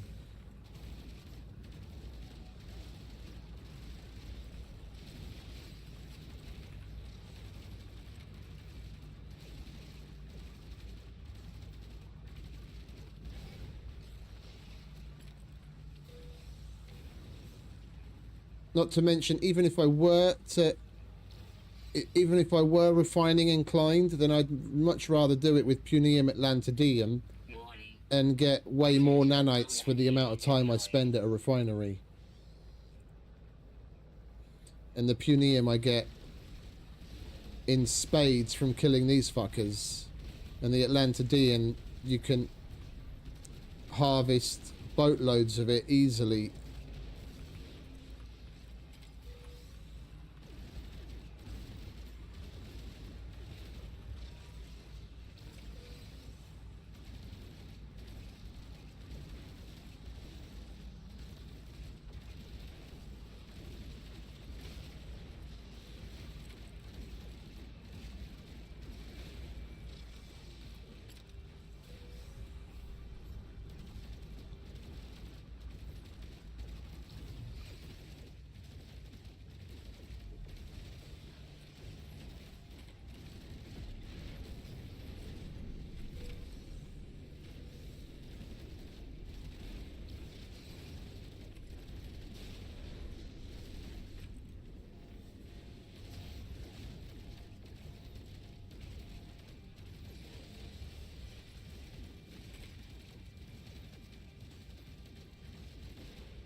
Sentinel force.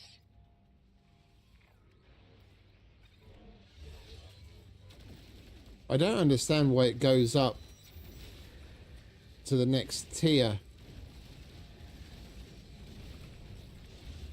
It should stay at the same level, basically indefinitely. That might be something that they've got baked in permadeath or something.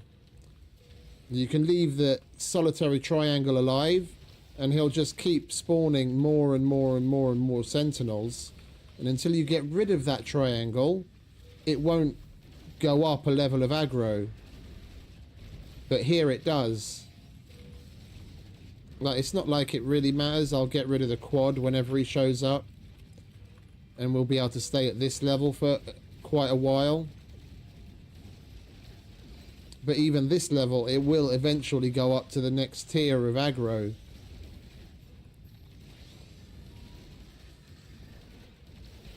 When in survival and normal it doesn't.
Do you mind? I'm crafting here.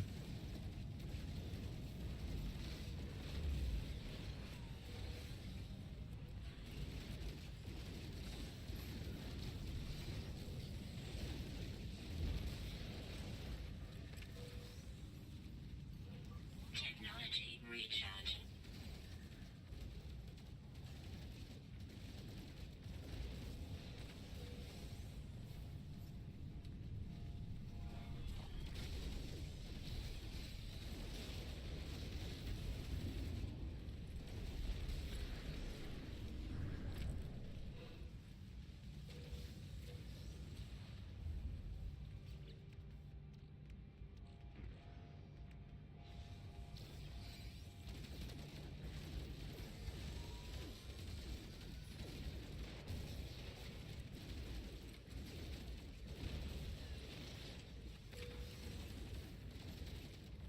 Go away.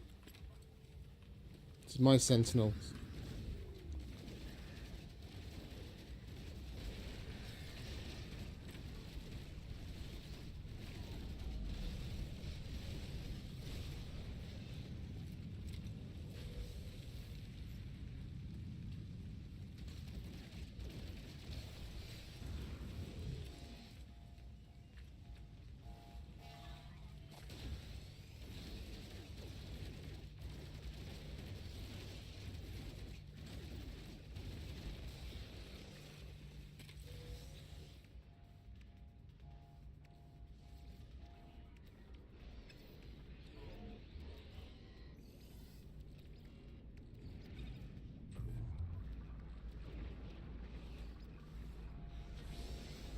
What are we missing now?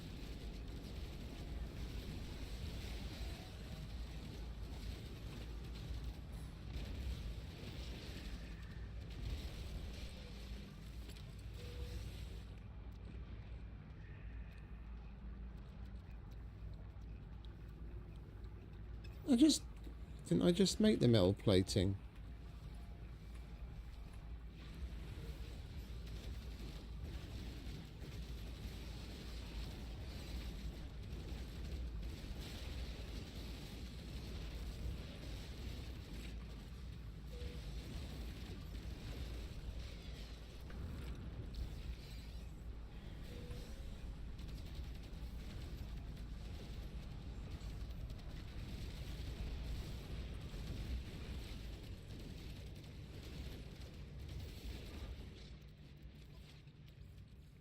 Technology recharge.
We got a bit of glass.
Oh, you're here, are you? My bad.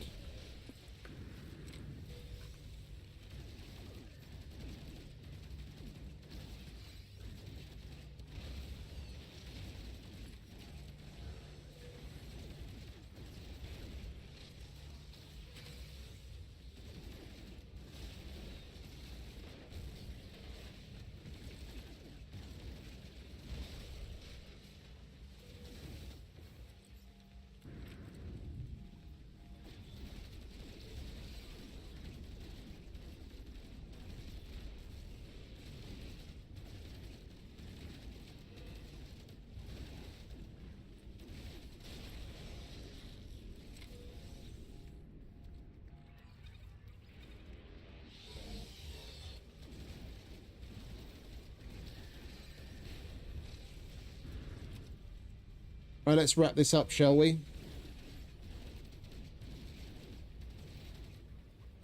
I want to go home and open our presents.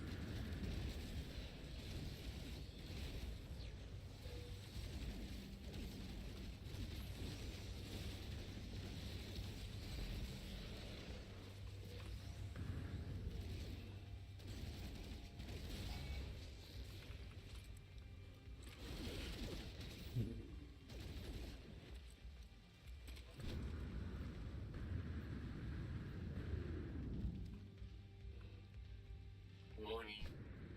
Sentinel walker detected.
Warning.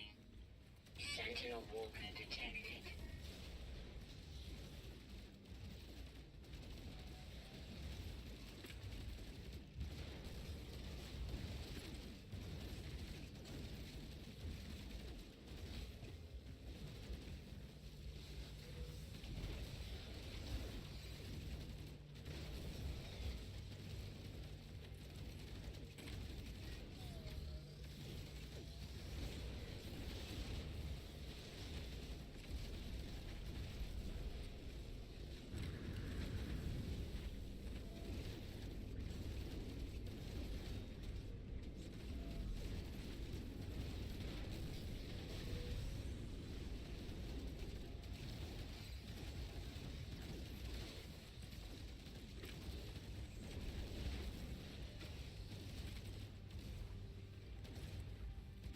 You need to stop shooting that big laser, mate. Yeah. I'll be with you in a minute.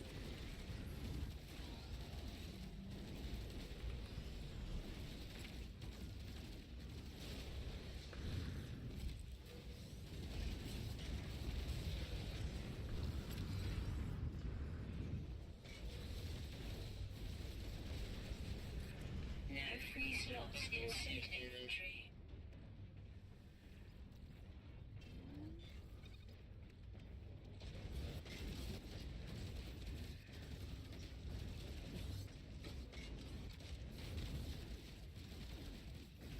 You don't need to be walking around. Walking around's overrated. Stay.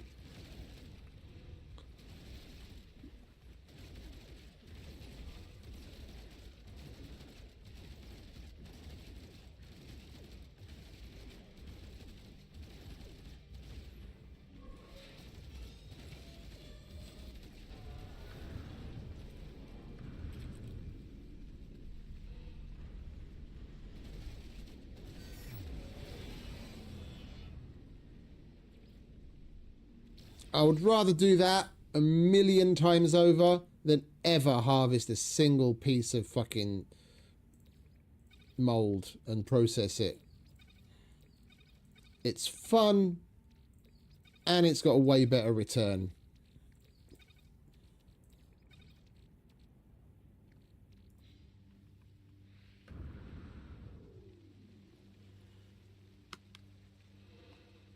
And this is permadeath. Day 4. And I'm already strong enough shield-wise and hard-hitting enough gun-wise to do this as a breeze.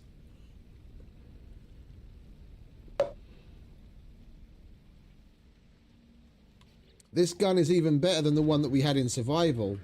I really lucked out on the good combination of upgrades.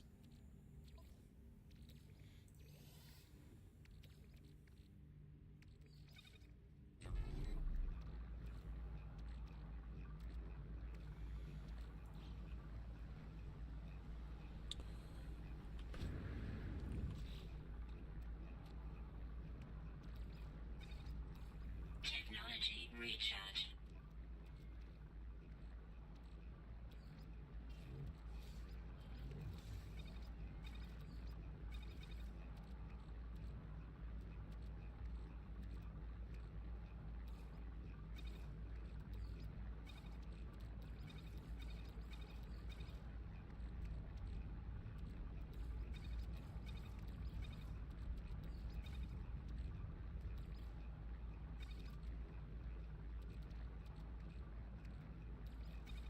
And then we'll fill that with iron. Right. We might as well go to the sentinel pillar. There's no point in leaving a perfectly good multi-tool to go to waste. We'll pick that up and if it's shit we'll scrap it.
Where'd the terminal go?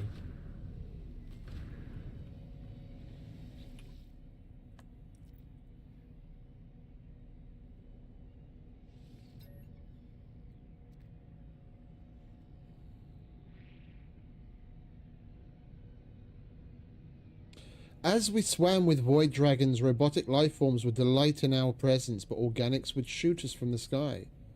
But we had no fear of death. We knew we had never been alive. Interesting. There is no spoon.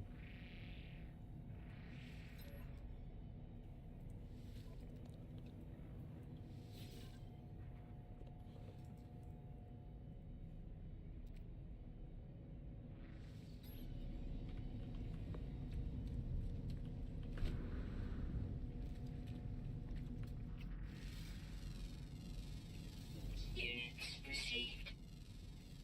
Units received.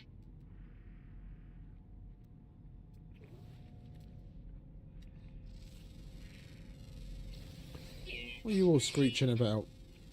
Units received. The fuck are you? Is that the horror version of Shrek? Holy shit, what are you?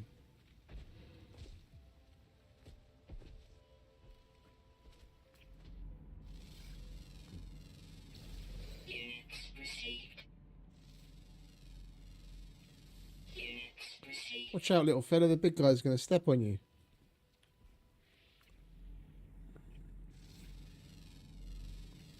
Units received. Units received.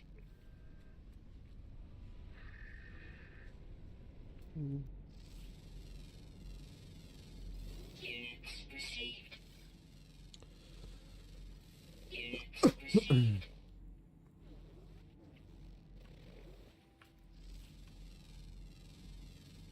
Units received.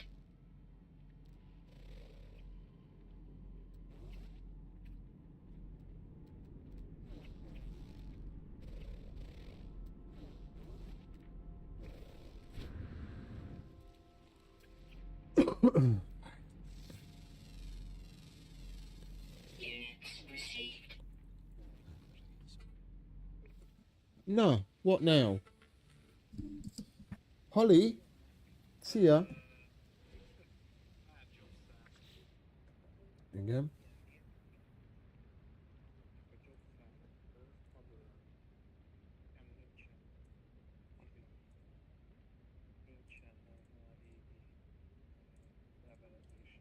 Hát nekem se lesz, mert olyan tömény, megnézem, semmi baj, de nekem se nagyon lesz, mert olyan töménytelen mennyiségben jönnek ezek az e-commerce levelek. Időről időre én shift delete-tel törlök, hogy egyáltalán működjön az Outlookom. De milyen 23-24-esek? Az mi?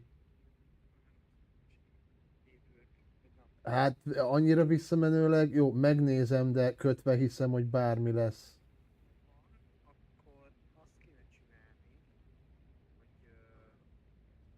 3 dolgot kéne, 3 kötelezettséget. Azt, hogyha van ott, Igen? meg kéne nézni, hogy el lettek küldve a vámnak. Uh-huh. Ha el lett küldve, akkor azt, amikor elküldjük a vámnak, azt kell betovábbítani a csoportra. Jó, átnézem, de kötve hiszem, hogy meg lesz. Na, inbox van learchiválva nálam, visszamenőleg. És az archívokba keresse. Aha.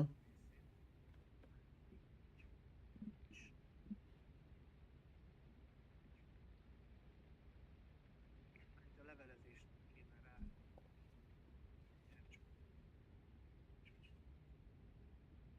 Továbbítani a csoportnak, utolsó levelet.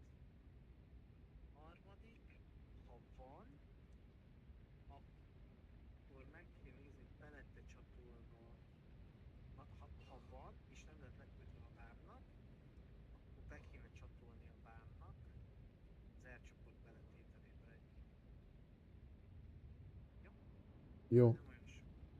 És nézd meg, mert én végignéztem most 9-et, és ezeket Jó, ránézek. Köszi, csá. I had a feeling they'd reach out sooner or later, but I just don't get it sometimes, never mind.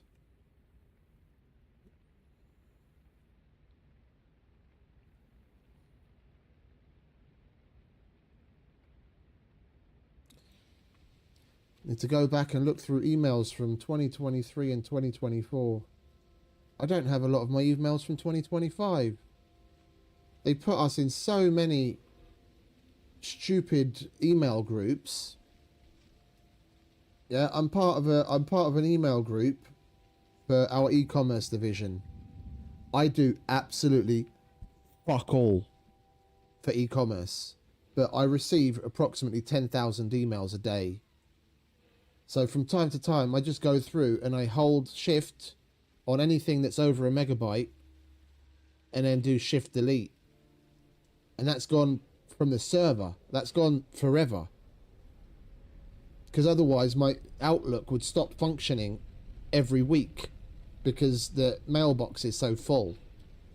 But you want me to look for mails from 2023 and 2024? Yeah, I'm really gonna find those, aren't I?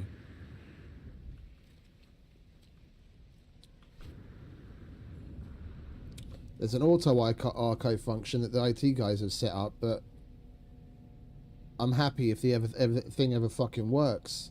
Just about like 6 or 7 times out of 10 when I go to search anything in the archive, the fucking thing doesn't want to open, let alone let me search something. And even if it does open and I search, and I can never fucking find anything.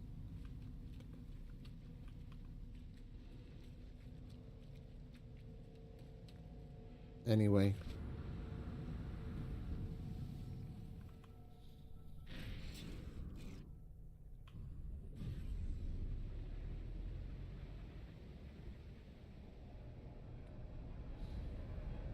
But when I sit, I'm not going to touch my work computer as of about 7.5 hours from now until January the 5th. I'll go back to this computer and I guarantee you there's going to be somewhere in the range of 100,000 emails unread.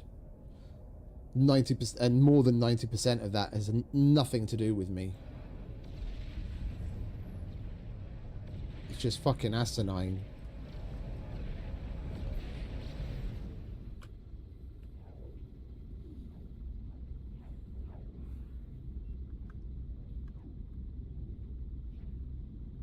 Well, I did a big delete yesterday, and just looking over, and by yesterday I mean before I went to bed today. What's that? 7, 9, 1200. So I did a big delete about 12 hours ago, and now I've already got 2,000 more emails.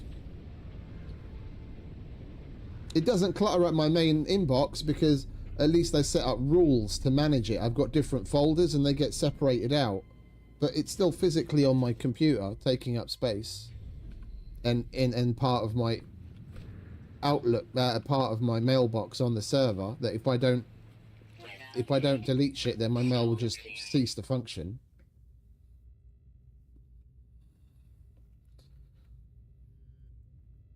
Alright, I'm going to have to take a moment and do this. I told him I would. I'm a man of my word. I can guarantee you I'm not going to find anything, but let's give it a whirl, shall we?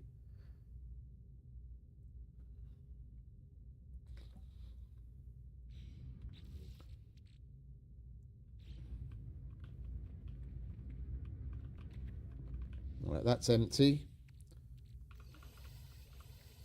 We'll dump that in there.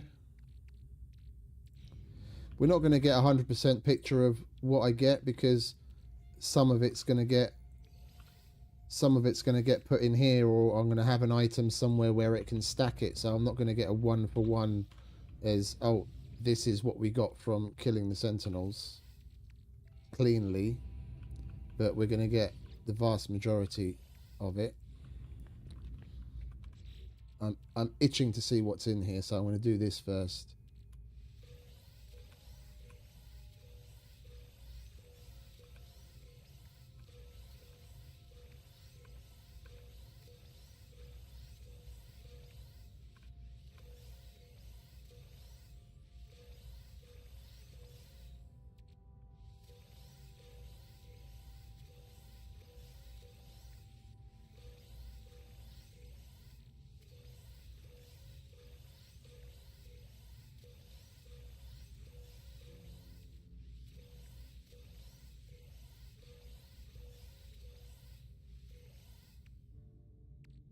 So we already had that one.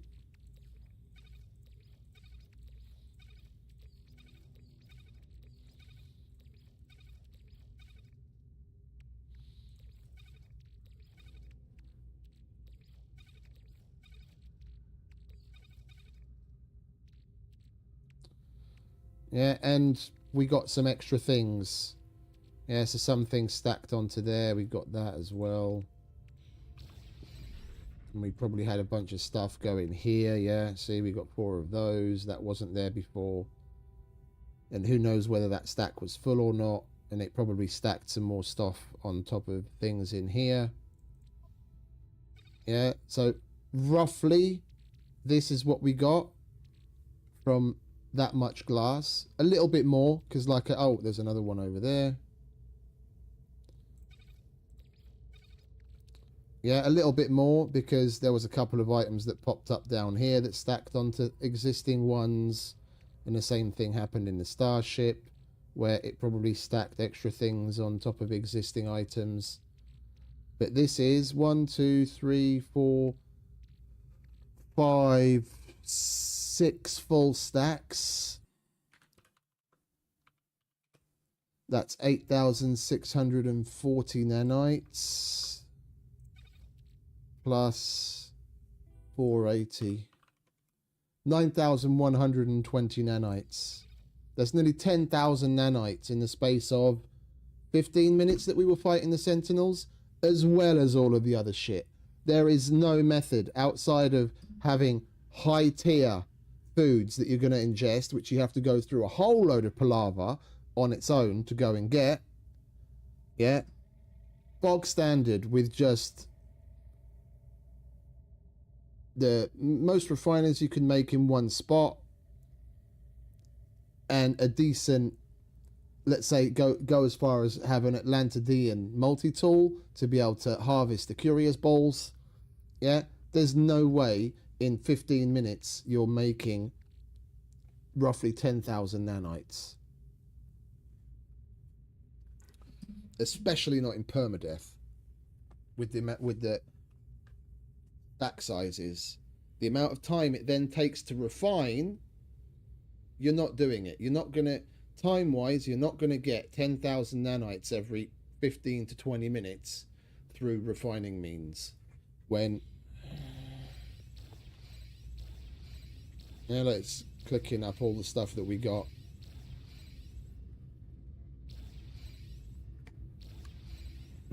Weather warning. Incoming storm.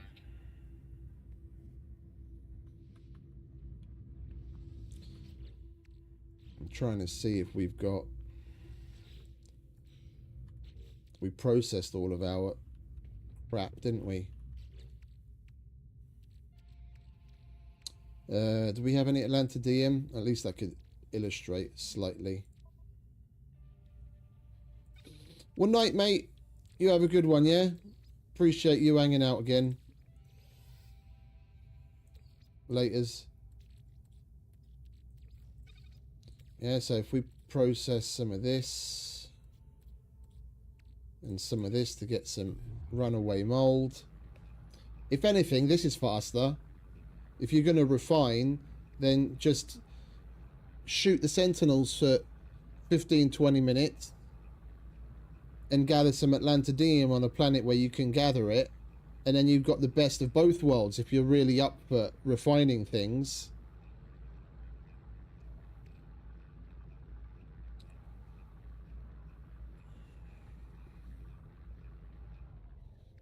Yeah, 150 runaway mold in permadeath, because that's the max stack size, in 45 seconds.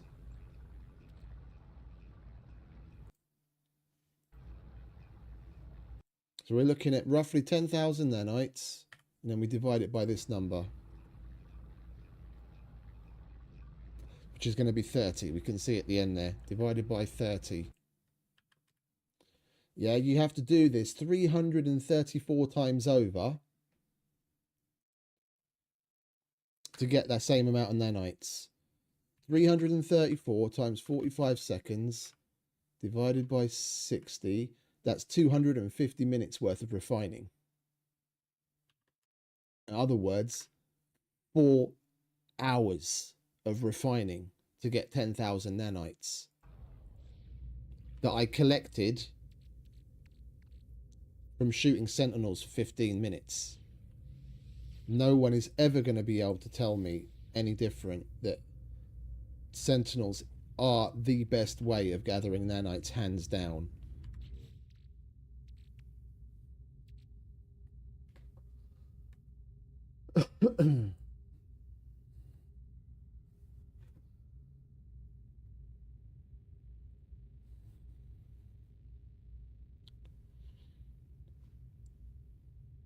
All right, let's have a look. 11790.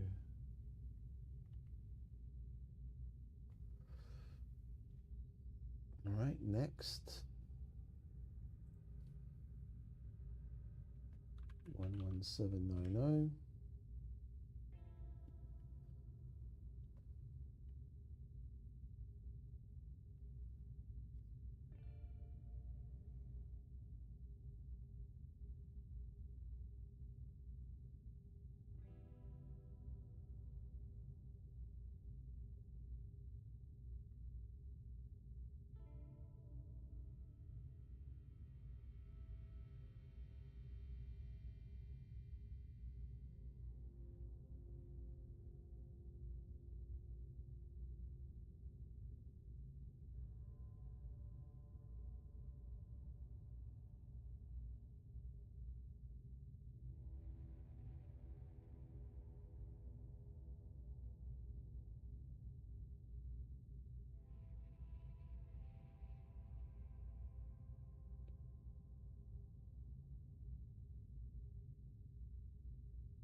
Ja.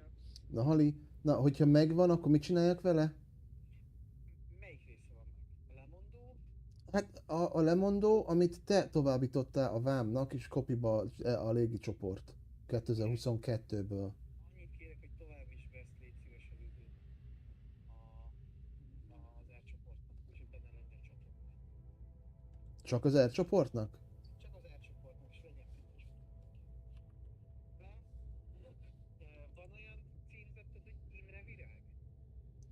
Ha Hát beírod esetleg? ismerős a név, de most nem tudom, hogy pont melyikre gondolsz. Ha ma elkattintok innen, akkor elveszik az, amit te megtaláltam. Storm clearing. Továbbítás? Igen, R csoport. És nézzük, Adó... hogy kijön-e az Imre Virágnak az e-mail címe. De ez a legelsőről van szó most. Pingom sincs, hogy milyen Imre virágról van szó, nem jön föl. Csak egy Ja, hogy úgy. Imre, virág.imre @hglog.com, igen. feldobja neked? Igen. Továbbíts már be akkor neki is. Jó, mert ő az, aki most ittatja ezeket a tanullemondókat. Jó. És ezek hiányoznak neki. Elcsoport is Imre Virág. Jó, mert ez pont egy olyan, ahol te küldted a vámnak. Megkaptuk az adólemondót, csatolva küldöm, és itt vár rátok az irodában. Azt írtad. Jó, de és akkor várj csak, hogy mert már közben összekavarodtam. Ha megvan, akkor R csoport Virág Imre, ha nincs meg, akkor nyilván nem tudok semmit csinálni. Ha, Csak a Facebook is. Tehát küld tovább az elcsoport. ha van róla szó adólemondónak, ha nem. Fordulhat az, hogy ugye elküldték neki, csak nem írták. És nem küldték vissza. Majd azzal holnap foglalkozunk, hogy kiszedjük belőle. Jó. Ha esetleg megvan az adólemondó, de nincs elküldve a vámnak, akkor kérlek küld le a vámnak, és akkor ugyanúgy tett hozzá az időre. Na most azt mondtad, hogy az R csoportnak küldjem. Akkor, hogyha megvan, és le is van küldve a vámnak. Ja, hogy úgy, jó. Megvan, és leküldöm. Akkor küldjem egybe. Jó, értem. Oké, jó. És leküldik az adó. Jó. Köszönöm. Köszi, csa. Szia.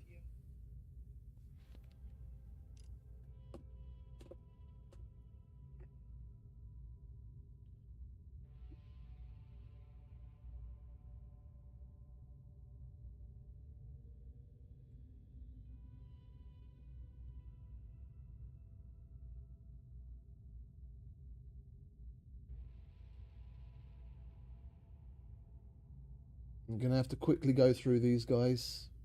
There's no two ways about it.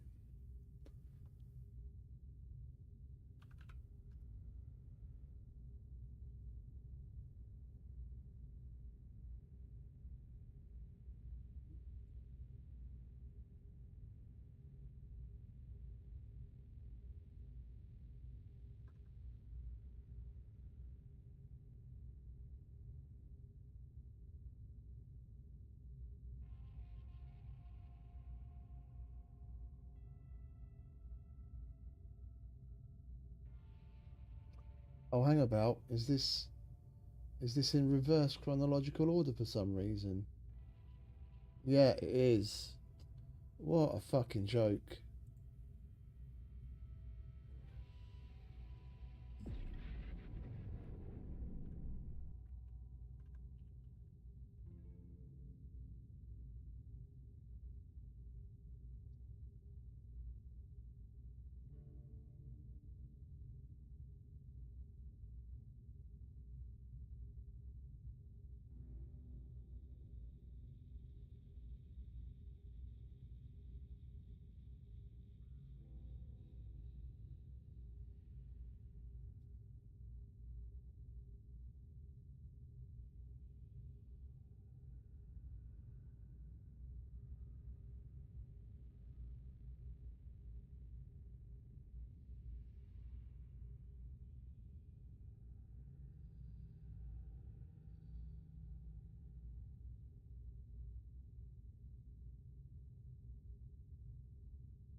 I think I'm going to call the stream at this point, because I'm probably just going to be sitting here doing this for at least another half an hour, probably an hour.